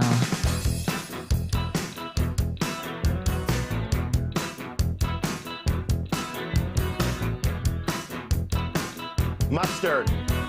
Kayal and Company rolling on. It's a Friday morning. Hopefully all of you having a great start to your day or a start to your weekend. If you decided to mail it in today, maybe take a 3-day weekend. I don't know why you would. You just had Thanksgiving and Christmas is coming up. But we know Americans don't want to work anymore, especially Gen Z. They can't fathom going to work for 8 hours a day or having a 40-minute commute. Softies. 855-839-1210. Cut sheet part due is coming up shortly. What's on tap for the Dawn Show? Who on Twitter and YouTube today? We also have to make a prediction on the Eagles 49ers game. Oh, yes. On Sunday. Yeah, you and I are differing on this. Yeah. I gave you the mantle of the 49ers fan. That's right. This weekend. I'll be Gavin Newsom's best buddy. I will back the red and the gold. Picks coming up in a little bit. All right, but we have our morning mystery movie clip winner on the line. Jeannie is in Aston, and she is with us this morning. Jeannie, good morning. How are you? Good morning. I'm great. We thank you for listening and playing. What was the movie clip that we played for you just about 10 minutes ago? One of my favorites. It's Fred Claus. Yes. Well done, Jeannie. Congratulations. Yeah, final Thank pair. Sebastian Maniscalco. Don't remember. Look, it's a long time away from now. This is September 27th of 2024. I mean, in theory, Joe Biden could be dead at that point. We don't know. So just remember, it's a long way away. Make sure your calendar's clear because you got a pretty cool prize. Great. Thank you very much. You're welcome, Jeannie. There she is. Jeannie in Aston gets the final pair. Tickets go on sale in 24 minutes. Wow. At Ticketmaster.com, and that will be, of course, at the Wells Fargo Center. Yep. So there you go. Win them before you can buy them. All right, let's get to, because I know we have a lot of audio, a lot of stuff from the cut sheet as we get to round 2. What's on the cut sheet? Part 2. What's on the cut sheet? Part 2. What's on the cut sheet? Part 2, sponsored by Joseph Anthony Retreat Spa and Salon. Joseph Anthony Retreat Spa and Salon, the secret to finishing your holiday shopping with 3 locations, Glen Mills, Springfield, and Center City at the Lowe's Hotel. Visit in person or online at josephanthony.com where gift cards are available. That's josephanthony.com. All right, getting back to the Newsom v. DeSantis debate. Oh, you want to do more of that? I do, and then we have more stuff. Don't worry. I'm just trying to spread it out, I was going to cue it up. Come on. Maybe we can spend 2 more hours talking about Newsom v. DeSantis. Look, it's what everybody wants to hear about today. I know. Newsom, they were discussing. I'm going to start here with cut 473. Cut 14 here, guys. They were talking about, is China the number one threat that we face? And a little geopolitical warfare here. Cut 14, guys, go. In this country, they shouldn't be able to buy farmland anywhere. I can tell you this, I would not go to China and grovel in front of Xi like Gavin Newsom did. He says China's a partner on climate change. China's adding 2 new coal plants every year. China's laughing at us with what they're doing. So yes, they're the number one threat we face, and we need to take it seriously, and Joe Biden is not doing that. This is just a reminder, I think it's a question some people are probably asking. I know Nikki Haley's campaign is asking, when are you going to drop out and at least give Nikki Haley a shot to take down Donald Trump in this nomination? She laid you out. She laid you out. You're a walking You hypocrite What about on China? the issue of China. This is the guy that was looking for direct foreign trade from China, was doing trade That shows, is open false. up an That's already been That's debunked. And you talk absolutely about true. the liberal fact You were checkers. aggressive Even with the liberal fact checkers Donald did Trump that. himself today called you Red Ron for Please. a reason, because of your complete hypocrisy. All right, we're almost out of time. Talking a big. Wow. It's very interesting that Gavin Newsom, now I'll give him credit for whether those are debunked or not. He tried to land haymakers. He tried to take pot shots, the Nikki Haley comment, the Donald Trump comment. But his strategy, I don't know, I would even argue, now maybe some liberals laughed and found joy in that. But I got to imagine if you're an objective Democrat, you didn't see your guy really answer many of the questions directly last night. You really didn't. Yeah, I do agree with that, but with viral moments like that about Nikki Haley and then Ron DeSantis looking very kind of awkward and smiling and kind of fidgeting and trying to interrupt there, it just doesn't. The style wasn't there for him. Right. I said this all morning. I believe the facts are on his side. I just don't think that the style and the presence was there. Yeah. Agreed. But to answer the question, China is obviously the threat. It's a remarkable, too, how it's, the right, and I think the right is correct when they say this about how much of a threat China really is. We always, and I'm talking about Republicans, paint China out to be the public enemy number one, which I believe they are. But the Democrats always try to point out Russia, Russia, Russia. It's like they almost refuse to acknowledge that China is a major threat. The Democrats are just so in bed from a business partner standpoint with China that they don't want to talk about all the atrocities that China commits. They almost just let it slide. It's very fascinating. I'm moving on to cut 16 here, guys. The big question is Gavin Newsom running a shadow campaign? Like is this him a lot of people are saying that this is a preview. This is a preview of 2028. I don't believe so. I think this is I think this is a debate of never wills. Okay. But he was asked if he's running a shadow campaign, and this is what he said. Cut 16, guys, go. Say you are not running for president in 2024. In fact, you recently said, quote, you think that Vice President Harris is naturally the one lined up to run for president if Joe Biden were to bow out. Governor Newsom, tonight I ask you, will you make an LBJ-like statement? And Governor DeSantis, you say he's running a shadow campaign. In your response, I would like you to answer that. Will you say unequivocally, under no circumstances are you running? Correct. I've said, I don't know how many times I can say it, just making this stuff up about a shadow campaign. If at the DNC convention they come and ask you, will you run? What will you say? Joe Biden will be our nominee in a matter of weeks. And in a matter of weeks, Sean, he'll be endorsing Donald Trump as a nominee for the Republican Party. If they come to you at the DNC and Joe is incapable of running and they ask you, are you a hard no? It's not even optional. He's doing fantastically. I appreciate and respect the work the president's doing and the vice president's, the Biden-Harris campaign and team. So absolutely unequivocally, I look forward Harris would be the to next continuing to support their efforts. President Biden will be reelected. Donald Trump will be rejected. I think what he's Joe Biden's approval rating is 39%. The only person lower is Kamala Harris at 38%. Joe Biden is polling at 27% approval with independents. So fantastically, if that's even a word, I don't think that's actually the case. Now, I am still on record. See, I think two things can be true at once. I am still on record saying that Joe Biden will be the nominee because Democrats will drag a carcass to the finish line as long as it's breathing. But I do believe Gavin Newsom has been running a shadow campaign. Why would you challenge Ron DeSantis to a debate? Why would you be running ads in South Carolina? Why would you be doing any of this if you were not running a shadow campaign? And I think he is afraid to say that he's running because, as you talked there about getting him to jump over Kamala Harris in the future. How dare they? Because she will be triggered and outraged. Because if you remember, in 2019, when Kamala Harris's campaign came to a crashing halt to run for president, she labeled Joe Biden as a racist. Yeah. So if Gavin Newsom runs and tries to one-up her, he is going to be labeled a racist and a sexist. Yep. Let's move on to libs of TikTok here, shall we? This person, this woman, actually girl, says she's Gen Z. She can't do a 9 to 5. She says she starts to cry when she thinks about it. Oh. You know, after doing radio, I don't know if I can do 9 to 5s. Well, I'm gonna defend her a little bit after this clip. Cut 17, guys, go. Not do a 9 to 5. Red hair. I know this is gonna sound spoiled. I know this is gonna sound like some artsy creative who, just doesn't want to put in the hard work and hours. But I physically do not think I can do it. Right. I start to cry if I have more than 3 non-creative tasks to do in a day. She's cute. And imagining doing 8 hours a day of something that I don't really love for the rest of my life. So there's no other option. This has to work.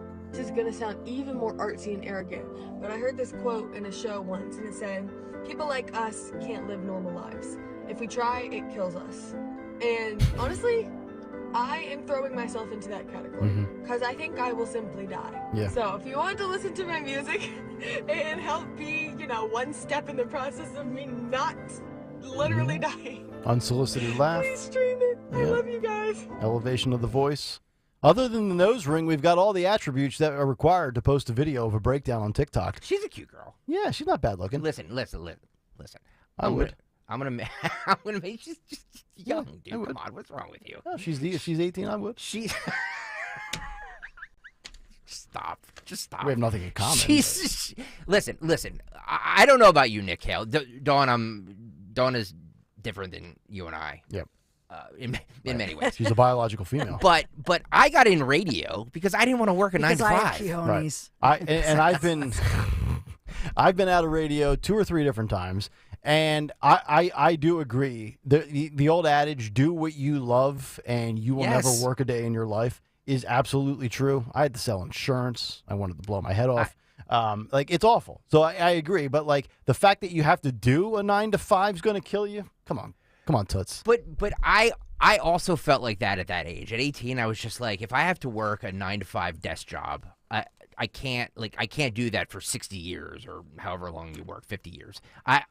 I knew that I wanted to do something that to me didn't feel like work. This doesn't, I mean, it became work. It became a lot of work. Well, you wanted to be a suit. But I got into radio because I didn't want to work and I didn't want to wear a suit every day. Right. Well, I mean, and here's the thing too.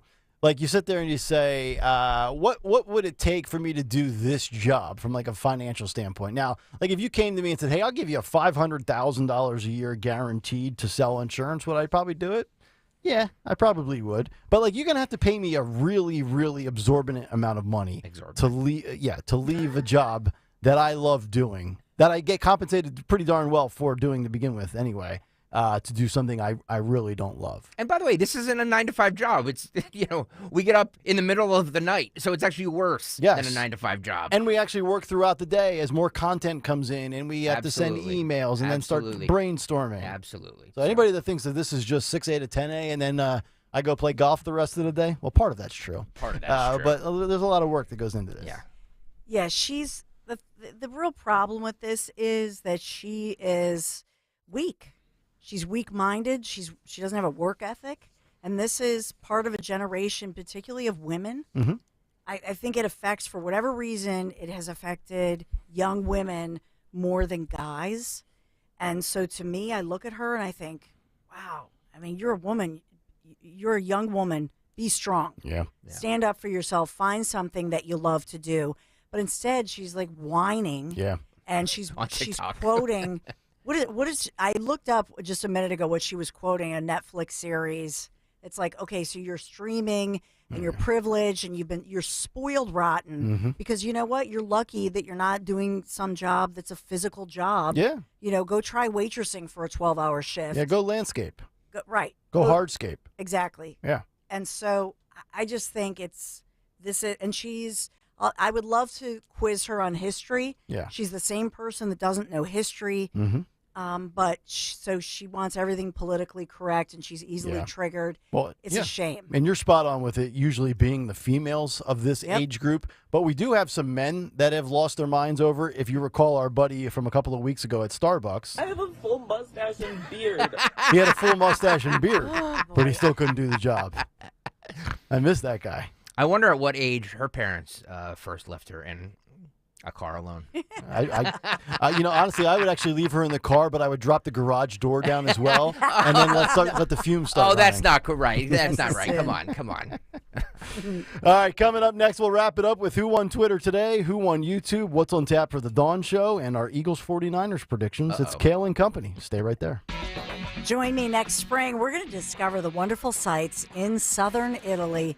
What a beautiful trip, all courtesy of my friends from Conservative Tours. Nobody does it better than Conservative Tours. I'm talking about the stunning Isle of Capri, Abbey of Monte Cassino, Pompeii, Rome, all while enjoying a gastronomical event for 12 incredible days of touring. Olive oil production, the mozzarella farm, and wait for it, wineries. Those tasting sessions galore, and the group dining events Conservative Tours are known for are legendary. 5267 includes your nonstop airfare. Call toll-free 888-733-9494. You can go to conservativetours.com. Scroll down. You'll see my picture of the itinerary. Of course, my husband, Larry Menti, our sons are going. We can't wait for this trip to southern Italy. And we'll also find out why so many of the locals, the Italians, where do they vacation? In a place known as Italy's best-kept secret, Puglia, with its charming villages, unparalleled cuisine, and authentically Italian. Conservativetours.com. Tell them Dawn sent you. Join us at Odyssey as we all do our one thing. Together, millions of things for our planet. Make recycling part of your holiday season. If you get a new computer, tablet, or cell phone this year, recycle your old one by selling it or donating it to charity. Otherwise, dispose of it at a proper e-waste facility. Recycle your Christmas tree by turning it into wood chips and mulch. When we each share our one thing, it becomes 100 things, 1,000 things, 1,000,000 things for our planet. What's your one thing? At Cherry Hill Volvo, we have started a huge renovation. Take our already incredibly generous offers and add an additional $1,000 off all new Volvos, plus owner loyalty, plus up to $2,000 when financing or leasing with Volvo cars, plus $7,500 lease rebate on all plug-in Volvos. This is a fabulous time to purchase from Cherry Hill Volvo. This month's offers are incredible, and we must make space for all the construction vehicles. Visit us now. It's football season, and the NFL is in full effect on the free Odyssey app. We're heading into the final stretch of the regular season, and the playoff picture is starting to come into focus. Whatever team you're rooting for, the free Odyssey app has you covered with the local talk and your team's podcasts. Plus, listen to play-by-play of every Sunday night, Monday night, and Thursday night game from Westwood One. If you're looking for the NFL, it's all on the free Odyssey app. Download it today and search for your favorite team. That's AUDACY. This is Larry Steinhaus of Investor Schooling.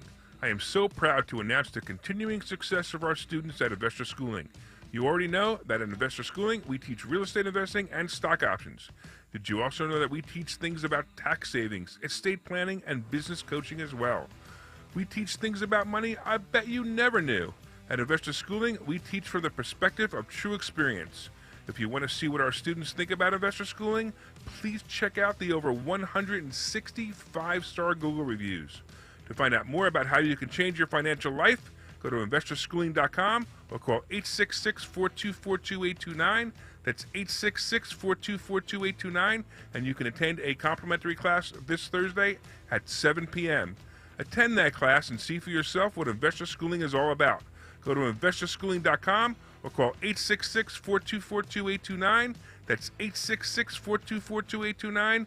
We can't wait to see you this Thursday.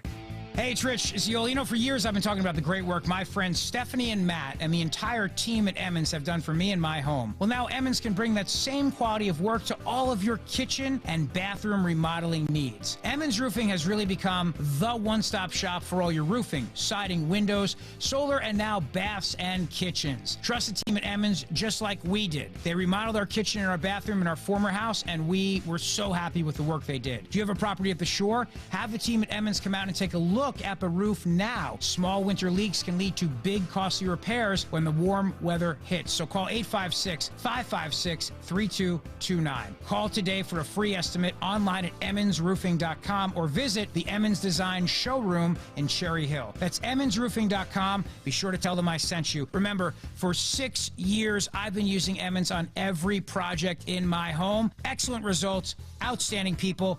emmonsroofing.com. Don't let them silence you. Follow 1210 WPHT on the free Odyssey app. Download it now.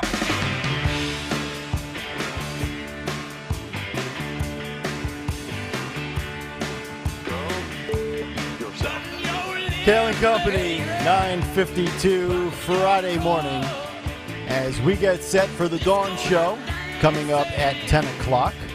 And we find out what she has lined up just 8 minutes out. Yeah, we have news. We're going to update you on red light cameras in Philadelphia as some of these contracts expire, and are they going to stay? So we'll talk about the red light cameras, which I know are quite controversial in our great city of Philadelphia. We'll also talk about somebody who was choking in Congress and how they were saved, so a rescue effort, and hackers targeting Pennsylvania. This is a serious U.S. cybersecurity threat, and I'll take you inside that. Ultimately, we'll also talk about the state of law enforcement, and we have so much going on. There's so much breaking, so much developing, so you don't want to miss it. All right, the Dawn Show coming up in just about 7 minutes as we wrap up a Friday show with Who Won Twitter today. Who won Twitter? First, this isn't winning Twitter, but I just want to let you guys know that we lost a listener. Oh, somebody didn't like the content today. CK from Warwick. Right. You guys lost a listener. I've been hearing nothing but negative stuff about Ron DeSantis for weeks, but now you just said during a segment last night, DeSantis looked awkward. It doesn't seem to really come across with a message. You people have now turned liberal. Oh. You people. She no idea what you're talking about. Make sure the fader's up so I can play this drop when I wrap up my rebuttal here. So you must have missed the entire 4 hours where I said Ron DeSantis absolutely destroyed Gavin Newsom on debates, on policy, but I pointed out the fact that he still is incredibly awkward. So for the one listener that I lost, here's what I say to you. Go yourself. Now, that's not nice. It's funny, though. But thank you. All right, let's do this again. Who won Twitter? I'm going to give it to Richard Notaro winning Twitter. He says, listening to the cacophony of that debate last night, I'm glad I had no idea it was on. And then who won YouTube? I'm going to give it to Jackie. Jackie says, Newsom is dipping his toe in the water to see what kind of traction he gets. She hit the nail right on the head. That is exactly what he was doing last night. As Joe Biden would say, Jackie, where are you? Stand up, Jackie. Where's Jackie at? Nice job out of Dick Notaro. Remember, folks, when it's a battle of dicks, Dick Notaro over Dick Durbin every day of the week. Every day of the week. All right, prediction time as we wrap up the show on a Friday. Stalker, for close to a year, you've been labeled as a 49er fanboy. Mm-hmm. Mark Fusetti dubbed you that. Yep. After you picked the 49ers to win the NFC Championship. But Vegas is screaming. Vegas is telling us something here. The Vegas experts have said the 49ers are a 3-point road favorite against a team that's 10-1. That tells me all I need to know. I'm taking the 49ers 27-23. Wow. So they win by 4. 27-23, San Fran. I am going to take an overtime victory of the Philadelphia Eagles, 31-28. Oh, another OT game. Yes. Living on the edge. Yes. Dawn Stensland, your prediction, ma'am? Eagles are going to win. 12-11. What was yours? What was yours? 27-23. And what was yours, Greg Stocker? 31-28. 3-2. This is like The Price is Right. He's going. I don't know. You don't know. You don't know. All right, Dawn, here's what I think about you. Don't know. I'm going to say Eagles win. yourself. No, I'm going to say Eagles win 24-20. I like that score. I like All that right. score too. 24-20. All right. 24-20. Eagles victorious. So we're all saying it's going to be a close game. Yes. Interesting. Yes. Has Cool. to be. I can't see either team blowing the other team out. Won't happen. Yep. But you guys are on Never the know. Eagles. I'm on the 49ers. All right. I'll be the 49ers hated guy. fan over there. Yeah, that's right. At Nick Kale on Twitter. God, after a year, Dawn, he's taken my mantle as That's a right. 49ers Hey, I fan. bet on the Cowboys last night, so I'll always go where I think the right play is, I know you do. regardless of allegiance. All right, everybody have a great rest of your Friday, December the 1st. Stay tuned. The Dawn Show is coming up next, and then we will talk to you again Monday morning at 6 a.m. Until then. Good night, everybody. We're introducing Wendy's newest addition to the